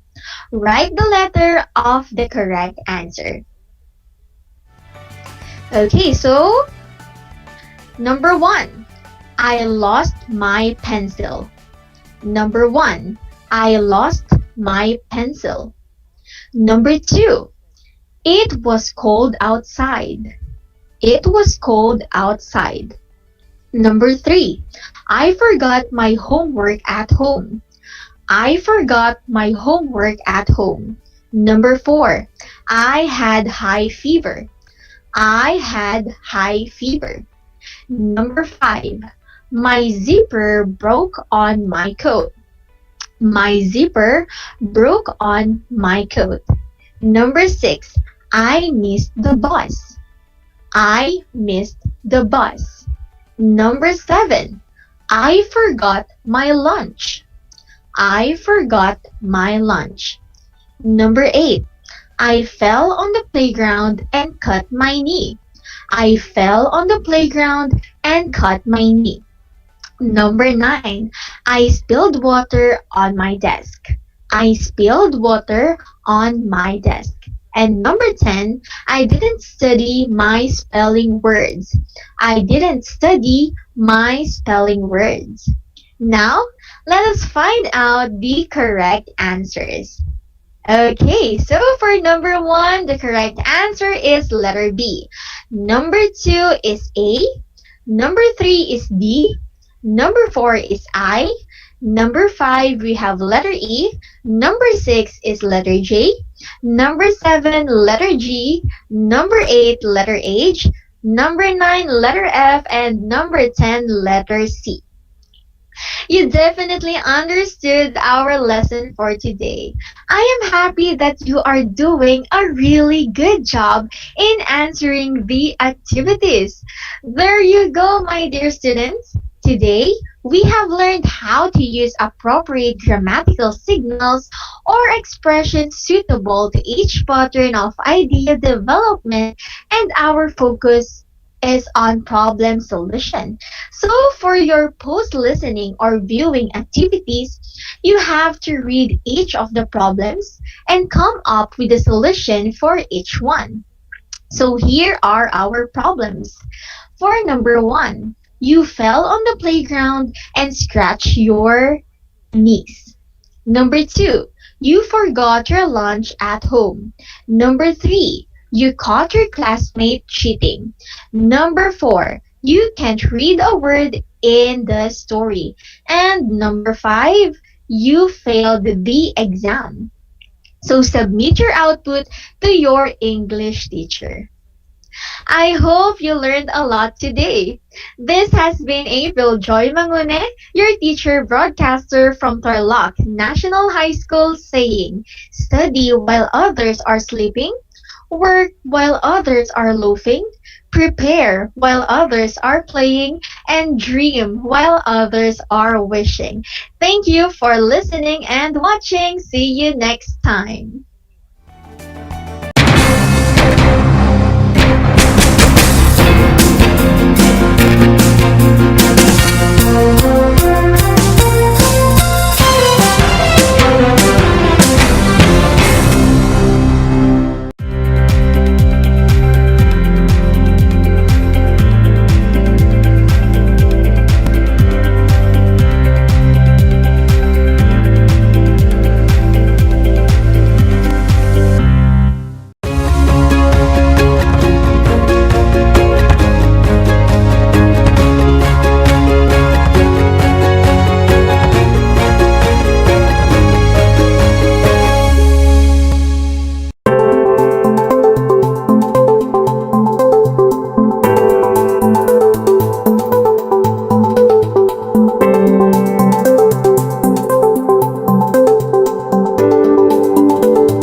Alam niyo ba na ang kinikilalang Guinness Book of World Records holder bilang pinakamaliit na commercially harvested fish ay isang sinarapan? Ito ay matatagpuan lamang sa Pilipinas, sa Lake Buhi sa Bicol River. Isa itong uri ng goby na may transparent na katawan na may sukat na 12.5 mm. Alam mo na, yan ang sinarapan. Ang aking pagbati at paghanga sa inyong patuloy na pag-aaral. Welcome sa ating Aral TarlakHenyo sa RTV Tarlac, Channel 26 at sa DZTC, Radyo Pilipino Tarlac. Narito na ang paaralang walang sawang naglilingkod mula dito sa Villa Agdipay, mula dito sa bayan ng San Manuel, mula sa bayan ng San Clemente, mula sa Santa Ignacio, mula sa bayan ng Victoria, mula sa lungsod ng Tarlac. Teacher Jury Andres Madriaga, ang inyong teacher broadcaster para sa ika-4 na baitang ng PE.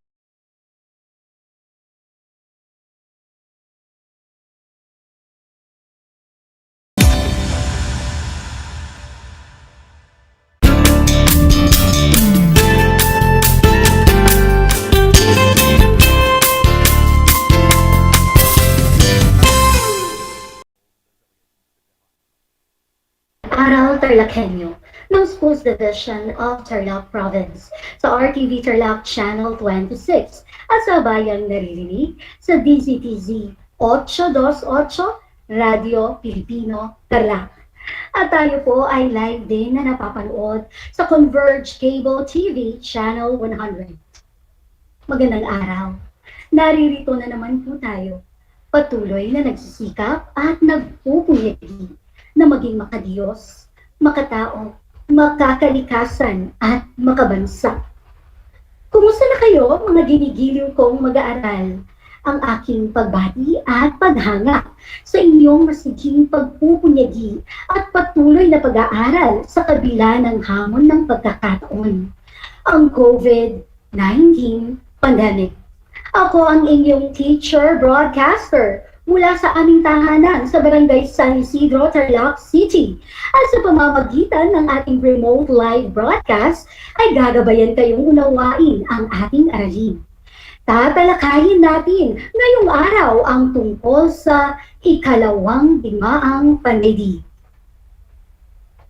Mga giliw kong mag-aaral, bago natin simulan ang ating talakayan ay magkakaroon muna tayo ng kasunduan. Una, siguraduhin kayo ay nasa komportableng lugar habang nakasubaybay sa ating Aral TarlakHenyo. Ikalawa, ihanda ang inyong learner's material, ang inyong papel at ballpen na gagamitin sa pag-aaral.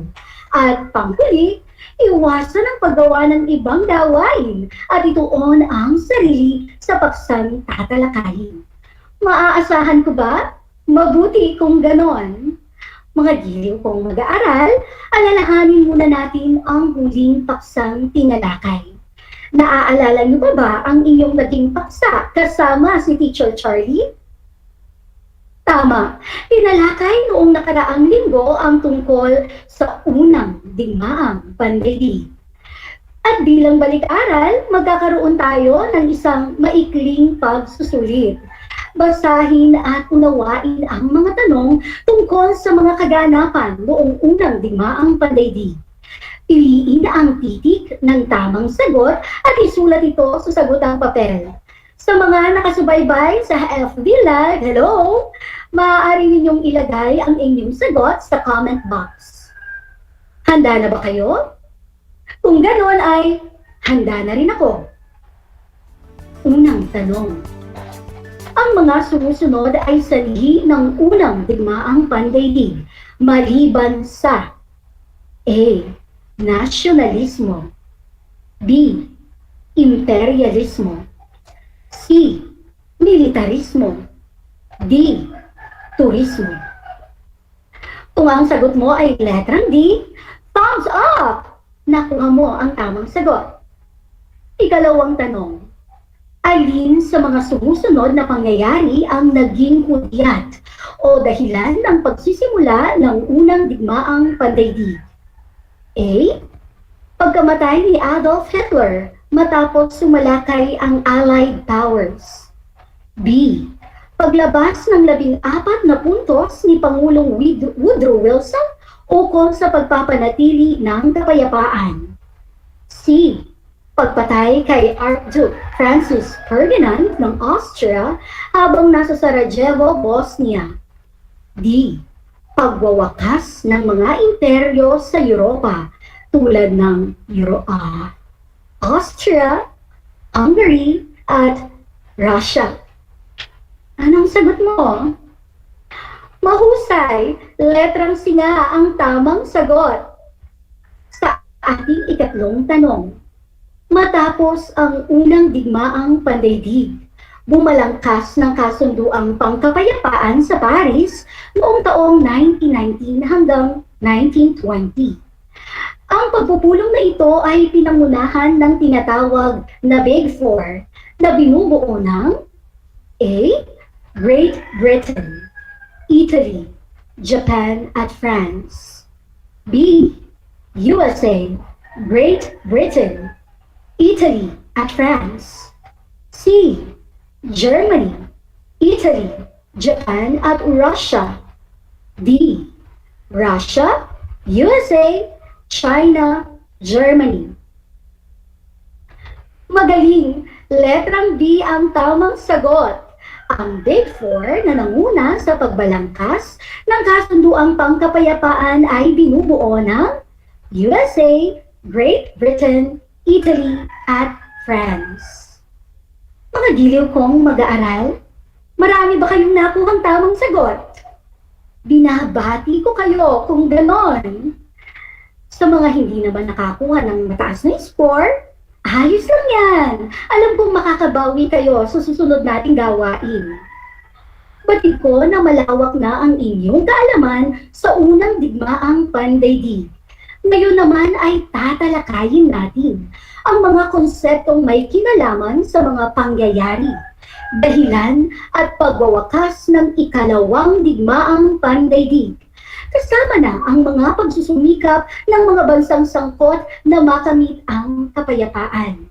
Ito ay nakaangkla sa Most Essential Learning Competency na nasusuri ang mga dahilan, mahahalagang pangyayaring naganap at bunga ng ikalawang digmaang pandaigdig. Sa puntong ito ay tuklasin muna natin ang inyong paunang kaalaman ukol sa bago nating paksa. Magbibigay ako ng ilang bugtong at kailangan ninyong hulaan kung sino ang personalidad o anong bansa ang inilalarawan. Gamitin ang talas ng isip at isulat ang sagot sa sagutang papel. Muli, sa mga nakasubaybay sa FB Live, maaari ninyong ilagay ang inyong sagot sa comment box. Una, bandila nito ay puno ng bituin. Superpower ito kung tawagin. Ang tamang sagot ay Estados Unidos. Magaling! Ikalawa, kilala bilang Land of the Rising Sun. Sa silangang Asya, ito matatagpuan. Very good! Japan ang tamang sagot. Ikatlo, isang pangway na hugis bota. Punong lungsod nito ay Roma. Wow! Ang galing-galing mo! Nakuha mo ang tamang sagot. Italy.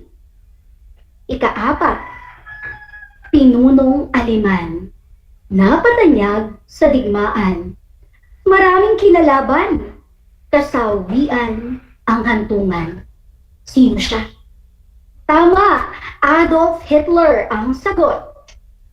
Ikalima, sa panahong kailangan ay kapayapaan, naging mitya ito ng digmaan, inagaw ng bansang Japan, at nagbunga ng panibagong labanan.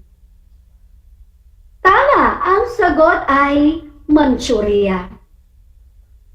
Mga giliw kong mag-aaral, nakuha niyo ba muli ang mga tamang sagot? Mahusay! Tandaan na ang mga salitang iyan ay may malaking kinalaman sa bago nating paksa. Sa mga hindi nakasagot, huwag malungkot dahil madami ka pang pagkakataong bumawi. Ang gagawin mo lang, kailangang makinig kang mabuti sa ating talakayan. Pagtutuunan sa unang bahagi ng ating aralin ang tungkol sa mga sanhi ng ikalawang digmaang pandaigdig. Bakit naganap ang ikalawang digmaang pandaigdig? Ano-anong mga bansa ang sangkot dito? Aalamin natin yan, kaya halina kayo! Mag-aral tayo at matuto dito lang sa Aral TarlakHenyo. Hindi pa man lubusang nakakabangon ang mga bansa sa pinsala ng unang digmaang pandaigdig, ay muling umigting ang mga hidwaan sa pagitan ng mga bansa. Dala na rin ito ng nasimulang ambisyon ng mga makapangyarihang bansa na maipagpatuloy ang pananakop at pagpapalawak ng kanilang teritoryo. Narito ang mga pangyayaring naganap at nagpasiklab sa ikalawang digmaang pandaigdig. Mga giliw kong mag-aaral, ang unang sanhi ng ikalawang digmaang pandaigdig ay ang pag-aagaw ng Japan sa Manchuria. Noong taong 1931, inagaw ng Japan ang lungsod ng Manchuria. Kinundina ng Liga ng mga Bansa ang Japan at sinabing ang ginawang ito ay paglusob. Kasunod ng pagkundina, itiniwalag sa Liga ng mga Bansa ang Japan.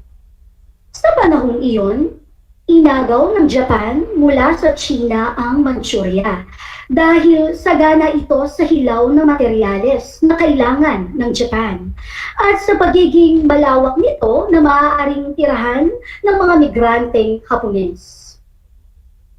Ang ikalawang sanhi naman ng ikalawang digmaang pandaigdig ay ang pag-alis ng Germany sa Liga ng mga Bansa. Ang Germany o Alemanya ay tumiwalag sa Liga ng mga Bansa noong taong 1933 sapagkat ayon sa mga Aleman, ang pag-aalis at pagbabawal ng Liga ng mga Bansa sa pagsasandata ng Germany ay isang paraan ng pag-aalis ng karapatang mag-armas.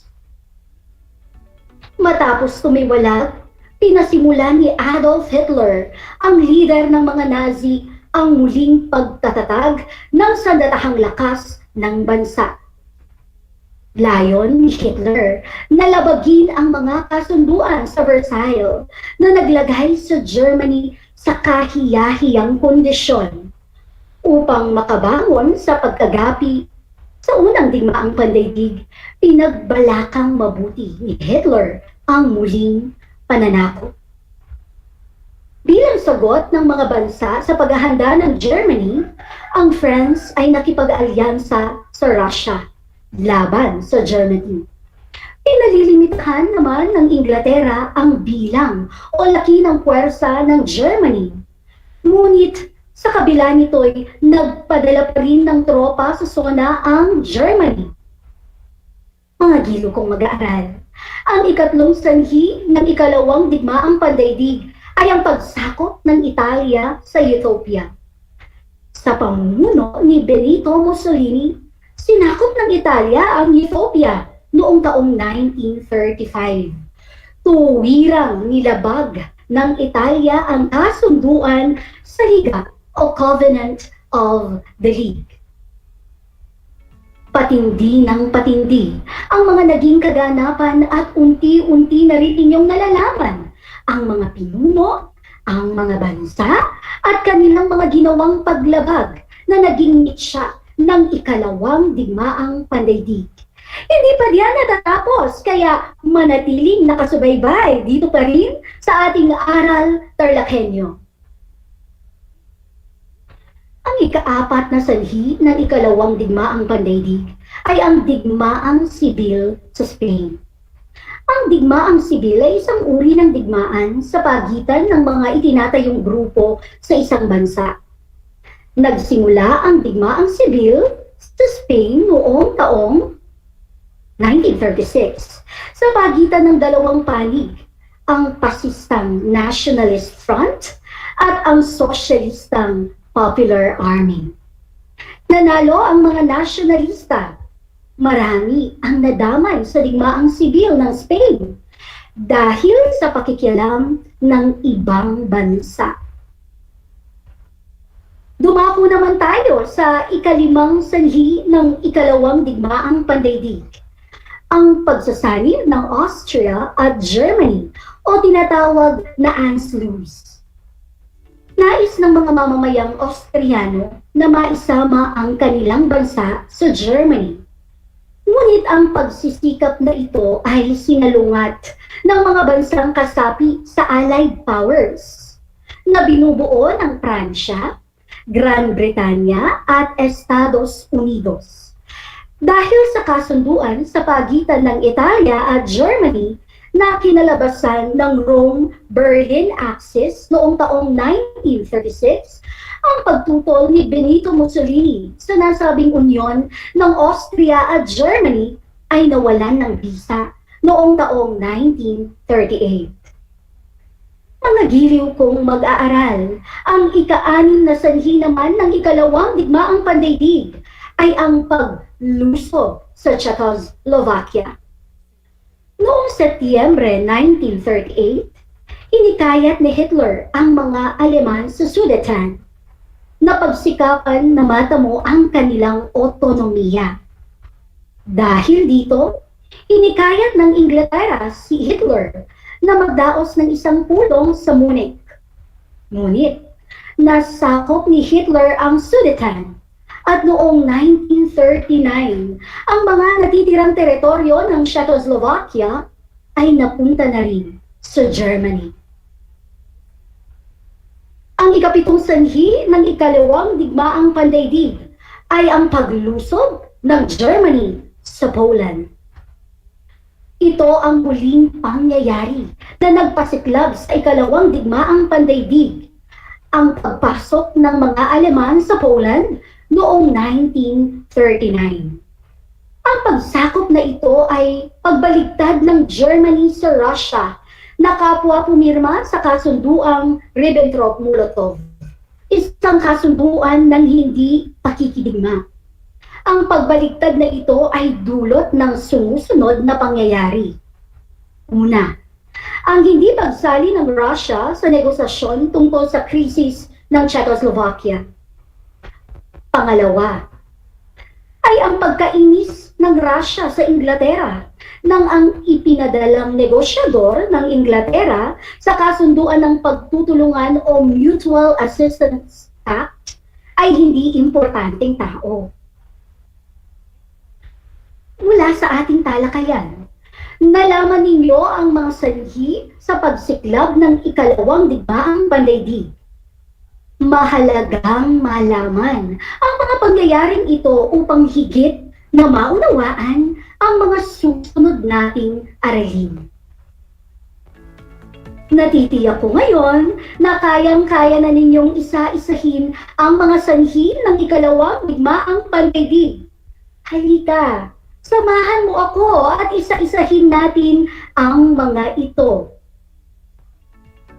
Mga sanhi ng ikalawang digmaang pandaigdig.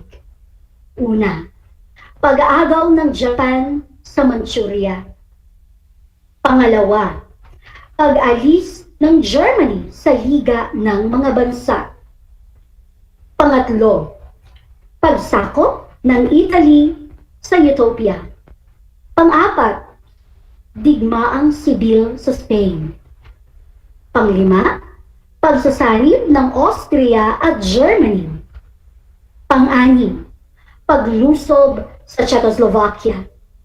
At pang-pito, paglusob ng Germany sa Poland. Mahusay, nagagalak ako at nasundan mo ang ating aralin. Dahil yan sa matyaga mong pagsubaybay dito sa ating Aral TARLAKHENyo. Mga giliw ko kung mag-aaral sa mga binanggit na sanhi ng digmaan. Ano sa palagay mo ang pinakamabigat na dahilan at bakit? Magaling. Kahanga-hanga ang iyong matalinong pagsusuri. Ang lahat ng mga pangyayaring nag-udyok sa ikalawang digmaang pandaigdig ay tunay na nagmarka sa kasaysayang pandaigdig. Ano naman ang iyong naramdaman sa mga naging hakbang o aksyon ng bawat pinuno ng mga bansang nasakot sa pagsiklab ng ikalawang digmaang pandaigdig? Tama! Natutuwa ako na sa panahong ito ay lagi ninyong pinipili ang kapayapaan at kaayusan. Lalo na, nasa gitna pa rin tayo ng isang pandemya. Mga giliw kong mag-aaral, sa puntong ito ay oras na para tasahin o sukatin ang inyong kaalaman ukol sa mga sanhi ng ikalawang digmaang pandaigdig. Mayroon kayong 3 tanong na sasagutin, kaya ihanda na ang inyong sagutang papel at ballpen. Isulat ang inyong pangalan, antas at pangkat, maging ang petsa ngayong araw. Narito ang panuto. Basahin at unawain ang bawat tanong. Isulat ang titik ng tamang sagot sa sagutang papel. At muli, sa mga nakasubaybay sa ating FB Live, ilagay sa comment box ang inyong sagot. Handa na ba kayo? Narito ang unang tanong. Ang mga sumusunod ay naglalarawan ng mga sanhi ng pagsiklab ng ikalawang digmaang pandaigdig, maliban sa A. Dahil sa kasunduan ng mga nagkakaisang bansa sa Versailles. B. Dahil sa pag-aagaw ng Japan sa bansang Manchuria mula sa China. C.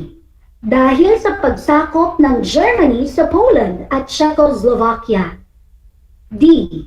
Dahil sa pagsasanib ng mga bansang Austria at Germany. Pangalawang tanong. Bakit tumiwalag ang Germany sa liga ng mga bansa? A. Dahil nais nila ang katahimikan, malayo sa panghihimasok ng ibang bansa. B. Dahil kinuha ng liga ng mga bansa ang kanilang mga kolonya. C. Dahil pinagbawalan silang gumawa ng mga armas at amunisyon. D. Dahil nais niyang bumuo ng bagong liga ng mga bansa. Pangatlong tanong. Alin sa mga sumusunod ang huling pangyayari na nagpasiklab sa ikalawang digmaang pandaigdig? A. Digmaang sibil sa Spain. B. Paglusob ng Germany sa Poland. C. Pagsasanib ng Austria at Germany. D. Pagsakop ng Italia sa Ethiopia. Mga giliw kong mag-aaral, siguraduhin maging tapat kayo sa pagwawasto ng inyong gawain. Narito ang mga tamang sagot. Sa unang tanong, letrang A. Sa ikalawang tanong, letrang C. At sa ikatlong tanong, letrang B. Nagagalak ako at naipakita ninyo ang inyong katapatan at kagalingan dahil batid kong mataas ang nakuha ninyong score. Para sa inyong takdang aralin, upang matiyak ang inyong pag-unawa sa mga halagang pangyayaring nagbigay daan sa ikalawang digmaang pandaigdig, gawin ang Up the Stairs timeline sa pahina 451 ng Learner's Material. Iguhit ito sa isang malinis na papel at pagkatapos ay isulat sa loob ng kahon ang mga pangyayaring naging dahilan ng pagsisimula ng ikalawang digmaang pandaigdig. Gamitin ang inyong pagiging malikhain.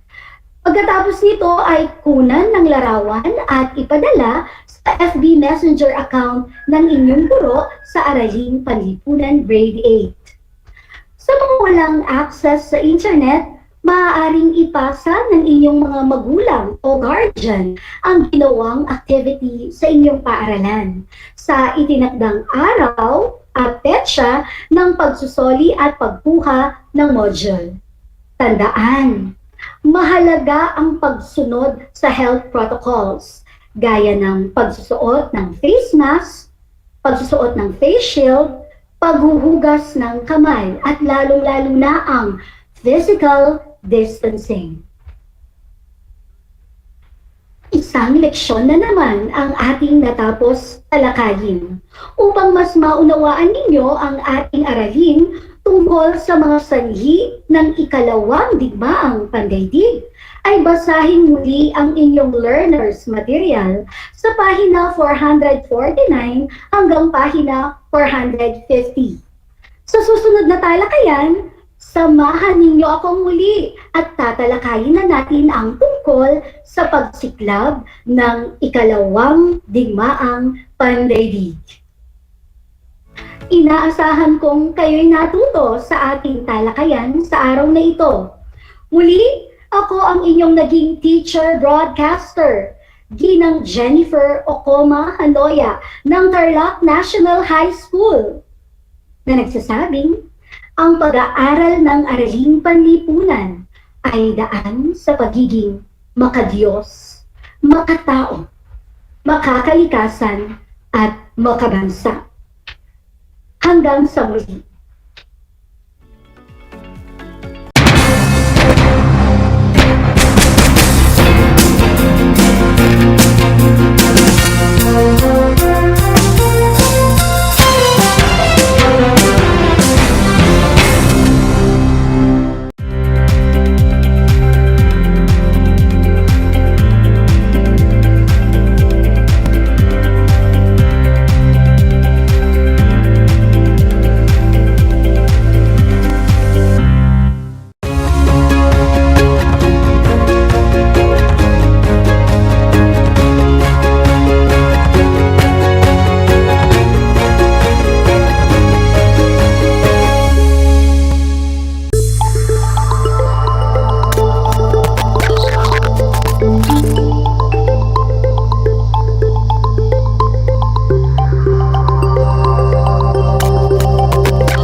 Alam niyo ba na ang jeep ay ang pinakasikat na uri ng transportasyon sa Pilipinas?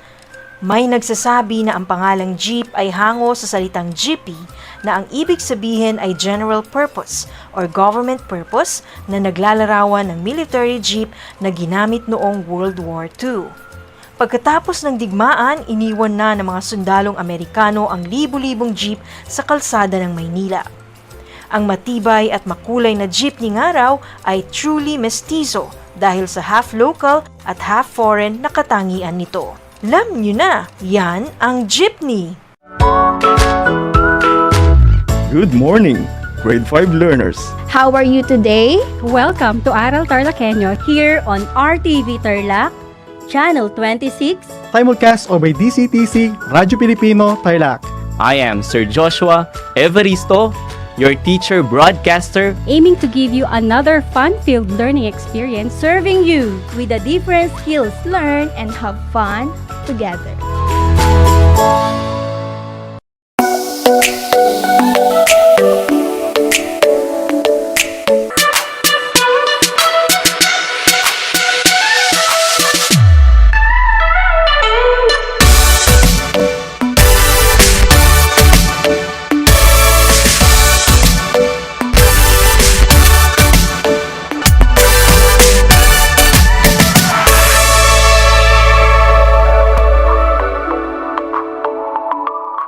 Masayang-masaya ako na nagkaroon ako ng chance, ng opportunity na makasama kayong lahat. Ma-share ko yung mga tips makakaganda at makakapagpasaya sa buhay-buhay natin, di ba mga Mars? Kaya Mars, tandaan ninyo, dito kayo ang bida.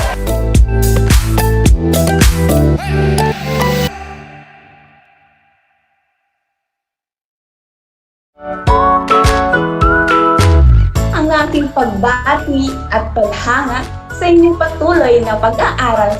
Welcome sa ating Aral TarlakHenyo sa RTV Tarlac, Channel 26.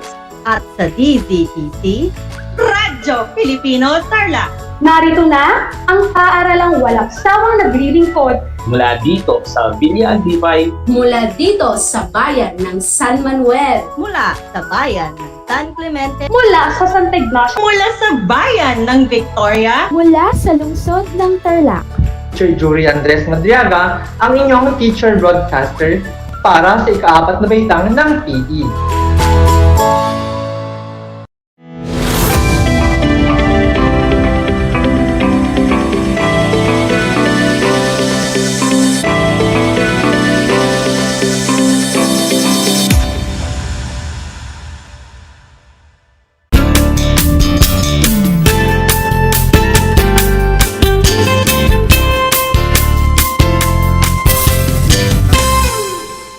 Hello there, learners! Welcome to another fun-filled learning experience in Aral TarlakHenyo here on RTV Tarlac, Channel 26.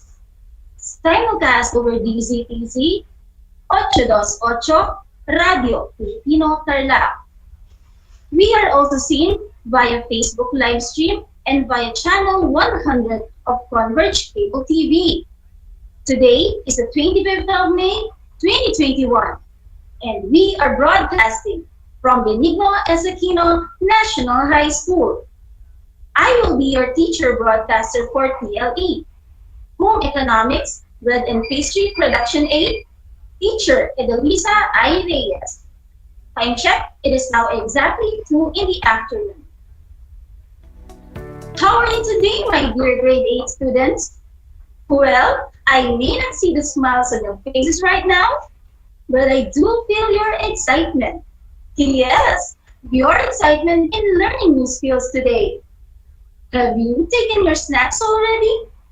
If you already did, then you're now alert and all set to learn. But if you haven't taken your snacks yet, well, you're free to do it while watching and listening to our lesson.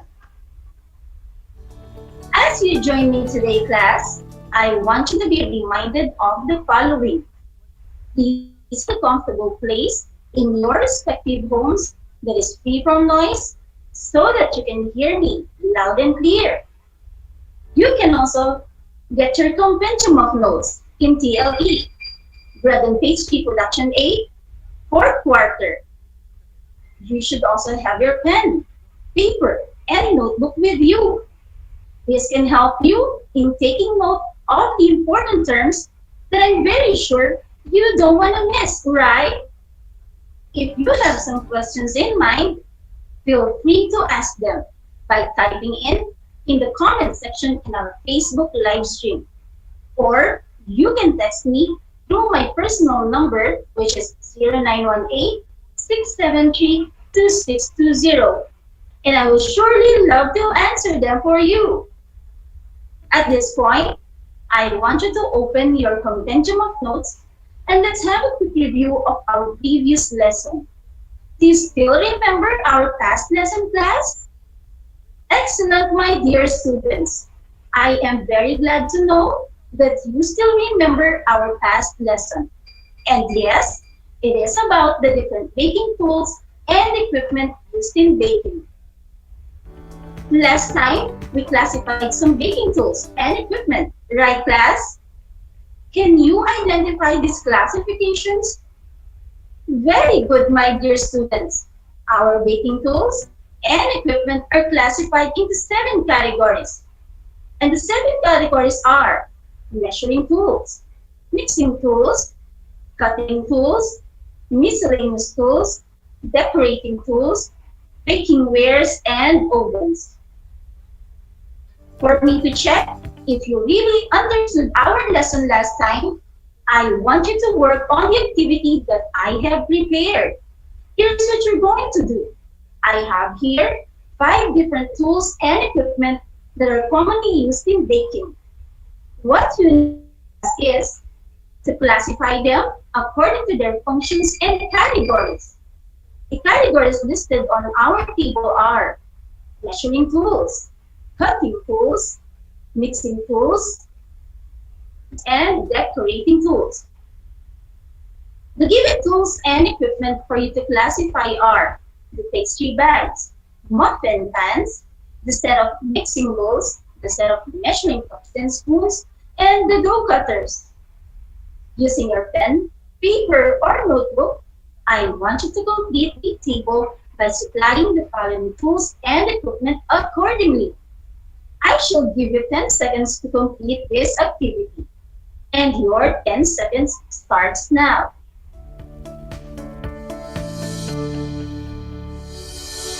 Alright, my dear learners, time is up. Now, let us check how well you did in your activity. Here are the correct answers. For measuring tools, we have the set of measuring cups and spoons. As for the cutting tools, we have the dough cutters. For the mixing tools, we have the set of mixing bowls. Baking wares include the muffin pans. And for the category of decorating tools, we have the pastry bags. Were you able to classify them properly? That is great. I am very happy to know that you attentively listened during our last discussion. Now, let us continue with our next lesson. Do you have an idea what new learning experiences I've got for you today? Our lesson for today is about the different mixing methods in baking. I repeat, for today, we will be dealing with the different mixing methods in baking. At the end of today's lesson, you are expected to, number 1, define mixing. Number 2, identify the different mixing methods of bitter and dough. And number 3, describe each mixing method of bitter and dough in preparing bakery products. Learning to bake is indeed an enjoyable activity if one tries to learn and put interest to it. Baking is a skill that can be developed by everyone through constant practice, of course. And for a start, one can begin baking by familiarizing the different mixing methods which are done in baking. So, what is mixing? Mixing is a general term used in baking, whereas 2 or more ingredients are dispersed evenly in one another until they become one product. There are different methods of mixing bitters and dough, and it is good that we apply them properly because correct mixing methods of bitter and dough is one of the key factors to successful baking. That is why beginners should learn about these various mixing techniques. So, why do you think is it important to mix our ingredients in baking? Here are some of the reasons. Number one, for uniform distribution of the ingredients. Number two, to minimize loss of the leavening agents. Number three, to optimize blending. And number four is to either develop or prevent the development of the gluten. When you are at home right now, imagine yourself in a bakery. Try observing the baker doing his job. Can you guess what mixing methods are performed by the baker? Well, let us continue and find out in our lesson. Mixing techniques greatly affect flour mixtures and the resulting product. These have been developed for efficiency and convenience. And some of them are the following. Number one, sifting. Number two, stirring. Number three, beating. Number four, creaming. Number five, whipping.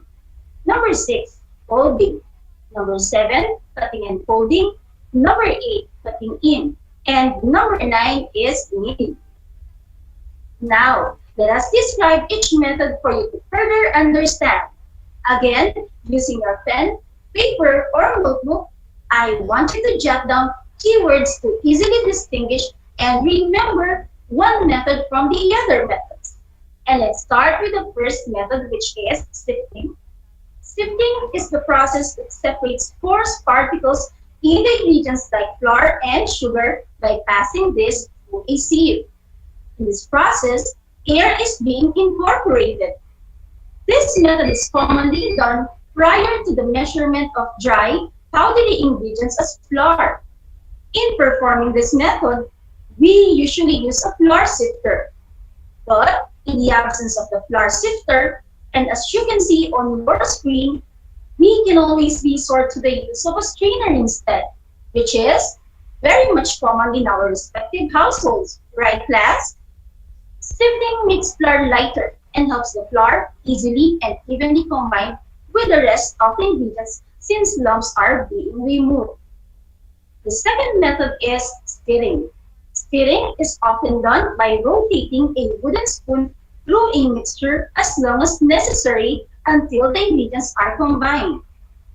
Stirring refers to a way of mixing by moving a spoon or other implement around in order to mix thoroughly. Usually, this is done in a circular manner.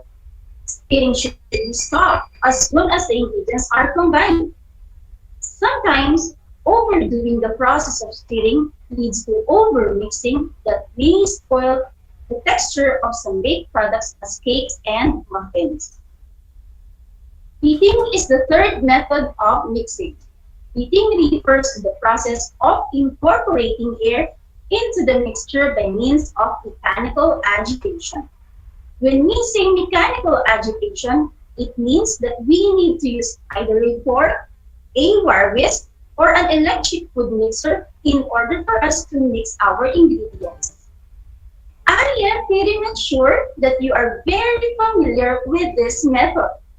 You usually do this at home, especially if you help out your moms in preparing breakfast. As featured on your screen right now, in order to mix and scramble the eggs, you need to beat them by means of using a fork, a wire whisk, or an electric hand mixer. And in doing so, the egg yolks and the egg whites become properly blended. Creaming comes next. Creaming is the technique of rubbing ingredients against a bowl using either a wooden spoon or an electric mixer to develop a soft and fluffy combination of flour and butter. The cream mixture should smoothen the grainy particles. In this process of mixing, We need to use soap and butter to come up with a light and fluffy mixture. Looking at your screen, the paddle attachment of an electric mixer was used to incorporate air to make the butter and the sugar soft and fluffy. That is, by means of rubbing them against the bowl.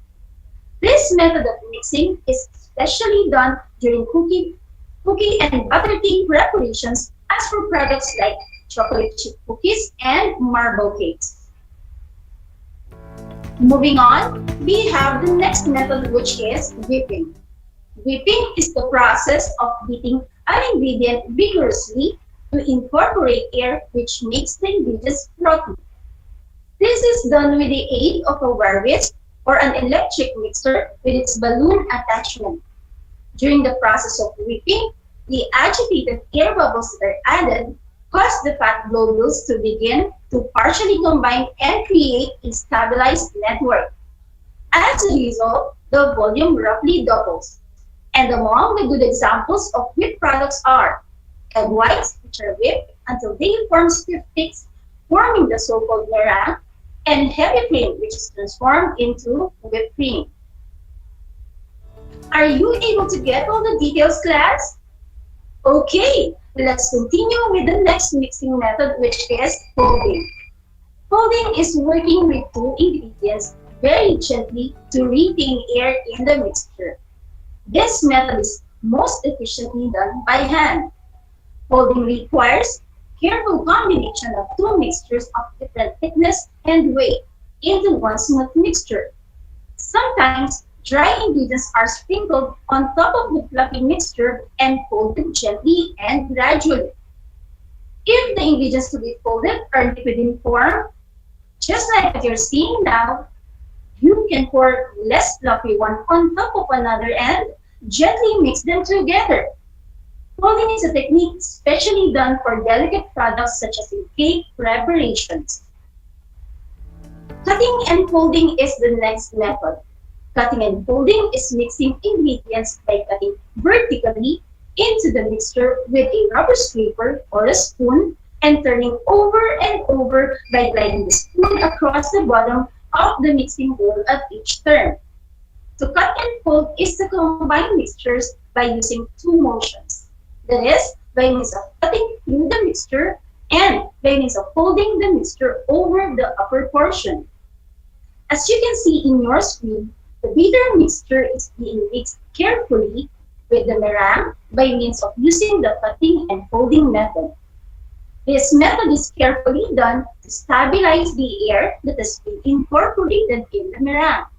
Similar with the folding method, this method of mixing batters is essentially suited for cakes like in chiffon cake preparations. The next method is cutting in method. Cutting in is the process of mixing solid fat flour with the use of a pastry blender or two knives in a scissor-like manner. This method cuts fat into small pieces, while coating them with flour to form coarse, granular mixtures for pastries and biscuits. As you can see, a pastry blender is used here to prevent the shortening from melting and to prevent the development of the gluten, which usually toughens our pie crusts. Egg pies, both tarts, and empanada are among the baked products that involves the cutting in method of mixing. Now, we come to the last method, but certainly not the least one, which is kneading. Kneading, which is also referred to as pagmamasa or masa in Filipino, involves the processes of pressing, stretching, and pulling of the dough to develop the gluten. This technique makes the dough smooth and elastic. Kneading is a method of mixing dough that requires stamina and strength. Because in this process, in order to properly mix the ingredients, we need to press, we need to stretch, and we need to fold the dough using the heel of our palm. Kneading of the dough is as simple as pushing the dough away from you with the heel of your palm, folding it over itself with your fingers, and pulling it back. This method is specially done for bread production as per ensaymada, soft roll, and pandesal making. So those are the different mixing methods which are done in baking. Now, to further help us out in successfully mixing our bitters and dough, let us consider some factors. First one is, use the right time and the right amount of quality ingredients needed in our recipe. Second one is, employ the necessary mixing techniques suited for the baked product. And the third one is, do not undermix or overmix. Alright, are you still with me, my dear learners? Let us sum up our discussion earlier, which is about the different mixing methods done in baking. Mixing refers to the process of combining one or two ingredients. It is one of the important things that a beginning baker should know. And the different mixing methods that we have identified and described earlier are sifting, stirring, picking, creaming, whipping, folding, cutting and folding, cutting in, and kneading. Now, it is time to put your acquired knowledge to the test. Let me check how much have you learned. I have here a 5-point multiple choice quiz. What I want you to do, class, is I want you to identify the mixing method that is being described in each situation. Using your pen and paper, I want you to write down the letter of the answer. And for those who are tuned in our FB live streaming, you can type in your answers in our comment section. I shall read the questions for you, so listen carefully. Are you ready? Let's begin. Question number 1. Rosanna is preparing chocolate chip cookies and started it with the use of an electric mixer by rubbing the butter against the side of the mixing bowl while adding sugar gradually. Again, Rosanna is preparing chocolate chip cookies and started it with the use of an electric mixer by rubbing the butter against the side of the mixing bowl while adding sugar gradually. Choices are A. Folding, B. Sifting, C. Cutting in, or letter D. Creaming. Question number 2. Maria Jane is making whipped cream for her cake. She used an electric mixer to make her heavy cream light and fluffy. Again, Maria Jane is making whipped cream for her cake. She used an electric mixer to make her heavy cream light and fluffy. Choices are A. Whipping, B. Creaming, C. Folding, or letter D. Sifting. Question number 3. Rita is preparing her chiffon cake. She combined the batter with the meringue by cutting vertically into the mixture and turning over and over by gliding the rubber paper across the bottom of the mixing bowl at each turn. Again, Rita is preparing her chiffon cake.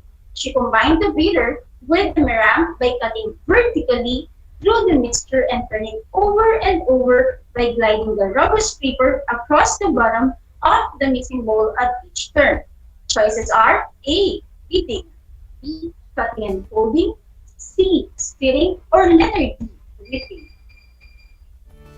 Question number 4. Nolisa used a pastry blender to cut fat into smaller pieces while coating them with flour to form granular mixture and make the dough for her bow tarts. Again, Nolisa used a pastry blender to cut fat into smaller pieces while coating them with flour to form granular mixture and make the dough for her bow tarts. Choices are A. Cutting in, B. Kneading, C. Sifting, or letter D. Cutting and folding. Question number 5. Charito is making pandesal. She pressed, stretched, and folded the dough to develop the gluten using the heel of her palm. She continued doing the process until the dough is smooth and elastic. Again, Charito is making pandesal. She pressed, stretched, and folded the dough to develop the gluten using the heel of her palm. She continued doing the process until the dough is smooth and elastic. Choices are A. Stirring, B. Whipping, C. Kneading, or letter D. Creaming.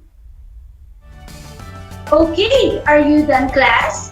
The time has come for us to check your answers. Are you excited to know your scores? Well, let me reveal the correct answers. Here are the correct answers. For item number 1, the answer is letter D, creaming.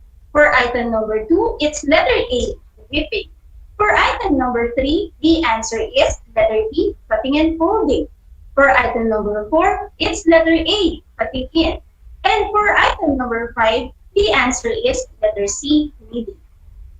Count the number of correct items. Did you get all the correct answers, class?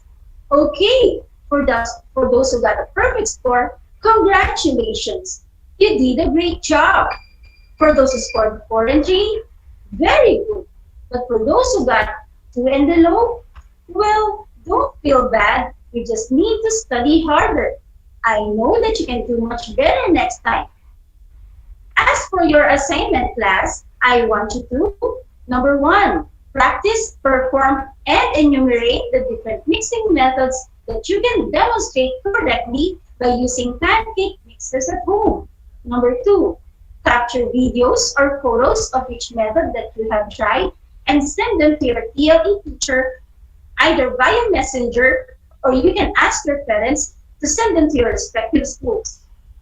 We have some questions coming from our viewers from our Facebook live stream.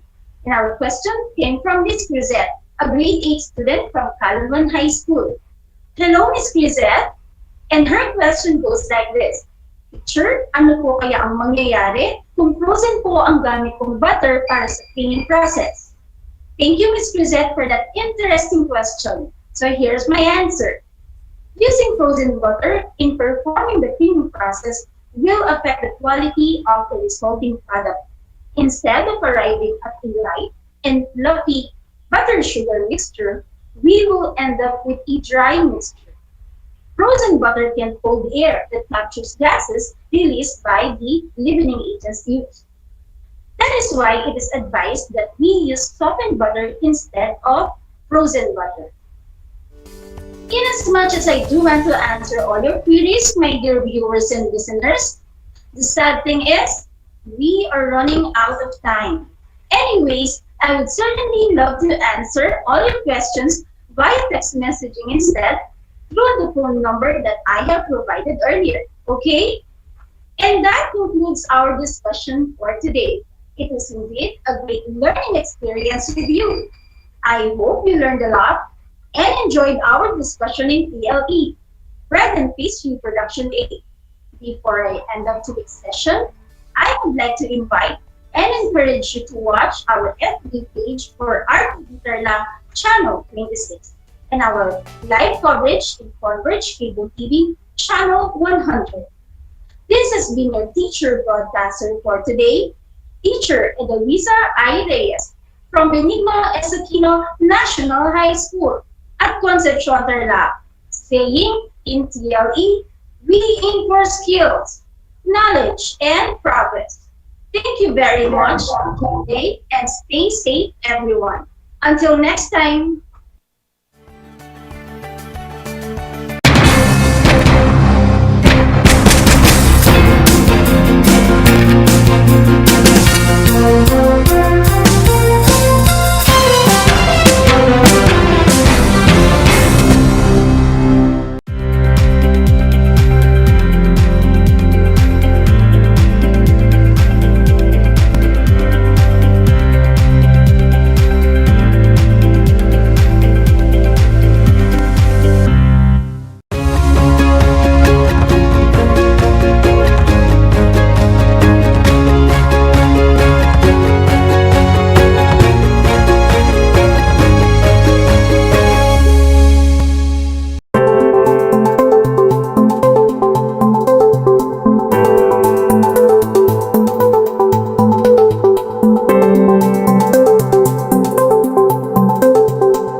ba na ang whale shark ay hindi isang whale? Ang whale shark o butanding ay kinikilalang world's largest fish at tinatawag gentle giants. May sukat itong 12 meters. Maliliit ang ngipin ng butanding, kaya naman planktons o maliliit na hipon at isda lang ang kaya nilang kainin. Simula noong 2011, marami nang nahumaling mag-whale shark watching sa Oslo, Cebu. Alam nyo na, yan ang whale shark!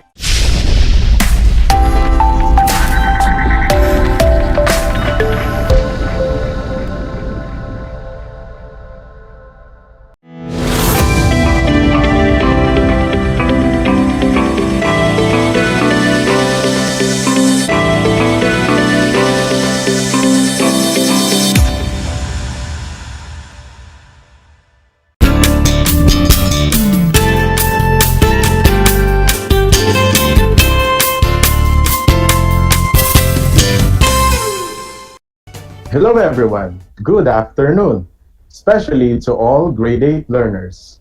Welcome to Aral TarlakHenyo, here on RTV Tarlac Channel 26, simulcast over DZTZ, Radyo Pilipino Tarlac. I am Sir James Patrick Ramos, live at Victoria Tarlac, your teacher broadcaster for Arts Grade 8. I just want to tell some gentle reminders. Make sure that you are in the most comfortable place while tuning in into our live stream and television. Also, make sure that you have a copy of your learning activity sheet in Grade 8 Arts for the 4th quarter to better understand our lesson for today. Finally, you can write your answer or you may ask questions by typing in the comment section in our live stream on Facebook. Before we begin our lesson, let's have a short recap in our discussion last quarter in Arts 8. Last quarter, we learned about the arts of Southwest, Central, and Middle East Asia. In India, what do you call the art of making designs or patterns on the walls or the floor of the house using finely ground white powder along with different colors? Correct. That is the Rangoli design of India. Next, it is the Hindus' festival of lights and New Year. Correct. Diwali is the Hindus' festival of lights and New Year. Another one.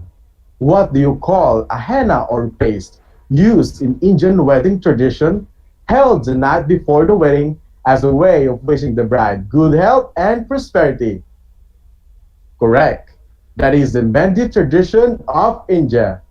Lastly, one of the well-known arts and craft of Pakistan, it is a flamboyant truck painted with images of idealized landscapes, famous personalities, flowers, trees, animals, and calligraphy.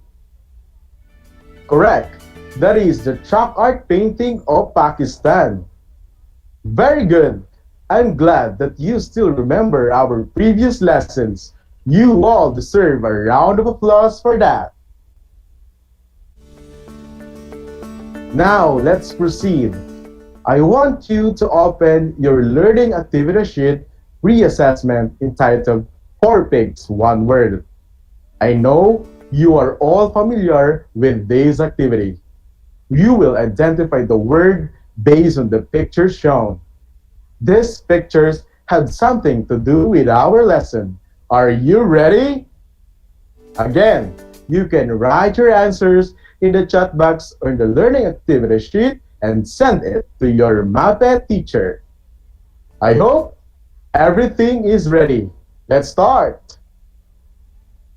For number 1, what do you see in the pictures? You are seeing a yin-yang, dragon, traditional Asian dress, and the Great Wall.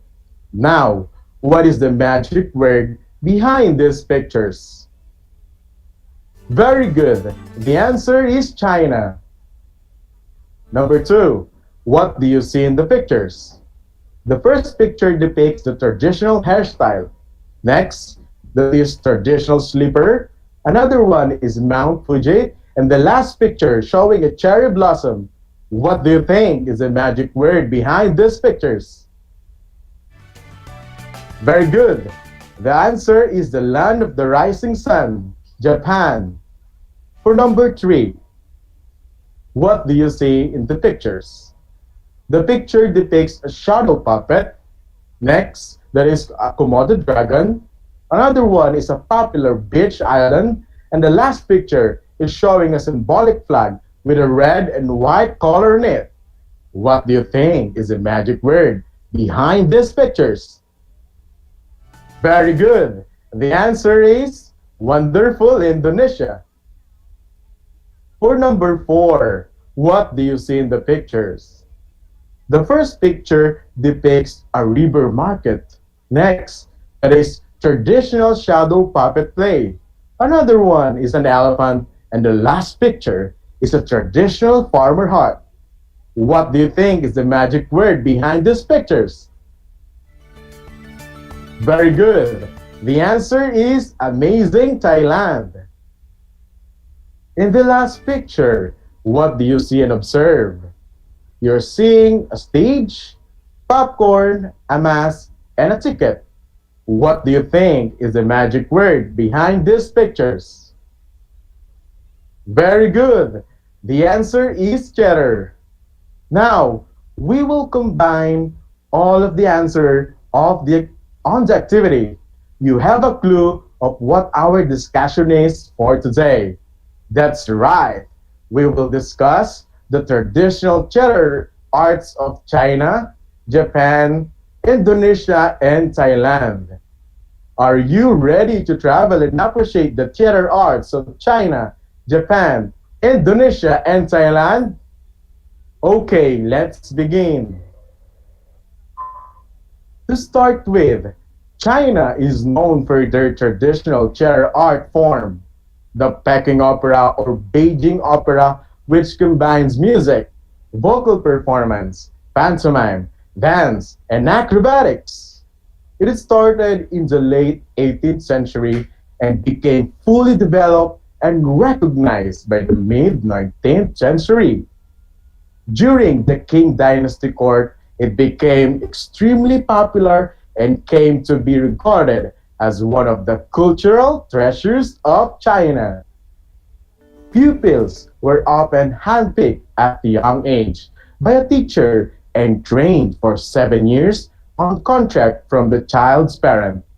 After 1911, training took place in more formally organized schools. Students at these schools rose as early as 5 o'clock in the morning for exercises. Daytime was spent learning the skills of acting and combat, and the senior students performed in outside theaters in the evening. There are different roles and characters in Peking opera. First, Sheng. Sheng is the main male role in Peking opera. Under the Sheng role, there are 3 classifications. First, Xiao Sheng. Actors are often involved with beautiful women by virtue of the handsome and young image they project. Second, Wu Sheng is a martial character of roles involving combat. They are highly trained in acrobatics and have a natural voice when singing. Third, Lao Sheng is a dignified older role. These characters have a gentle and cultivated disposition and wear sensible costumes. Next major role in Peking opera, Tan. Tan refers to any female role in Peking opera. Under dance role, there are 5 classifications of role. First, Lao Dan means old woman. Second, Wu Dang means martial woman. Third, Zhao Madan is a young female warrior. Fourth, King Yi is a virtuous and elite woman. Lastly, Wadan is a vivacious and an unmarried woman. Third major role in Peking opera, Jane. Jing is a painted face male role that plays either primary or secondary roles. This type of role entails a forceful character, which means that the Jing actor must have a strong voice and be able to exaggerate gestures. The red color denotes loyalty and goodness, white denotes evil, and black denotes integrity. Fourth major role in Peking opera, Cho. Cho is male clown role. The Cho usually plays secondary roles whose name also means ugly. It reflects the traditional belief that the clown's combination of ugliness and laughter could drive away evil spirits. When it comes to the stage of Peking opera, the action on stage is usually visible from at least three sides. Stages were built above the line of the sight of the viewers, but some modern stages have been constructed with higher audience seating. Stage is divided in two parts by an embroidered curtain called xiaoju. The costume in Peking opera is called Shengfu. It is popularly known as Shifu in Chinese. The origins of Peking opera costumes can be traced back to the mid-14th century. The costumes enable the audience to distinguish a character's sex and status at first glance, if noble or humble, civilian or military, officials or private citizens. It also gives expression to sharp distinctions between good and evil or loyal and wicked characters. And that's all for Peking opera of China. Now let's proceed to Japan. Kabuki is a form of traditional Japanese drama with highly stylized song, mime, and dance, now performed only by male actors. Japanese originally has a verb meaning act dissolutely, later interpreted as ka means song, bu means dance, and ki means art or skill. Izumo no Kuni, the originator of Kabuki theater in the 17th century. Kabuki theater is known for stylization of its drama and for the elaborate makeup worn by some of its performers. Kabuki is therefore sometimes translated as the art of singing and dancing. Some of the word kabuki is believed to derive from the verb kabuku, meaning to lean or to be out of ordinary. And kabuki can be bizarre chatter. The kabuki stage features hanamichi. Hanamichi is footbridge walkway that leads through the audience, allowing for a dramatic entrance or exit. Also, this walkway cuts through the audience seating area to connect the stage with the back of the chatter. Next, Mawari Butai. The interior of the chatter contains a revolving stage. Next, Sari refers to the stage traps. These traps raise and lower actors or sets to the stage. There are three main categories of kabuki play. These are, first, Jidaimono, historical or pre-Sengoku period stories. Jidaimono or history plays were set within the context of major events in Japanese history. Strict censorship laws during the Edo period prohibited the representation of contemporary events and particularly prohibited criticizing the shogunate or casting it in a bad light, although enforcement varied greatly over the years. Second, Suwamono domestic or post-Sengoku stories. Suwamono focused primarily on commoners, townspeople, and peasants. It is generally related to themes of family drama and romance. Third, Shoshagoro means purely dance pieces on the stage play. Actors in kabuki play are separated in two main categories. First, onagata is a female role in kabuki play. Second, aragato plays the male roles in kabuki play. The actors in kabuki play hold a picturesque pose to establish the character.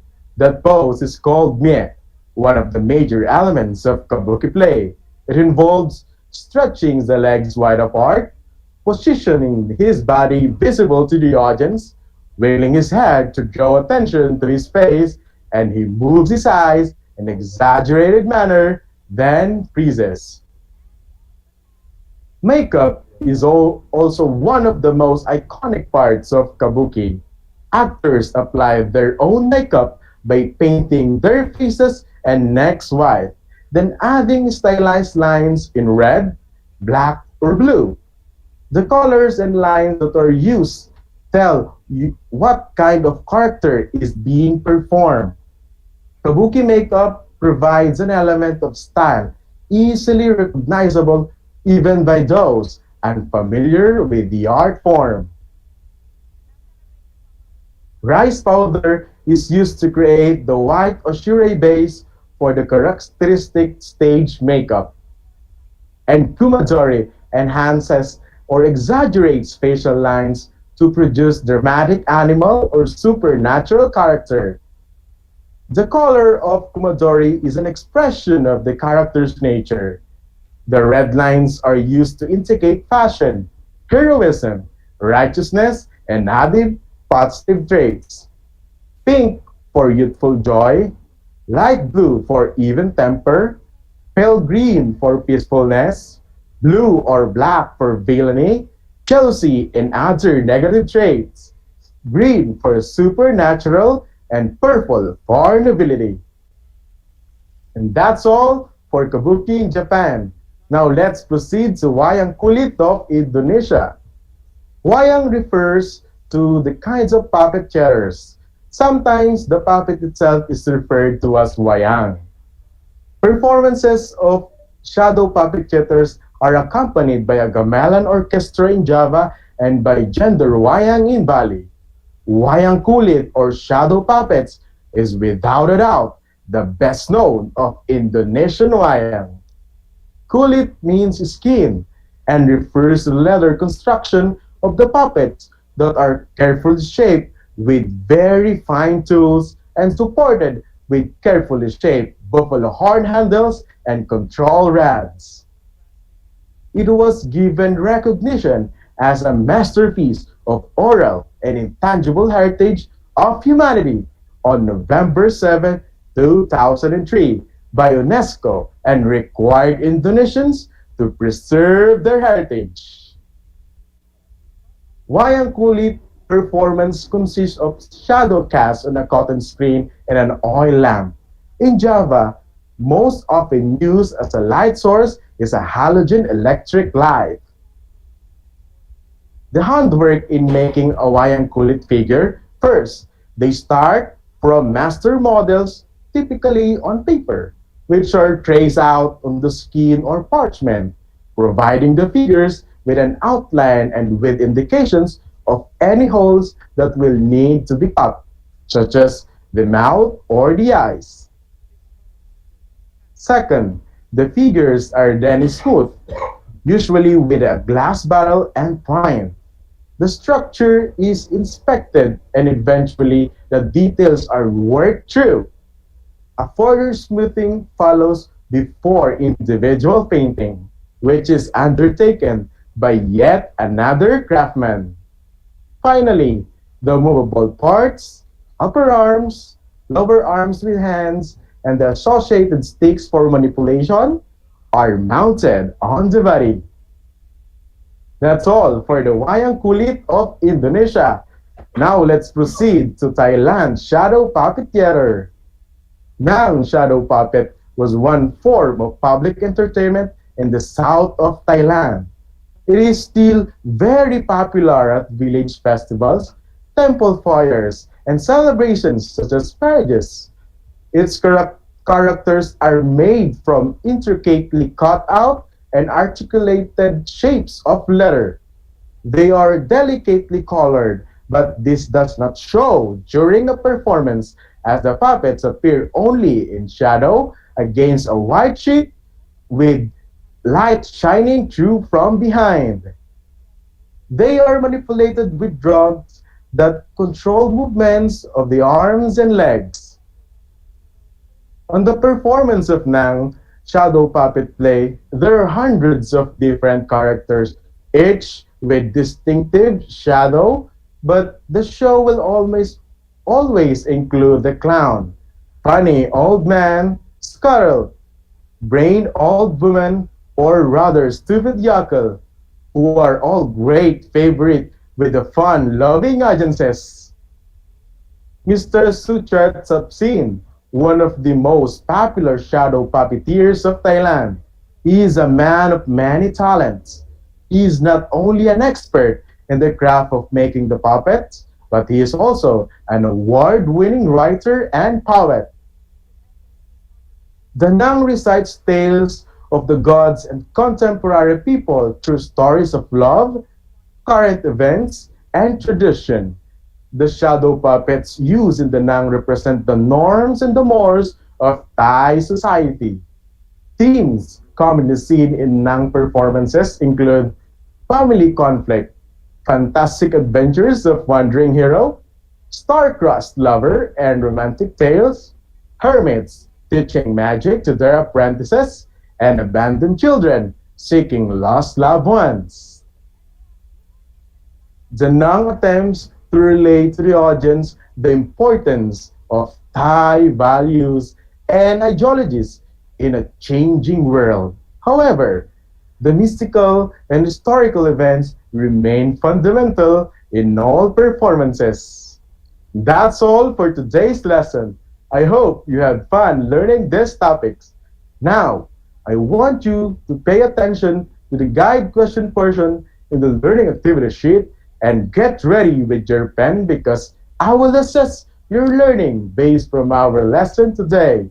You can write your answer on the chat box on a clean sheet of paper and send it to your Muppet teacher. Are you ready? Okay, let's begin. Question number 1. It is an ancient traditional theater that combines music, vocal performance, pantomime, dance, and acrobatics. Question number 2. It is a shadow puppet play of Indonesia consisting of shadow cast on a cotton screen and an oil lamp. Question number 3. It is a form of traditional Japanese drama with highly stylized song, mime, and dance, now performed only by male actors. Number 4. It is a form of public entertainment in the south of Thailand. It is still very popular at village festivals, temple fires, and celebrations such as marriages. Last question. It is one of the elements of kabuki that the actor holds a picturesque pose to establish his character. Again, I'll repeat the question. Number 1. It is an Asian traditional theater that combines music, vocal performance, pantomime, dance, and acrobatics. For number 2, it is the shadow puppet play of Indonesia consisting of shadow casts on a cotton screen in an oil lamp. Number 3, it is a form of traditional Japanese drama with highly stylized song, mime, and dance, now only performed by male actors. Number 4, it is a form of public entertainment in the south of Thailand. It is still very popular at village festivals, temple fires, and celebrations such as marriages. Last question, it is one of the elements of kabuki that the actor holds a picturesque pose to establish his character. I'll give you 5 seconds to finalize your answer.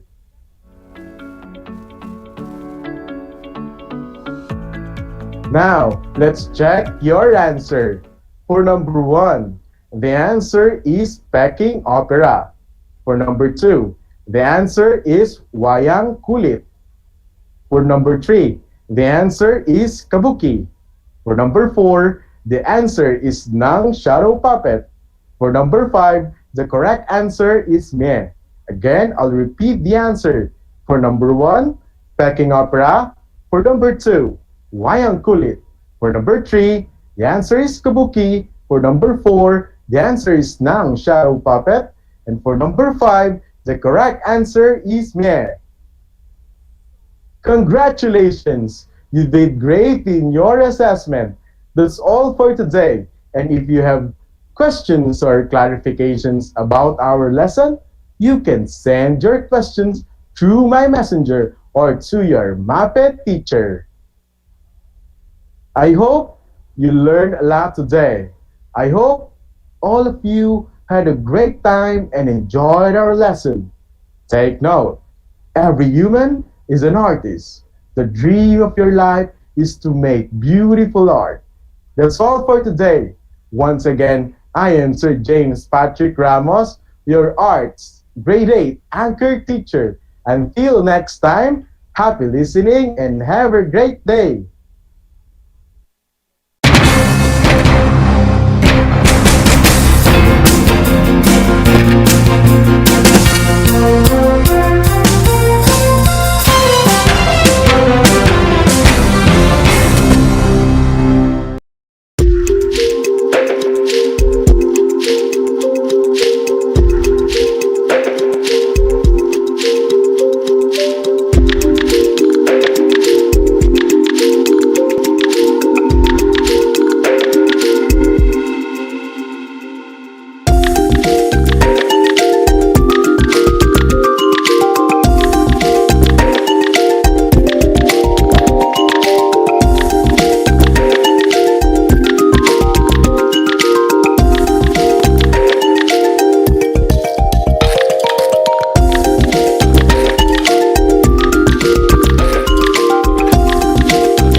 Alam niyo ba na ang salitang yoyo at ang makabagong bersyon nito ay naimbento ng isang Pilipinong nagngangalang Pedro Flores? Taong 1920s nang dinala ni Flores ang laruang ito sa Estados Unidos. Sinimulan niya ang paggawa nito sa kanyang maliit na pabrika sa California at ipinakita sa mga tao ang iba't ibang tricks ng paggamit nito. Alam mo na, yan ang yoyo!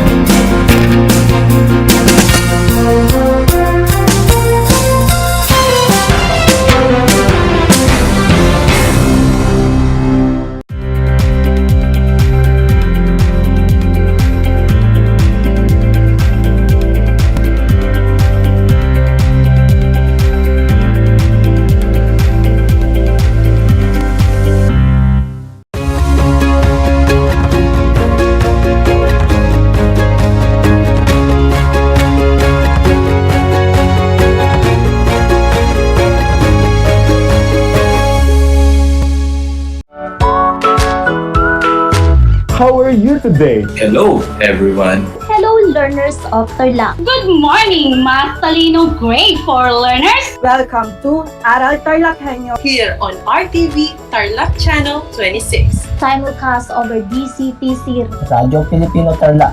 I'm Sir Glenn, your teacher broadcaster. Broadcasting live here at Paniki Tarlac. Remotely here in Concepcion, Tarlac. Live here at Barangay Pedro Elquines, Mayantok, Tarlac. Broadcasting live from Ramos National High School. Your anchor teacher today for grade 9 mathematics. your partner in education this time of pandemic.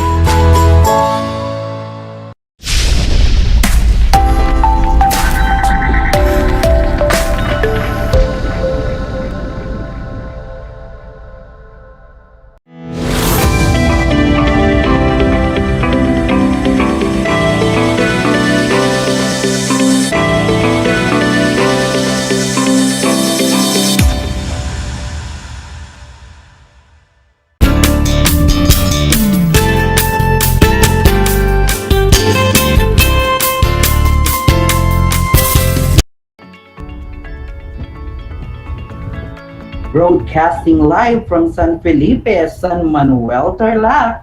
It's already 3 o'clock in the afternoon and we are gonna be together until 3:25.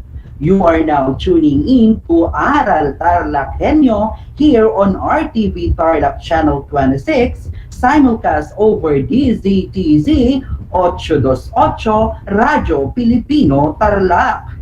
To our listeners out there na imbag nga aldaw kada kayo amin. Maya pagat panapong kabalen, or should I say, good afternoon each and everyone. Most especially to our handsome and beautiful grade 9 students of Tarlac Province.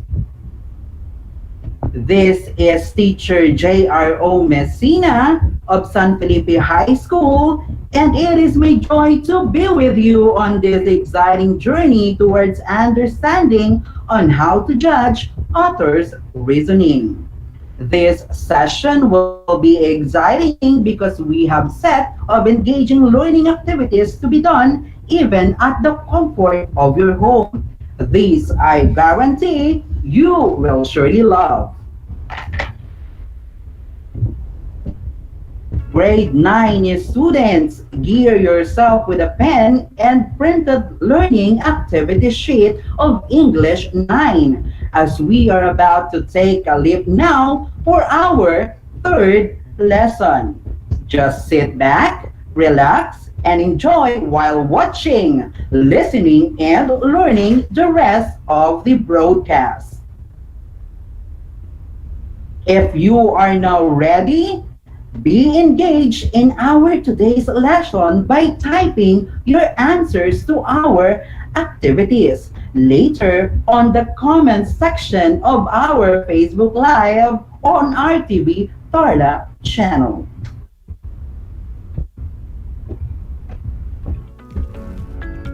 My dear grade 9 students, in our previous lessons with teacher Angelique, you learned about the concept of judging the soundness of author's reasoning using deductive method. Do you still remember? I'm sure you do. So let us have a recap of the previous lessons by answering activity 1 in your learning activity sheet. Are you ready, grade 9 students? Very good. We shall now start.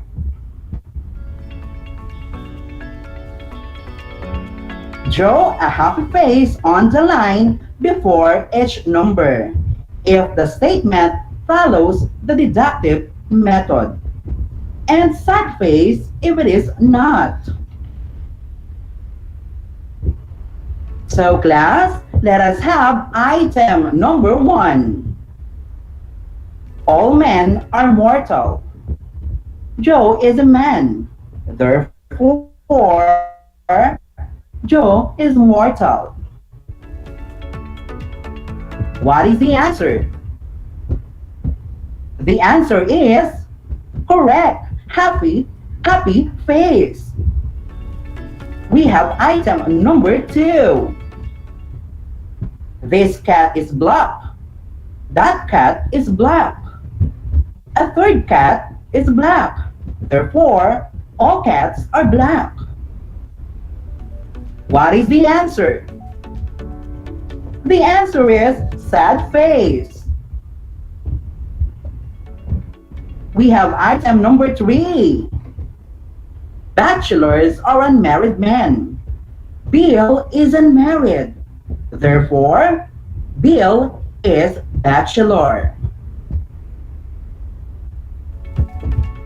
What is the answer? Very good. The answer is happy face.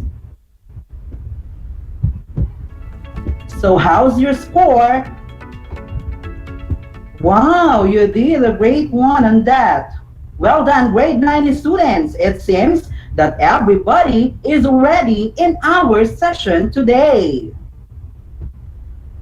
Today, we will talk about MELC 1, which is about judging the relevance and worth of ideas, soundness of author's reasoning, and the effectiveness of the presentation. But we will only focus on lesson 3, judging the soundness of author's reasoning using inductive method. After you tune in and listen thoroughly to our broadcast, you are expected to identify the methods of reasoning used in the statements, draw conclusion from given premises, and judge the soundness of author's reasoning. To be able to do this, I will be needing your active cooperation. Can I expect it from you then? Great. Make sure that you are all on your comfortable seats and properly listening to our broadcast. May I just ask, have you eaten your snacks already? Wow, that's great! If you have a full tummy, then your minds are set and ready for our session today. So let us now start.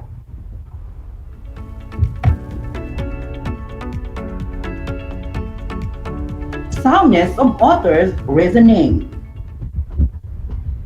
A sound, a reasoning in accordance to MT, Holyoke is one in which the truth of the premises, if they were true, would guarantee the truth of the conclusion. Based on that source, sound reasoning guarantees us a truthful conclusion.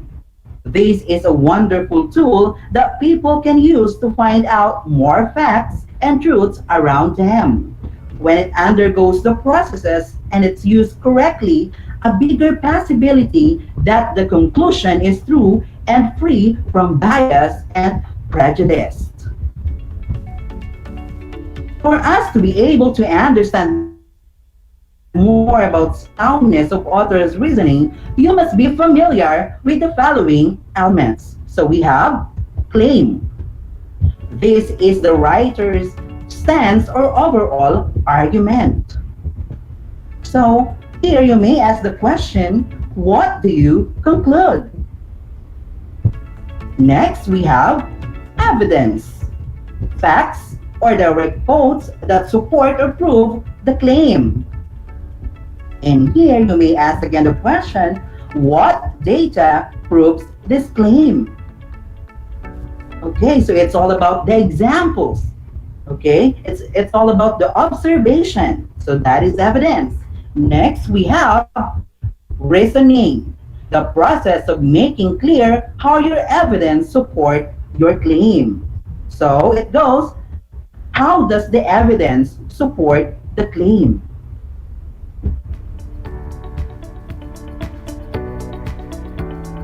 So again, reasoning is the process of making clear how your evidence supports your claim. And my dear grade 9 students, evidence is a significant element that is needed to support the claim, usually presented after with facts and data gathered. The soundness of authors or writers' reasoning heavily anchors, and the evidence is presented logically and accurately. The reasoning of the author is sound if and only if it is both valid and all of its premises are actually true. Say, for example, people with fever has COVID-19 virus. Jen has a fever. Therefore, Jen has a COVID-19 virus. What can you say about this statement? Is that statement valid? How do you say so? Yes, you're correct. It is valid but not sound, because we all know that fever is just one of the symptoms of this virus. The validity of the statement lies on how the statement is arranged and organized in a manner satisfying a logical structure, while its soundness depends on a real experience, constituting a truthful and factual events.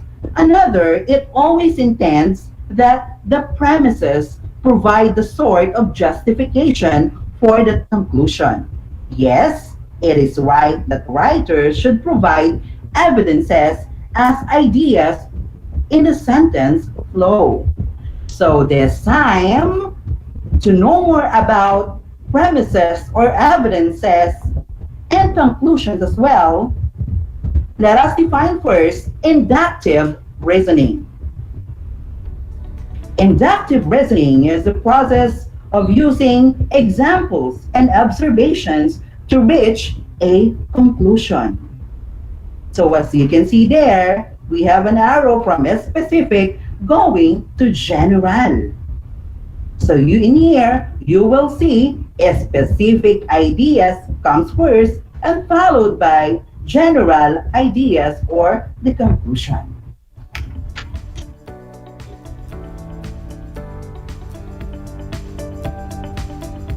So let us define premises. It is based on observation of specific cases. So it's all about the facts. It's all about your observations. Next is the conclusion. More general than the information. Okay?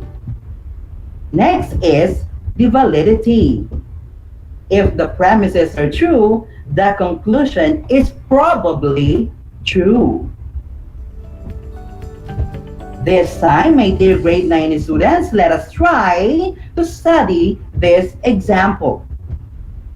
The children in that house yell loudly when they play in their bedroom.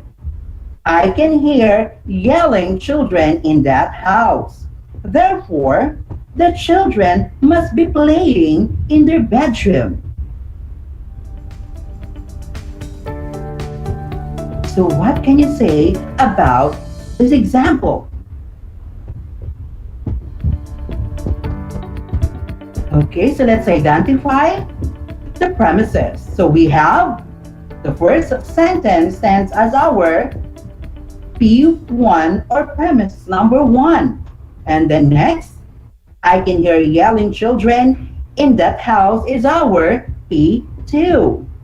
And the last statement, therefore, the children must be playing in their bedroom is our conclusion. So as you can see there, the arrangement from specific ideas down to general ideas. So this statement is an inductive reasoning. Using an inductive reasoning. Let's try again another example. Polls show that 75% of Republicans favor a school prayer amendment. Jake is a Republican. Therefore, Jake probably favors a school. So in here, we have two premises again. So we have our P1, our P2, and we have here our conclusion. Okay. Okay, so this time, my dear grade 9 students, for us to see if you are able to follow our discussion, let us answer your activity entitled Make Judgment of Your Learning Activity Sheet. Are you ready, my dear grade 9 students? Wow, it seems everybody is excited. Let us now start. Read the 2 paragraphs from the article Community Pantry written by G.K. Amante and fill out the table that comes after. You may use a separate sheet of paper for your answer.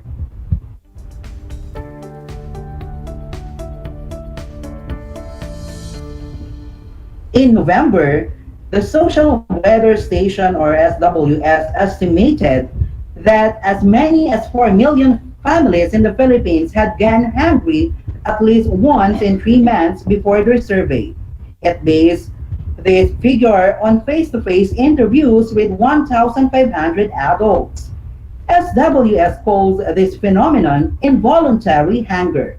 Taking into account 2 similar surveys in 2020, the SWS estimated that as many as 21.1% of all families, or 1 in every 5 families, had gone hungry at least once in the first year of this pandemic.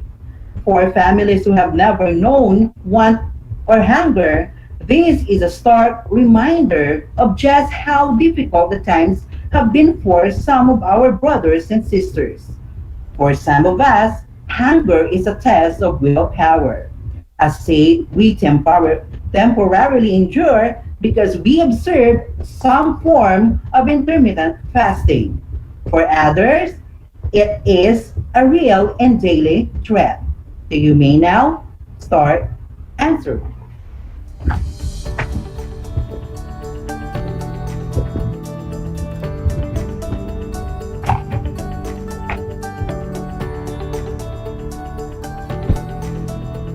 Okay, my dear grade 9 students, so this time, let us now check your work.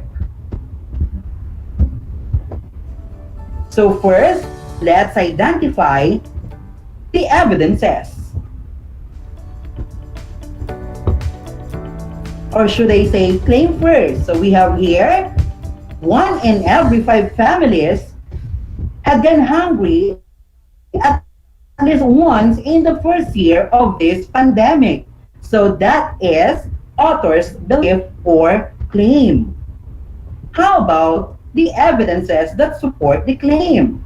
So we have here, in November, the Social Weather Station or SWS estimated that as many as 4 million families in the Philippines had gone hungry at least once in 3 months before their survey.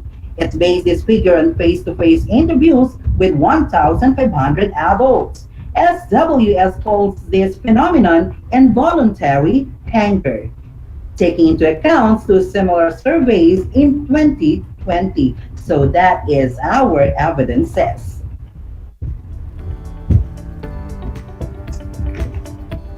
Okay, so this is now the answers.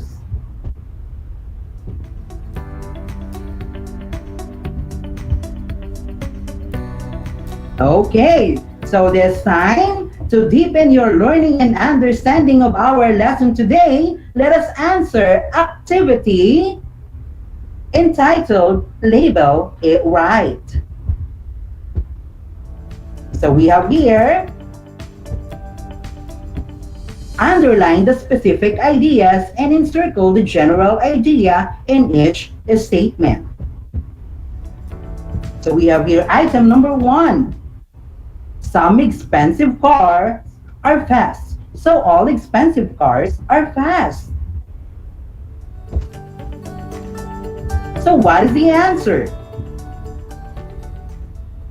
Very good. That is our specific idea, then followed by our general idea. Item number 2. Since 95% of the left-handers I've seen around the world use left-handed scissors, 95% of left-handers around the world use left-handed scissors. So what is the answer?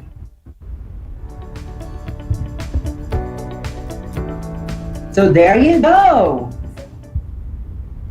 Let's have item number 3.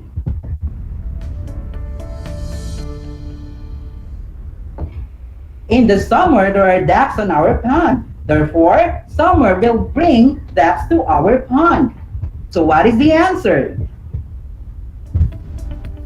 Okay, there you go. Item number 4. Every time you eat peanuts, you start to cough. You are allergic to peanuts. So what is the answer?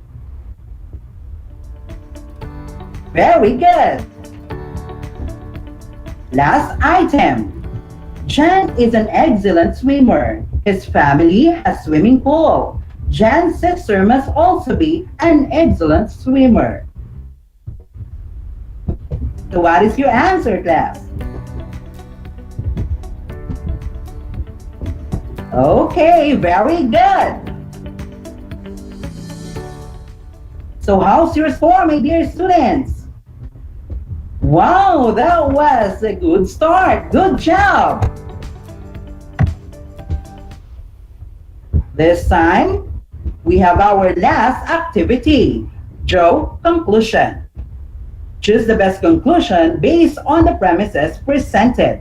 Use your reasoning skills to draw logical inference. Write the answer on the space provided in each item. So here's item number 1.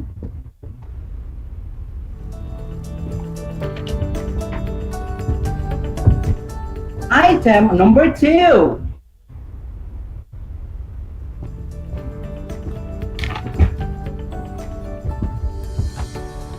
We have item number 3.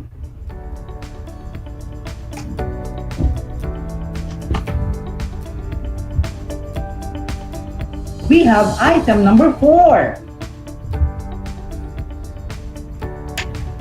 And last item, we have item number 5.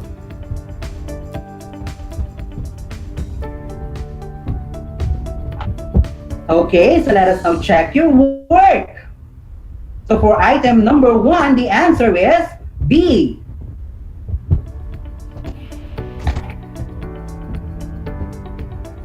For item number 2, the answer is letter C.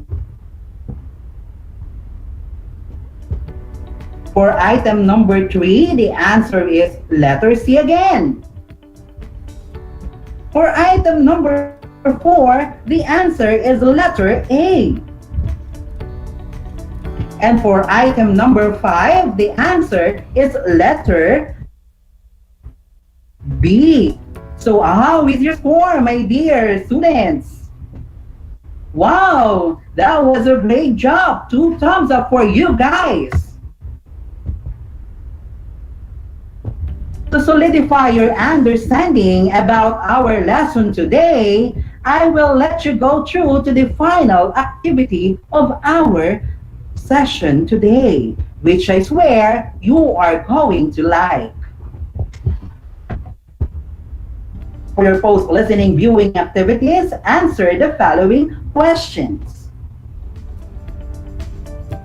Based on the presented article entitled Community Pantries by J.K. Amante, is it safe to take part in community pantry? Support your answer. Has the increase in community pantries in different areas of the country really helped people or merely threatened them to be more exposed to virus? Support your answer.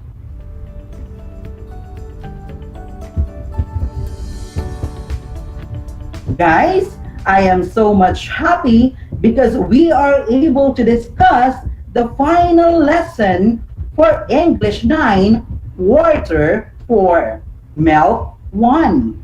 I hope you enjoyed our lesson for today. It was fun working with you with the activities we accomplished. Once again, this is Teacher J.R.O. Messina, your teacher broadcaster, saying, God bless and keep safe, everyone.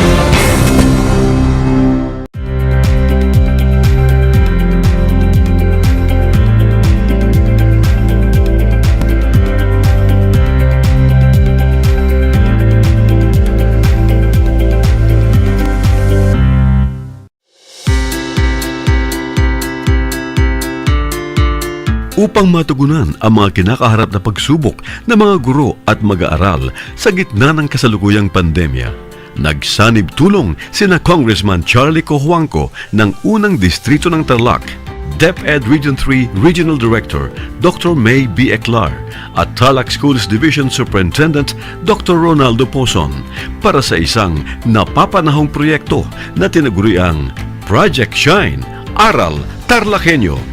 Ang mga mag-aaral ng Grade 4 at Grade 5, ganun din ang Grades 8 and 9 sa buong probinsya ng Tarlac, kasalukuyang sumasailalim sa radio-based instruction. Katuwang ang himpilang DZTZ 828 kHz AM at RTV Tarlac, Channel 26. Ang Tarlac po nangunguna po ngayon pagdating po sa radio-based instruction. Marami pong humahanga sa atin. I'm very happy this station, itong DCTC, could reach the whole of Region 3. Hindi natin alam, we are contributing. We are creating a very big dent in the history of Philippine education. And I am proud. I am here in Tarlac. This is the noble cause of education in which you and I, without you knowing it, we are bound to do.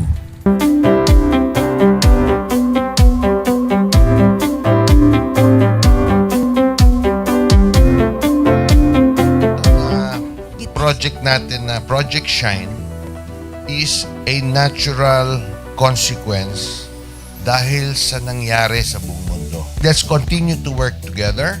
I think it's very Filipino to practice bayanihan in anything or most of the things that we do. And this is a manifestation of that. No? We have private sector, we have DEPED, we have local government, all working together. And I hope the parents of some of these children, especially the parents that did not graduate from school or hindi nakapag-aral nung sila ay bata, sana naman gamitin na nila itong opportunity na mag-schooling na rin sila kasama ng mga anak nila para mag-bonding pati ang mga magulang sa mga bata. I look at this as doing God's work. Diba?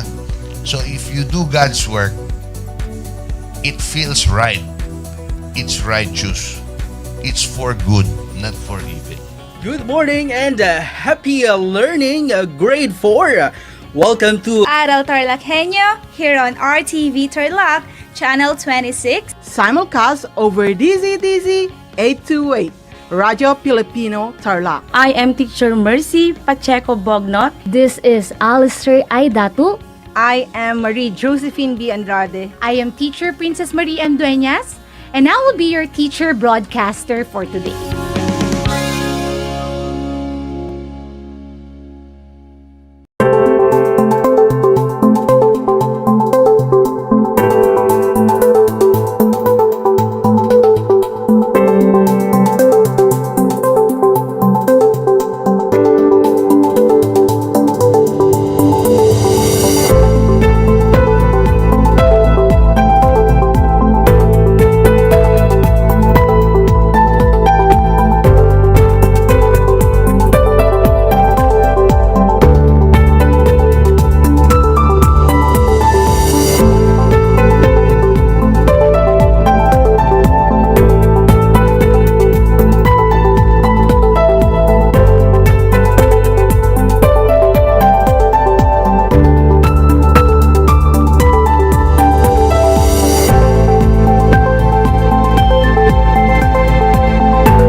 Welcome sa ating Aral TarlakHenyo ng Schools Division of Tarlac Province.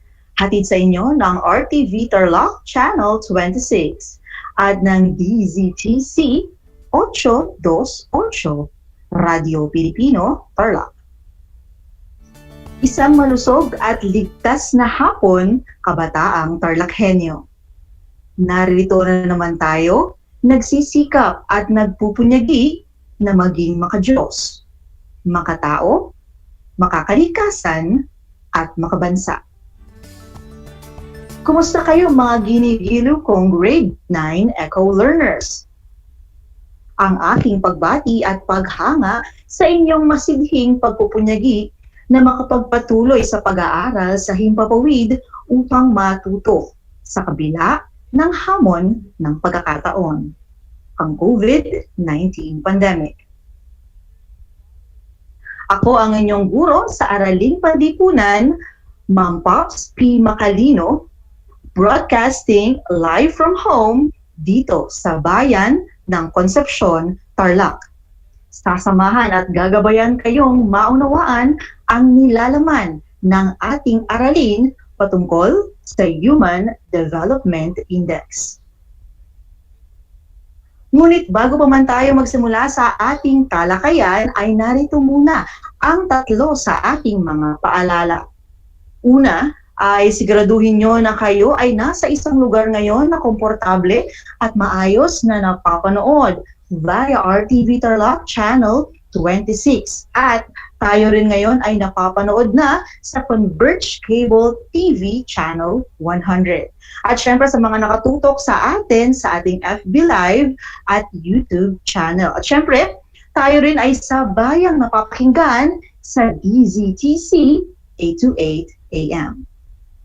Ikalawa ay mainam na kayo ay busog habang nanonood at nakikinig sa atin dito sa Aral TarlakHenyo upang mas maging alerto ang inyong pag-iisip at maayos na maunawaan ang ating aralin sa hapon na ito. Ikatlo naman ay nais kong kunin nyo na ang inyong learner's material sa Araling Panlipunan Grade 9 para sa ikalawang linggo ng ika-4 na markahan. At ito ay buksan sa page 348. Ihanda na rin ang inyong learning activity sheet, ang inyong ballpen, at ang inyong sulatang papel at kung meron kayong scientific calculator para mamaya sa ating computation upang maitala ninyo ang mga mahalagang impormasyon o konsepto na aking mababanggit. Ang ating paksang aralin ay patungkol sa Human Development Index. Inaasahan na sa pagtatapos ng aralin na ito ay iyong matutukoy ang iba't ibang gampanin ng mga mamamayang Pilipino upang makatulong sa pambansang kaunlaran. Ito ay nakaangkla sa ating Most Essential Learning Competency Week 2, Quarter 4. Ngunit bago pa man tayo magsimula sa ating talakayan ay alalahanin muna natin ang ating naging aralin noong nakaraang episode with Teacher May. Natatandaan pa ba ninyo? Mahusay! Ating tinalakay ang mga palatandaan ng pag-unlad at pagsulong. Ang pagsulong ay isa lamang na aspekto ng pag-unlad. Kasama sa pagsukat nito ang ating tala ng GNP, GDP per capita at real GNP or GDP. Ngunit ang mga numerong ito ay mga makabagong teknolohiya, nagtataasang gusali ay hindi sapat upang masabing ganap na maunlad ang isang bansa. Ang pag-unlad ay isang multidimensional na prosesong kinapapalooban ng pagiging pagkakaroon ng makatuwiran at dinamikong kaayusang panlipunan, kasaganaan at kasarinlan, kalayaan sa kahirapan, hanap buhay para sa lahat, umaangat na standard ng pamumuhay at mainam na uri ng buhay para sa lahat, sapat na mga lingkurang panlipunan at katarungang panlipunan. At ngayon ay sa palagay ko ay handa ka na para sa ating bagong paksa para sa hapon na ito. Sa lahat po ng mga magulang at mag-aaral sa ikasyam na baitang na nanonood at nakikinig sa atin ngayon sa ating live broadcast dito sa Aral TarlakHenyo, kung kayo po ay may katanungan o nais linawin sa ating paksa ngayong araw, ay maaari kayong magbigay ng mensahe sa ating messenger. I-type nyo lamang ang facebook.com/pops.macalino. Or maaari nyo din akong i-text or tawagan sa 0948-744-8830. Maaari din kayong magbigay ng komento dito sa ating Facebook Live. Sa puntong ito, tayo ay magsisimula na sa ating paksa. Maliban sa paggamit ng GDP at GNP, ginagamit ang Human Development Index bilang isa sa mga panukat sa antas ng pag-unlad ng isang bansa. Ang Human Development Index or HDI ay tumutukoy sa pangkalahatang sukat ng kakayahan ng isang bansa na matugunan ang mahalagang aspekto sa kaunlarang pantao. Ito ay ang kalusugan, edukasyon, at antas ng pamumuhay. Ang HDI ay isa sa ginamit na tagapahiwatig upang masukat ang antas ng pag-unlad ng mga tao sa isang bansa, upang masuri at mailantad kung ano ang mga posibilidad ng paglago ng ekonomiya at kalidad ng buhay na mayroon sa mga ito. Ang index na ito ay nilikha ng United Nations Development Program or UNDP at ito ay nilapat mula 1990 hanggang sa kasalukuyan. Ang konseptong ito ng human development ay binuo ng ekonomistang Pakistani na si Mahbub ul Haq. Sa inyong screen, makikita ngayon ang tatlong dimensyon na ginagamit sa pag-compute ng HDI. Ang mga indicators nito, ang mga minimum at maximum values, at ang mga indices. Tatalakayin natin isa-isa yung tatlong aspektong nabanggit ko kanina. Unahin muna natin sa pagsukat ng aspektong pangkalusugan. Ginagamit na pananda ang haba ng buhay at kapanganakan o Life Expectancy Index. Ipinahihiwatig dito ang bilang ng taon na inaasahang itatagal ng isang sanggol kung ang mga umiiral na dahilan o sanhi ng kamatayan sa panahon ng kanyang kapanganakan ay mananatili habang siya ay nabubuhay. Ang Life Expectancy Index or LEI ay makukompute gamit ang minimum value na 20 years at ang maximum value naman na 85 years. Tandaan na ang mga minimum at maximum values na ito ay fixed at ito ay ibinatay sa 2014 Human Development Report. Sa aspekto naman ng edukasyon, mayroon tayong dalawang indicators. Ito ay ang mean years of schooling at expected years of schooling. No? Ang mean years of schooling or mean years of education ay tinataya ng United Nations Educational, Scientific and Cultural Organization or UNESCO batay sa mga datos mula sa mga survey at census ukol sa antas ng pinag-aralan ng mga mamamayan na may 25 years old pataas. Ibig sabihin, para ito sa mga adult. Ang minimum value nito ay 0 at ang maximum naman nito ay 15. Okay? Samantala, sa expected years of education or expected years of schooling, ay natataya ito base sa bilang ng mga nag-aaral sa lahat ng antas ng edukasyon ng mga taong edad 25 years old pababa. So dito, kabaligtaran siya ng mean years. So ibig sabihin, ito naman ay para sa mga bata. Kanina ang mean years, ito ay para sa mga adult. Ito naman ay para sa mga bata. Okay? So ang tinatakda ang 0 bilang minimum value nito at 18 years bilang maximum value ng expected years of schooling. At upang makuha ang education index or EI, kukunin ang average ng mean years at expected years of schooling, at ito ang magiging education index natin.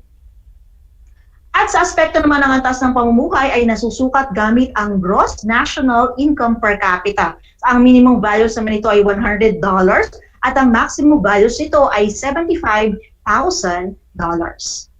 Ang HDI ay nilikha upang mabigyang diin na ang mga tao at ang kanilang mga kakayahan ang dapat na pinakapangunahing pamantayan sa pagsukat ng pag-unlad ng isang bansa, hindi lamang sa pagsulong ng ekonomiya nito. Tinatangka ng HDI na ihanay ang mga bansa mula zero, mula sa pinakamababang antas ng kaunlarang pantao, yung 0, no? At 1 naman ang pinakamataas na antas ng kaunlarang pantao.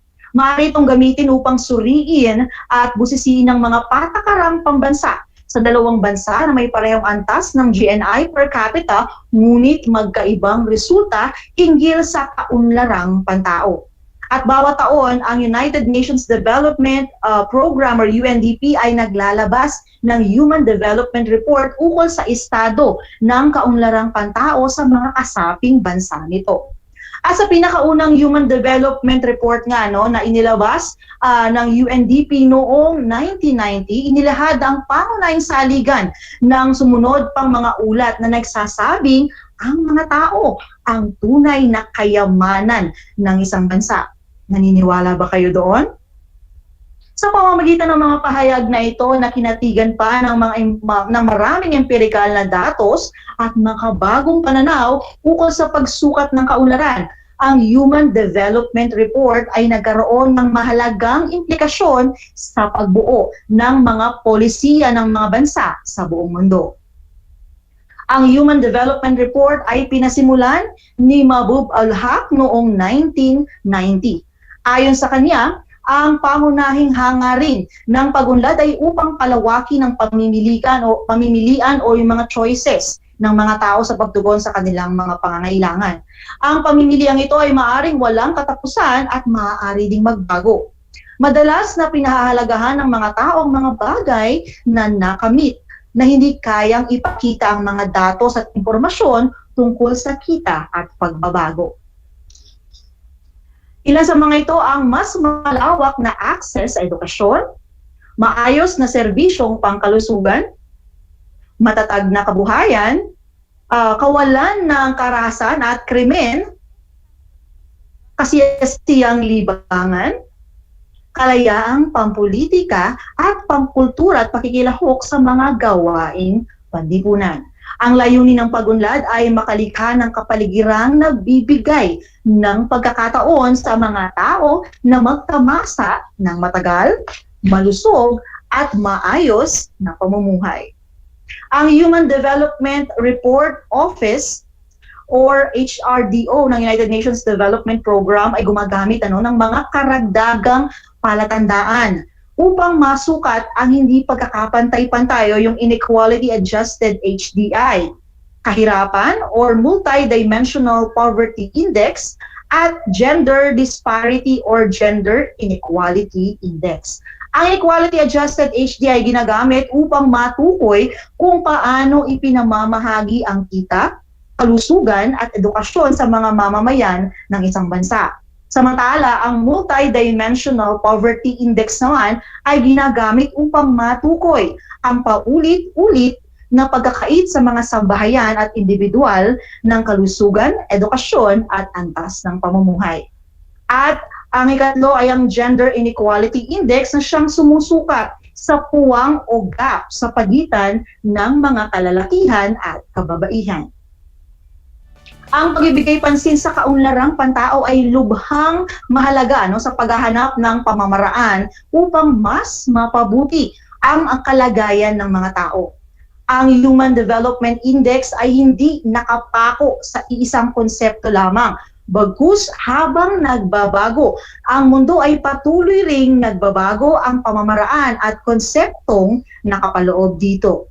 At tanging katotohanan na ang pag-unlad ay tunay na nasusukat sa pamamagitan ng epekto nito sa pamumuhay ng mga tao. So ayon sa datos ng UNDP, na naka-flash ngayon sa inyong mga screen, ang kompletong link, narito ang rank 10 ng mga bansang may very high human development as of 2019. Nangunguna dito ang bansang Norway, Ireland, Switzerland, Hong Kong, Iceland, Germany, Sweden, Australia, Netherlands, at Denmark. Samantala ang Pilipinas, mula sa estado nito, mula sa Human Development Report noong 2014, tayo ay nasa rank 117. Ang Pilipinas ngayon, noong 2019, sa pinakahuling HDI ng 2019, ang Pilipinas ay nasa rank 107 na. At may HDI value na 0.718 noong 2019. At makikita nyo sa inyong screen ngayon ang table ng estado ng Pilipinas sa kanyang HDI value at sa pagitan ng 1990 at 2019 tumaas ng 21.1% ang HDI value ng Pilipinas mula 0.593 patungong 0.718 at nagkaroon naman ng 4.8 taon na pagtaas ang life expectancy at birth ng Pilipinas sa loob ng 29 years. Samantala ang mean years of schooling at expected years of schooling ay tumaas din ng 2.8 at 2.4 na taon. Ngayon, paano natin malalaman kaya ang klasifikasyon ng isang bansa kung ito ay nasa very high, medium, at low ang kanilang human development? So nagbigay din ng klasifikasyon ng UNDP para sa mga index na ito, Ang 0.800 pataas ay nasa very high human development. Samantalang ang 0.700 to 0.799 ay mayroong high human development. Samantala ang mga bansang nakakuha ng 0.550 to 0.699 ay siya namang mayroong medium human development. At ang mga bansang nakakuha ng 0.549 pababa naman ang mayroong low human development. Alright? Sa Southeast Asia, nangunguna ang Singapore na nasa rank 11, kasama ang Finland na nakuha ng 0.938 HDI value.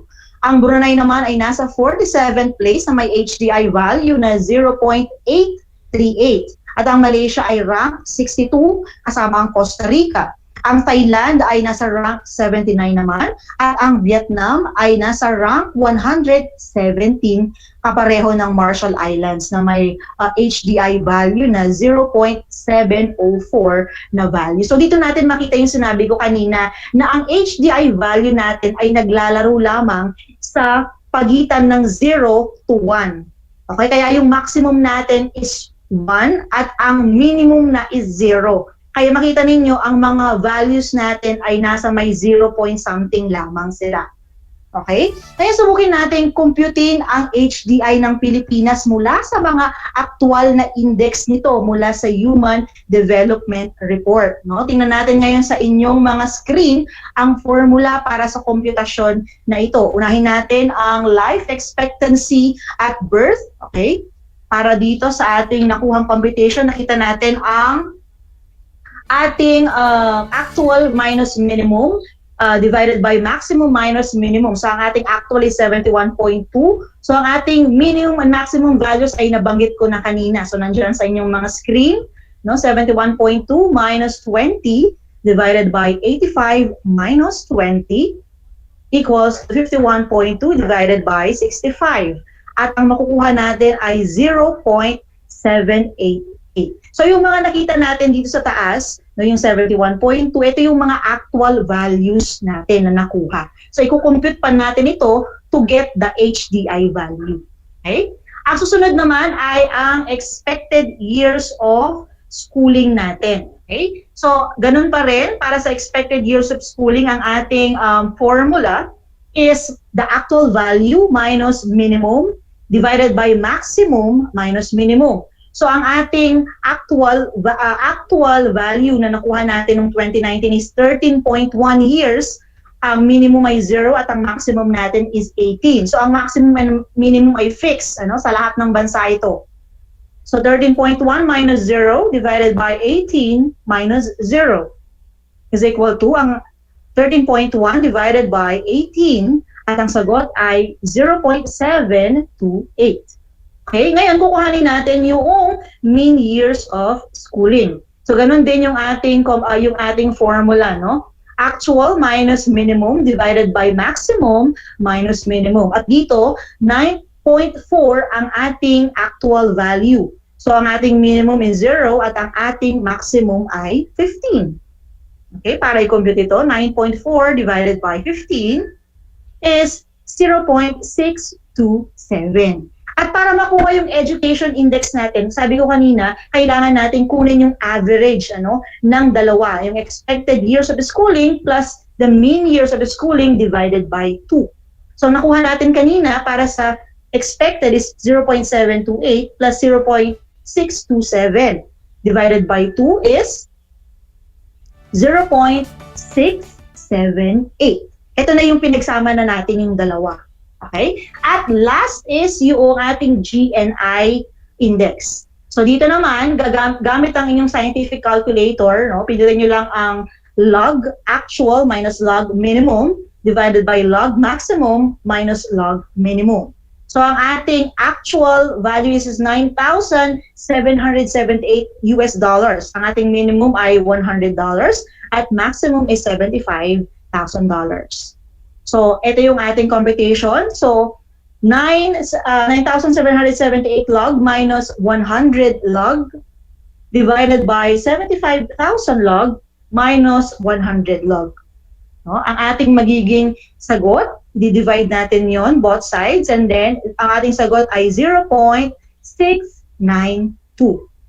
Okay, so nakuha na natin yung tatlong aspekto, no? So ngayon ay kukuhanin natin ang geometric mean ng tatlo, ang LEI, ang EI, at GNI index. I-multiply lang natin yung tatlong nakuha natin at kukuhanin natin ang cube root nito.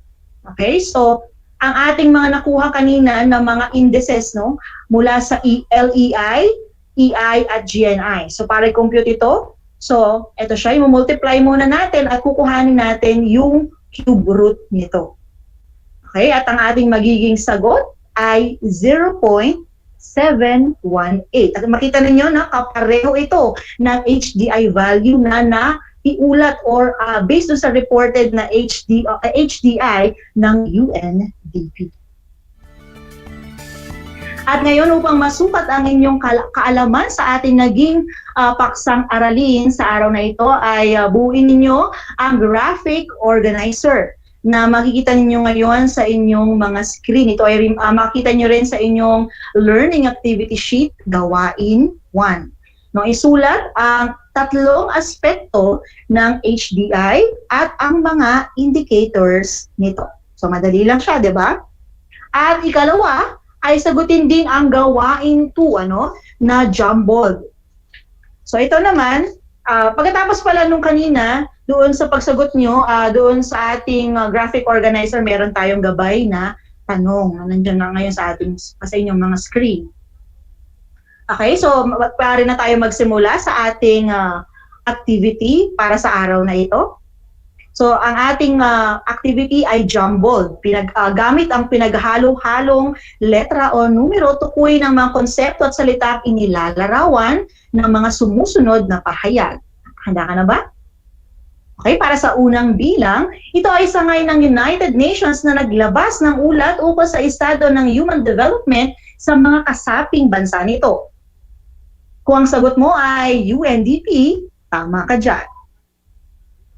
Ikalawa, ang nagpasimula ng Human Development Report. Sino kaya siya? Kung ang inyong sagot ay mabubulha, tama ka na naman. At ikatlo, ang itinuturing na tunay na yaman ng bansa. Kung ang sagot mo ay tao, ikaw ay correct.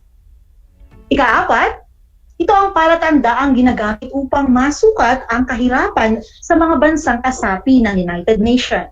Medyo mahaba-haba ito, At kung ang iyong sagot ay multidimensional poverty index, ikaw ay correct. At para sa ating huling jumbled, anong taon nagsimula ang survey ng Human Development Index? Kung ang iyong sagot ay 1990, tama ka dyan. Okay, so inaasahan ko na kayo ay natuto sa ating talakayan sa araw na ito. Muli ako ang inyong guro sa Araling Panlipunan, Grade 9, Ma'am Pops P. Macalino, na nagsasabing ang pag-aaral ng Araling Panlipunan ay daan sa pagiging makadiyos, makatao, makakalikasan, at makabansa. Manatili tayong malusog at ligtas, mga katarlakhenyo. Tandaan, ang pag-iingat ay ang susi sa ating kalusugan at kaligtasan. Hanggang sa muli.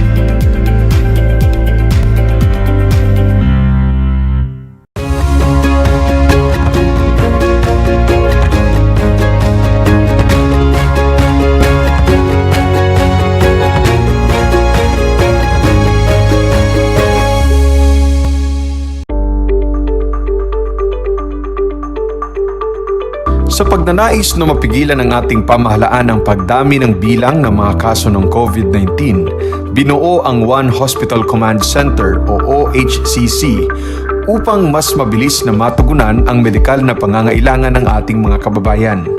Bukas ang OHCC 24 oras araw-araw.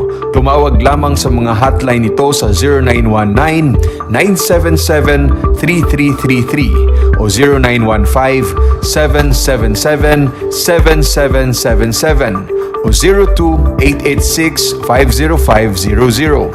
Maaari ring i-download ang Pure Force Citizens app sa Android o iOS upang mabilis na matugunan ang sinumang nangangailangan. Layon din ng OHCC na maiwasang mapuno ang kapasidad ng bawat ospital. Kaya't kung ikaw ay kinakailangang tumawag sa OHCC, mabibigyan ka ng libreng preliminary consultation. Para sa mga nangangailangan ng emergency quick response, makikipag-ugnayan ang OHCC sa DOH Bed Tracker at sa mga ospital upang makahanap agad ng pinakamalapit na bakanteng ospital. Ang transportasyon o ambulansya naman ng ospital na inirefer ng OHCC sa pasyente ang siyang susundo sa bahay nito. Kaya't kapag ikaw ay nakakaranas ng anumang sintomas ng COVID-19 o nangangailangan ng agarang tulong medikal, tumawag lamang sa OHCC at handa silang tumulong sa lahat ng oras.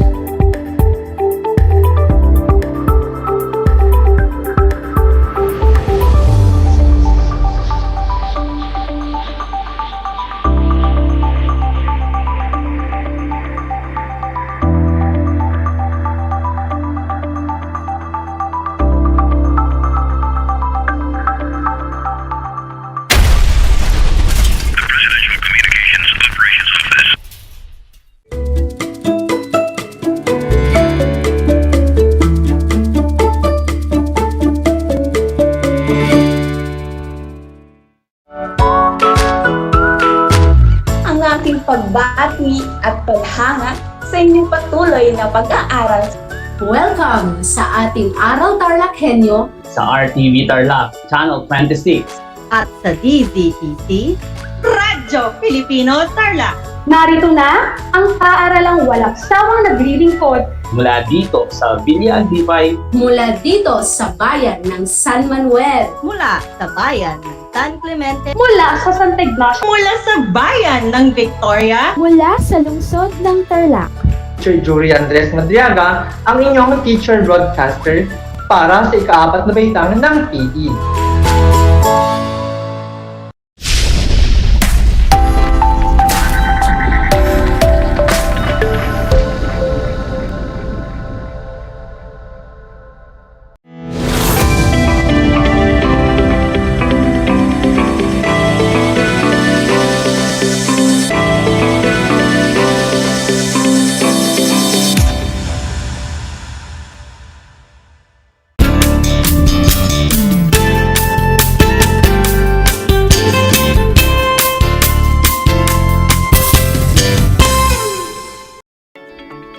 Good afternoon, everyone.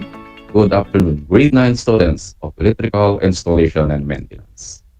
Welcome to Aral TarlakHenyo here on RTV Tarlac, Channel 26, simulcast over DCTC Radio Filipino Tarlac. I am Marvin Dilan of Eduardo Cuangco National Vocational High School, your teacher broadcaster for this hour. I hope you are all safe and in good shape. Our lesson for today focuses on most essential learning competencies. Is to install auxiliary systems, which includes installation of CCTV. Hence, at the end of our lesson, you are expected to identify component, layout, and install CCTV. Appreciate the importance of CCTV in daily life. Before we begin, I would like you to bring out your compendium notes, pen, and learning activity sheets. All right. Let us review some technical terms that you're about to encounter in our lesson. Wave is a disturbance of the medium that moves energy from one place to another. Signal. A signal is an electromagnetic wave or electrical current that carries data from one system or network to another. Frequency. It is the total number of cycles per second of a waveform. Bandwidth defines the difference in the upper and lower frequency components present in a signal. Thus, it specifies the amount of data being transmitted per second. Modulation. It is the process of imposing an input signal onto a carrier wave. It changes the shape of carrier wave to encode the data information. Analog signal. It is the continuous wave signal that changes with time. It is a continuous signal which represents physical measurement to represent information such as current and voltage. Digital signal. A discrete time signal generated by digital modulation of analog signal. IP stands for Internet Protocol. It provides standard set of rules for sending and receiving data over the Internet. In our previous lesson, we discussed the difference between the electrical power system and electrical auxiliary system. An electric power system is a network of electrical components that supply, transmit, and use electric power. Example is the electrical network that supply homes and industry. Whereas, electrical auxiliary system provides supplementary or additional help and support to the main power system. They are networks of components related with security, comfort, lighting, and information system, which are very important to help the main system to perform according to the specification. Electrical works on the system include manufacturing, constructing, installing, testing, maintaining, repairing, altering, removing, or replacing of electrical equipment. Now, let's move on to our lesson proper. One form of electrical auxiliary system that is very essential in keeping residential and commercial properties secure is the CCTV system. What is a CCTV? CCTV stands for closed circuit television and is commonly known as video surveillance. Take note, class, the term closed circuit here means limited. This means that broadcast and transmitted to a limited number of monitors, it is not the same as the closed circuit that indicates continuous flow of electric current in the circuit.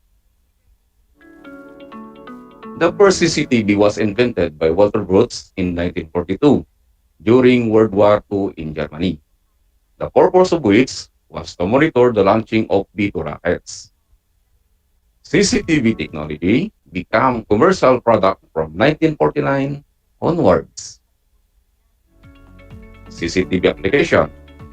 CCTV system provides surveillance capabilities used in the protection of people, assets, and systems. Crime management. CCTV network detect and deter criminal activities. Disaster management. Using CCTV cameras, the emergency service and rescue workers are able to assess and monitor events in real time to relay the situation. City and community street monitoring. CCTV are used to gather traffic statistics as well as evidentiary footage for speeding. Medical monitoring and diagnosis. CCTV is used to monitor patients' condition. What are the components of CCTV system? CCTV system is composed of cameras, monitors, video recorders, power supply, and other accessories needed to make the CCTV system functional. The camera is the eye of the system. There are two options in CCTV camera installation: the use of IP camera or analog camera. CCTV monitor is one of the most important elements of CCTV systems. It provides real-time feedback from CCTV cameras and security surveillance equipment.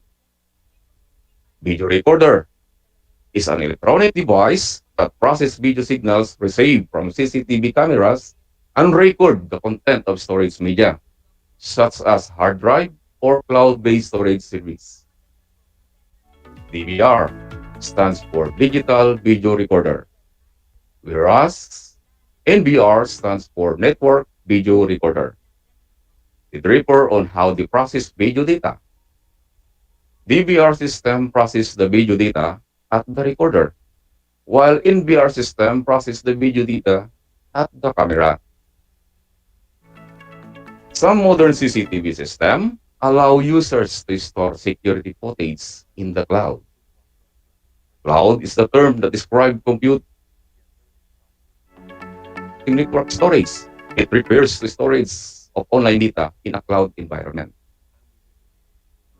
A CCTV power supply box, also known as a power distribution box, it allows CCTV installer to consolidate the power source of multiple cameras in a central point. Power over Ethernet or PoE. It provides power and network connectivity for PoE powered devices via the Internet cabling. CCTV cable can be coaxial or Ethernet. Coaxial cable is a type of electrical cable consisting of an inner conductor surrounded by a concentric conducting shell, separated by dielectric insulating material. An Ethernet cable labeled as network cable contains 8 insulated copper wires, split up into 4 pairs. There are added accessories needed to make the devices fully functional, such as router, signal booster, connectors, splitter, switcher, and multiplexer, but this depends on whatever main components to use. Generally, there are 2 types of CCTV security system: analog security system or analog surveillance system. It works by connecting standard analog camera to a digital video recorder or DVR via coaxial cables using the power supply. And the IP security system streams footage directly from IP camera to a personal computer or an NVR or network video recorder via Ethernet cable using the PoE or power over Ethernet switch. Moving on, you're about to watch a demonstration video on how to install a CCTV system. Supposedly, this is an actual activity that you will perform if we only have the face-to-face classes. However, If you have a complete materials at home, you may perform this activity under your parents' guidance and supervision. Farewell, let us all watch this.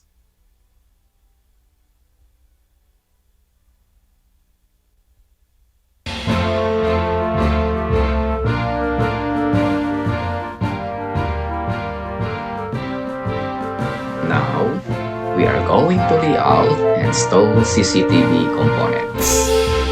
First, let's prepare all the necessary tools, materials, and equipment.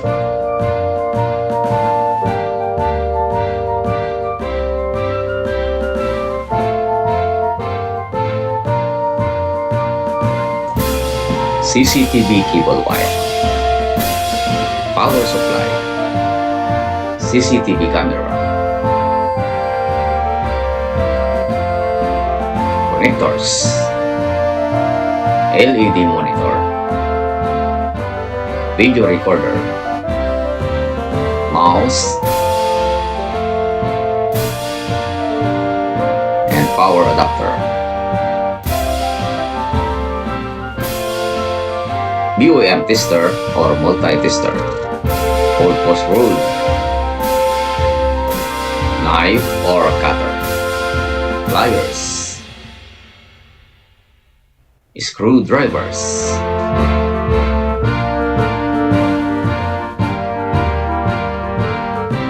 hammer,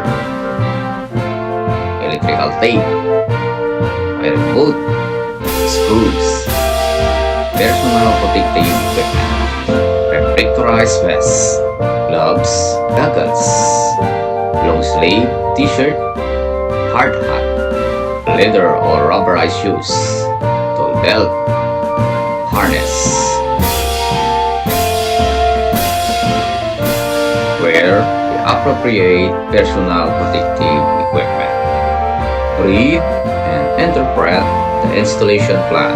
Before doing the activity, be sure to turn off the circuit breaker that controls the electrical supply of the wiring load. Lay out the position of CCTV components in the wiring load. Determine where the cameras will be installed. Determine where the monitor and video recorder will be placed. Install the CCTV components based on the given drawing. Install the power supply.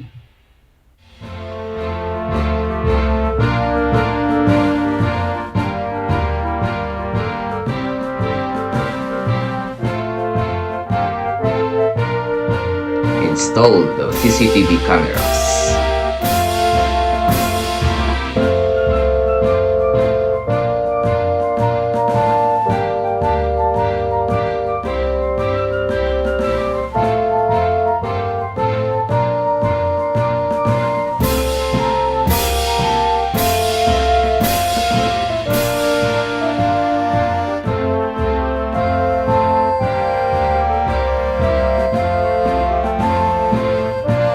Install raceways that will enclose and hold the cables in place.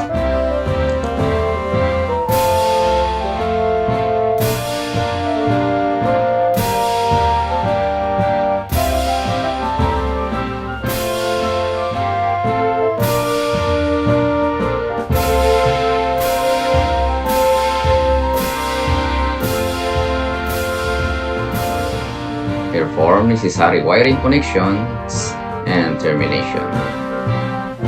Prepare CCTV Siamese or twin cable that will connect the CCTV components.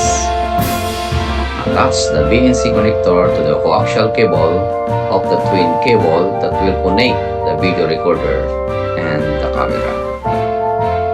Secure the connectors by tightening the screw. Connect it to the video recorder. Attach the DC MELC plug connector to the power wire of the twin cable. This will connect DC power supply and the camera. Follow the indicated polarity. Red wire to the positive terminal, while black to the negative terminal. Plug in the BNC connector to the camera for video data and the DC connector for power. Secure the cable to the installed resource.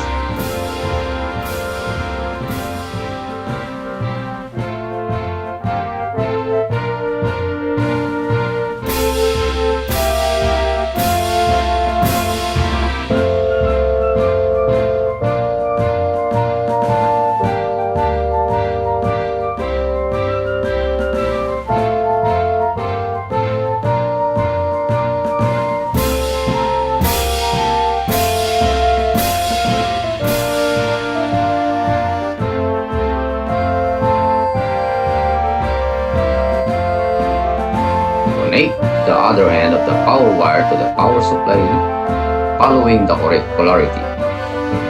Red wire for the positive and black wire to the negative. Secure the connection by tightening the screws.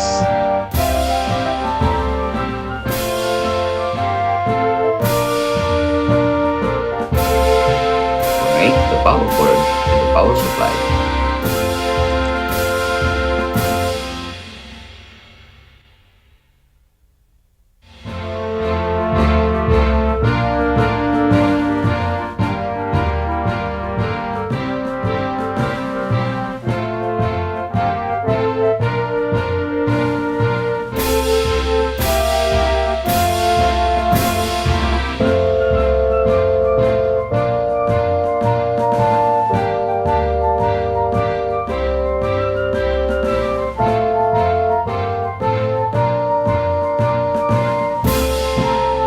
Connect the monitor and mouse to the video recorder.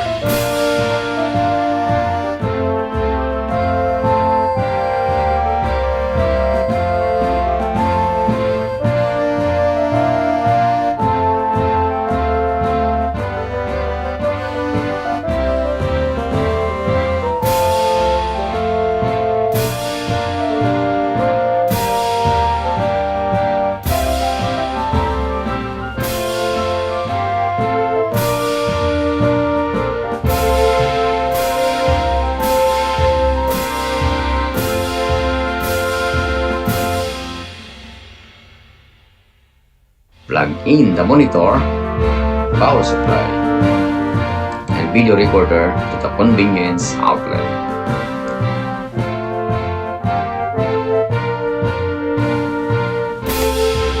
Test the circuit for open, short, and continuity of the connection.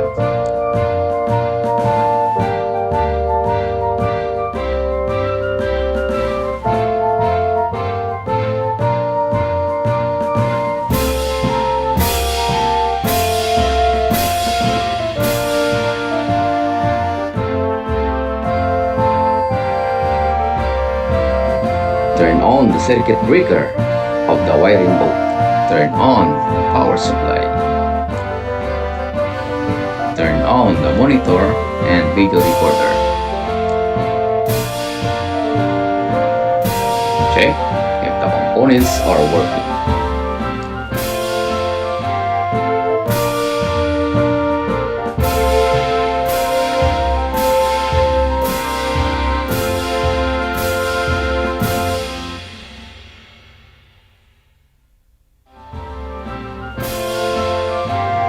And lastly, perform good housekeeping.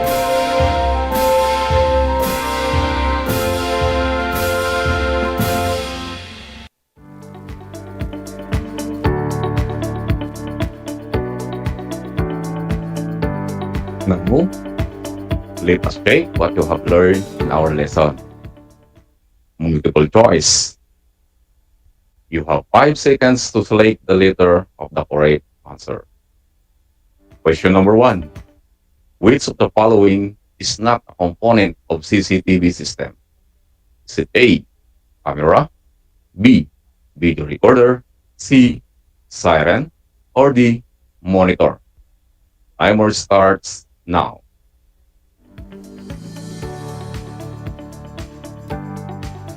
Time's up. If your answer is C, you are correct. Question number 2. All of the following are analog system components, except A, coaxial cable, B, IP camera, C, network video recorder, or D, switcher. Timer starts now.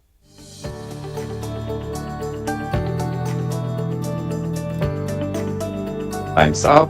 If your answer is B, you are correct. Question number 3. Arrange the following steps in CCTV installation. 1. Lay out the position of CCTV components. 2. Prepare the necessary tools and materials. 3. Perform necessary wiring connection and terminations. 4. Install CCTV components based on the given work drawing. A. 2143, B. 1234, or C. 4321. Timer starts now.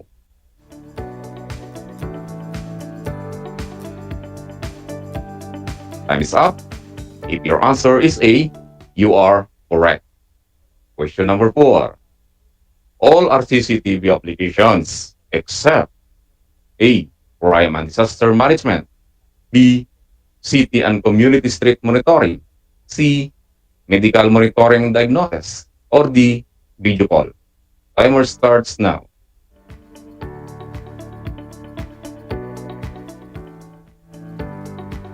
Time is up. If your answer is D, you are correct. Question number 5. CCTV footage may be stored in A. DVR, B. NVR, C. Cloud, all of the above. Timer starts now.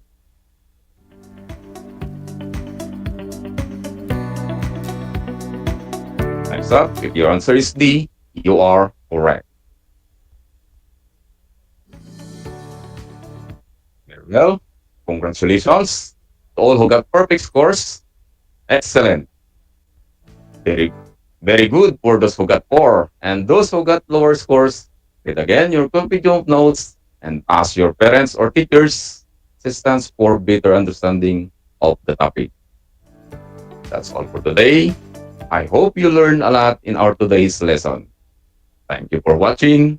Until next time, once again, I'm Marvin Dilan, your Tele Anchor teacher, saying, there is skills, knowledge, and progress in Tele.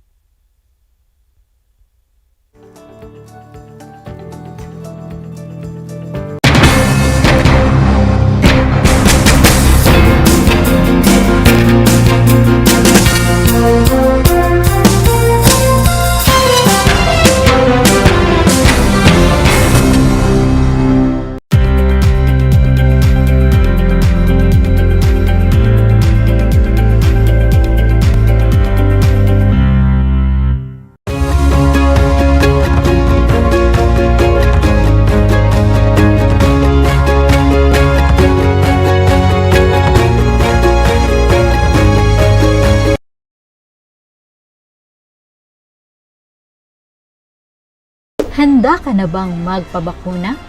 Narito ang mga paalala at hakbang na gagawin sa proseso ng pagbabakuna. Bago ang pagbabakuna, kinakailangan mo nang dumaan sa pre-vaccination screening. Kinakailangan kumuha muna ng medical clearance sa doktor ang mga kabilang sa special population tulad ng mga sumusunod. May problema sa immune system, may cancer, may HIV, sumasailalim sa transplant operation, kasalukuyang umiinom ng steroids, mga senior citizens na may special conditions. Step 1. Waiting area. Siguraduhin kayo ay pumunta sa tamang oras at petsa ng inyong schedule sa pagbabakuna. Hindi papayagan ang mga walk-in sa vaccination sites. Maupo sa bakanting upuan alinsunod sa tamang pagkakasunod ng bilang. Hintayin na tawagin kayo para sa susunod na hakbang. Habang nag-aantay, sumunod sa minimum public health standards. Isuot ang face mask at face shield. Sundin ang proper physical distancing at ugaliing maghugas at isanitize ang kamay. Step 2. Registration. Sundin ang mga patakaran ng inyong LGU o vaccination site sa pag-register at ipakita ang inyong government ID. Bibigyan kayo ng kopya ng informed consent form, health screening form, at mga pamphlet tungkol sa bakuna na pwede ninyong basahin. Hintayin na matapos ang proseso ng registration bago pumunta sa susunod na hakbang. Step 3. Screening. Kayo ay isa sa ilalim sa health screening at tatanungin tungkol sa inyong kalusugan tulad ng history of COVID-19 exposure, history of vaccination, mga gamot na iniinom, kung may allergies at iba pa. Ito ay para makasiguro kung angkop para sa inyo ang magpapakuna sa kasalukuyan. Step 4. Health Education. Makinig sa ibabahaging importanteng impormasyon tungkol sa pagbabakuna para sa COVID-19. Kung mayroon pa kayong ibang katanungan, sumangguni sa ating mga vaccination staff. Siguraduhin na pirmahan ang consent form na pumapayag kayong magpabakuna bago pumunta sa susunod na hakbang. Step 5. Vaccine Administration. Ito ang panahon kung saan kayo ay babakunahan sa loob ng 1 hanggang 2 minuto. Huwag kalimutan na kunin ang inyong vaccination card pagkatapos matanggap ang bakuna. Step 6. Observation. Alinsunod sa Department of Health, ang lahat ng magpapabakuna ay kailangang manatili sa pasilidad ng 15 hanggang 30 minuto para obserbahan kung may hindi magandang nararamdaman. Ang ating medical staff ay nakatutok sa inyo para ma-monitor ang inyong kalusugan. Bibigyan kayo ng mga pangalan ng health facility o hotline o contact kung saan pwedeng pumunta kung kinakailangang sumangguni dahil sa side effects ng bakuna. Narito rin ang mga paalala na dapat tandaan. Siguraduhin bumalik sa schedule para sa pangalawang dose ng bakuna. Laging tandaan na kahit nabakunahan ka na, ay huwag pa rin kalimutang sumunod sa minimum public health standards tulad ng pagsasanitize ng mga kamay, pagsusuot ng face mask at face shield, at pagdidistansya sa iba ng 1 metro. Ito ay para na rin sa ating proteksyon at sa proteksyon ng iba. Para sa karagdagang impormasyon, bisitahin ang mga sumusunod na pages. Tara sa Bida Vaccination!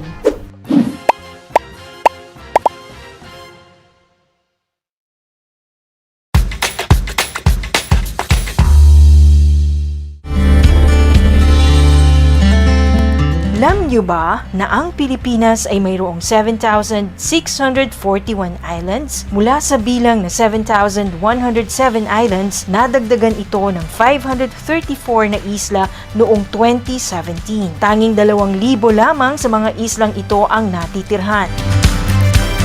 Alam niyo na! Yan ang mga isla sa Pilipinas. Masayang-masaya ako na nagkaroon ako ng chance, ng opportunity na makasama kayong lahat. Ma-share ko yung mga tips makakaganda at makakapagpasaya sa buhay-buhay natin, di ba mga Mars? Kaya Mars, tandaan ninyo, dito kayo ang bida.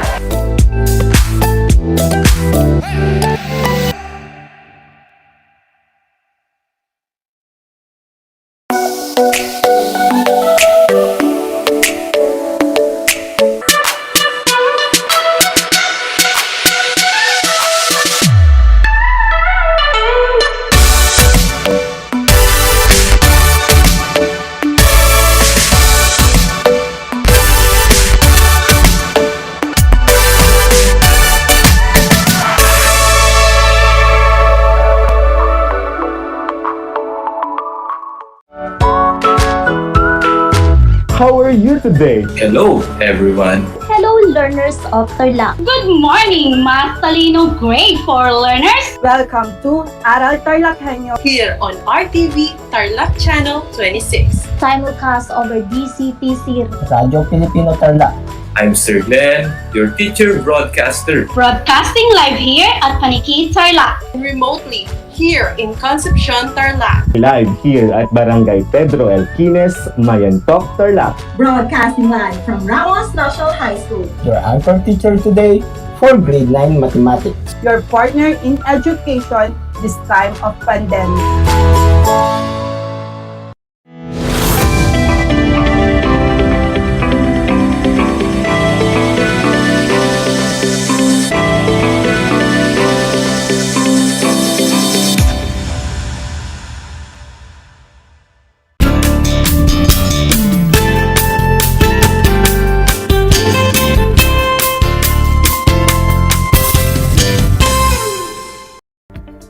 broadcasting live at History Campus Tarlac. Welcome to Aral TarlakHenyo, here on RTV Tarlac, Channel 26, simulcast over DZTC 828, Radyo Filipino Tarlac. I am your teacher broadcaster, Karen S. Bulanadi, welcoming you to another day of on-field learning experience in Music 9. For our third day of airing in Music 9 Quarter 4, it's time to learn about the romantic opera. We will also explore its components and the different types of voices. To wrap up, all eyes and ears to our discussion, dear grade 9 learners of Tarlac Province, as we go over our lesson on the air. Are you ready? Let us first look back on the lessons that we've had on our second day. Opera composers of the Romantic period were already discussed last Thursday. Before we proceed, I want you to make sure that you are in a comfortable place where you can watch, listen, and understand well the lesson that we are going to talk about this afternoon. And of course, do not forget to bring with you your paper, pen, and your self-learning module. Now that you are ready, let's get started. Identify what is being asked on the 3 questions that I will give you. I will present questions, then typing the letter of the correct answers on the comment section of our FB Live. To our students who are tuning on the radio, listen carefully to the questions, then write your answers on your paper. Here is our first question. He is considered the last of the classical composers and one of the first romantic ones. Who is he? Is it letter A, Richard Wagner, letter B, Franz Peter Schubert, or letter C, George Bizet? Let's show the answer. Very good. The answer is letter B, Franz Peter Schubert. Here is our second question. He belonged to a group of a composer who stressed realism, therefore, he drew materials from everyday life, projecting heroic themes from mythology and history. Who is he? Is it letter A, Giuseppe Verdi, letter B, George Bizet, or letter C, Giacomo Puccini? Let's show the answer. You are right. It's letter C, Giacomo Puccini. Here is our last question. He was very much inspired by Ludwig van Beethoven and introduced new ideas in harmony and in form, including streams of chromaticism. Who is he? Is it letter A, Richard Wagner, letter B, Franz Peter Schubert, or letter C, Giuseppe Verdi? Let's show the answer. Correct. The answer is letter A, Richard Wagner. That was impressive. I feel so great that you can still remember our previous topic in Music 9. This module was written for you to explore and discover the romantic opera, its components, and different types of voices. And at the end of the lesson, you are expected to be able to analyze and differentiate the types of voices and identify its possible character or role in an opera. Let us have our first learning task. On this part of our discussion, all you have to do is to listen carefully to the 3 record sample music that I will play. Analyze their type of voice by guessing the possible character being portrayed by the singer. Again, listen carefully to the 3 record sample music that I will play. Analyze their type of voice by guessing the possible character being portrayed by the singer. Choose the letter of the correct answer. Write it on your paper or type in your answer in the comment section of our FB Live. Are you ready? Let's get started. Here is our first music.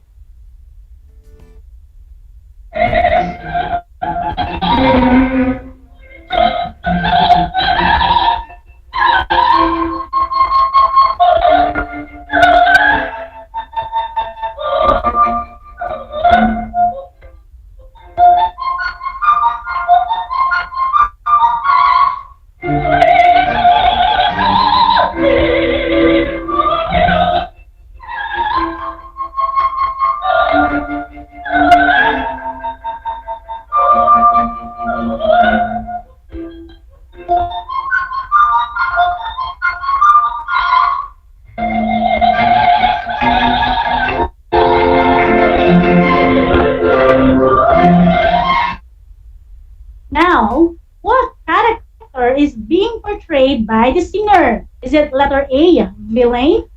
Letter B, heroine or heroine? Letter C, witch? Or letter D, mother? Did you answer letter B? Well, you are correct. Her voice portrayed the heroine. Here is our next music.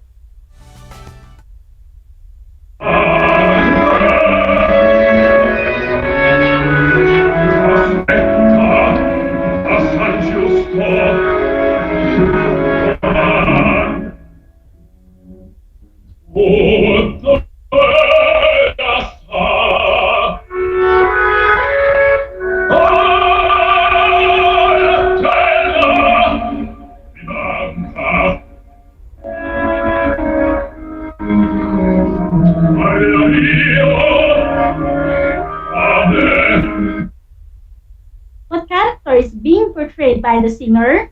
Is it letter A, king? Letter B, heroine? Letter C, villain? Or letter D, father? What is your answer? You are correct. It's letter C, villain. And here is our last music.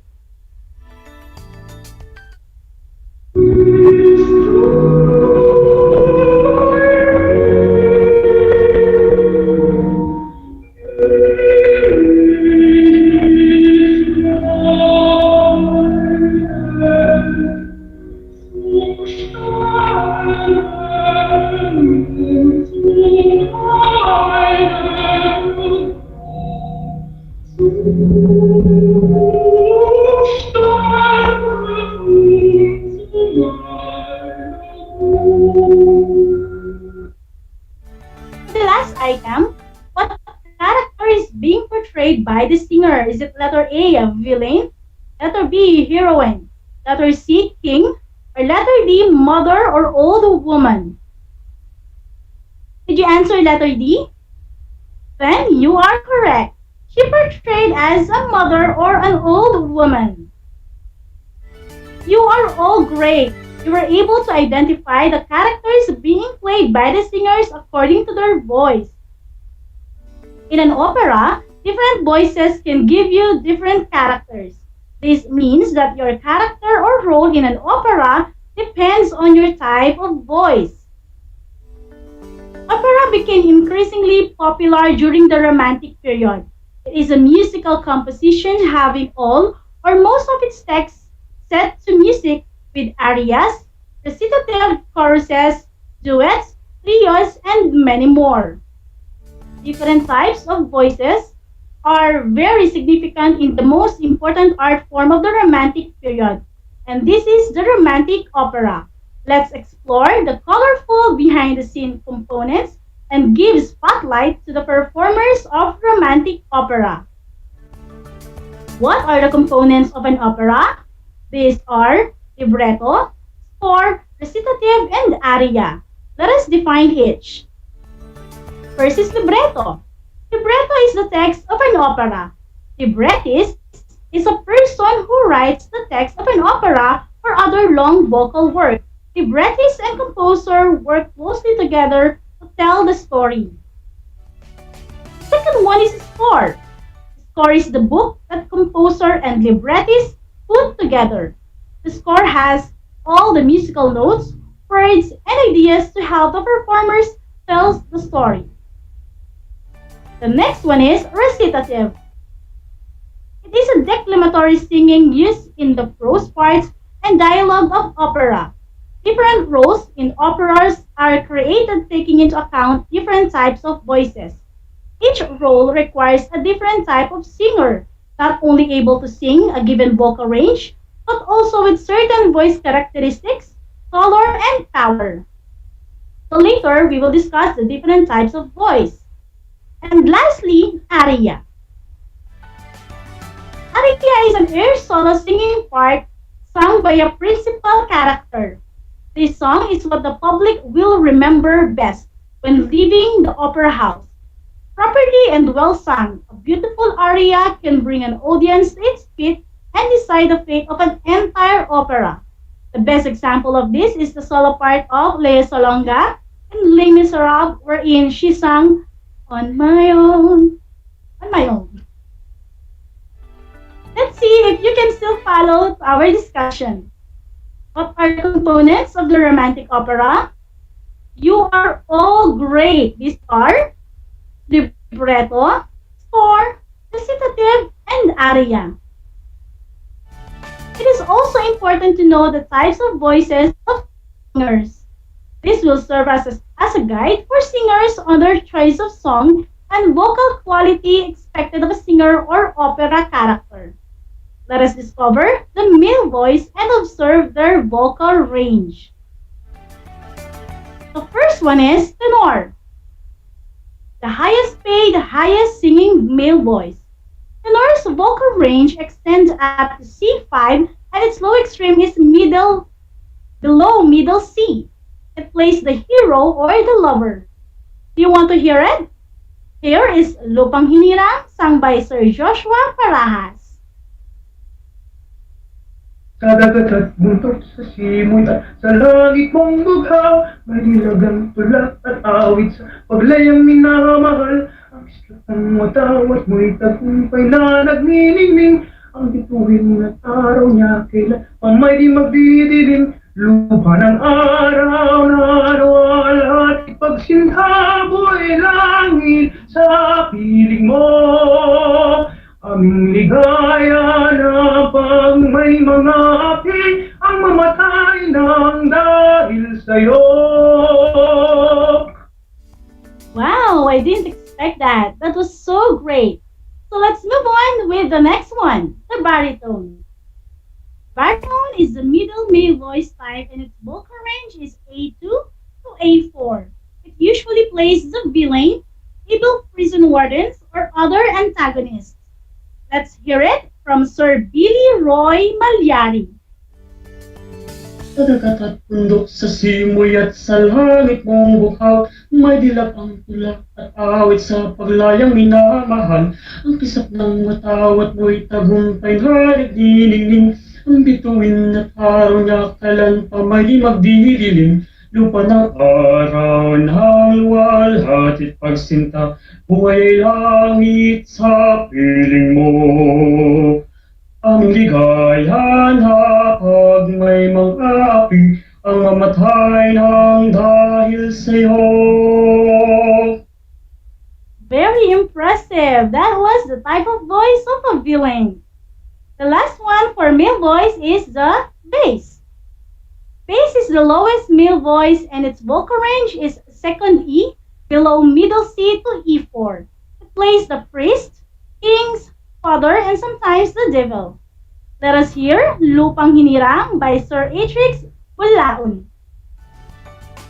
Kadagat bundok sa simoy at sa langit mong bughaw, may dilag ang tulak at awit sa paglayang minamahal. Ang kisap ng watawat mo'y tagumpay na nagniningning, ang bituin at araw niya kailan pa may magdidilim. Lupa ng araw ng luwat at ipagsinta buhay langit sa piling mo.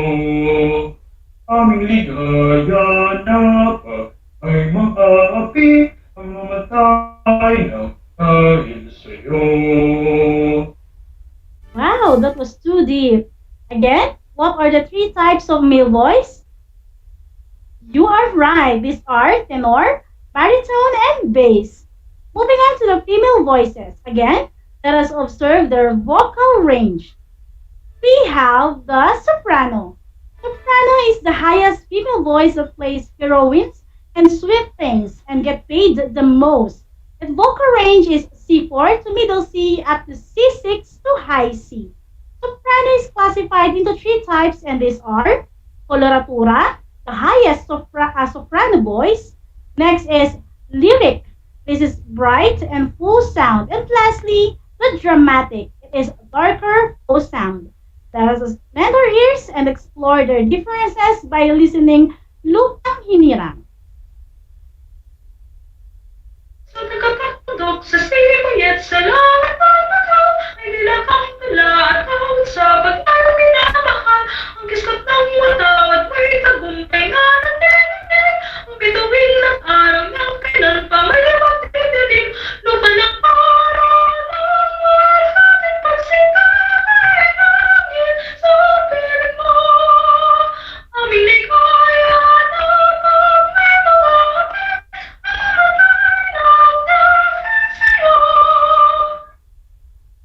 mezzo-soprano.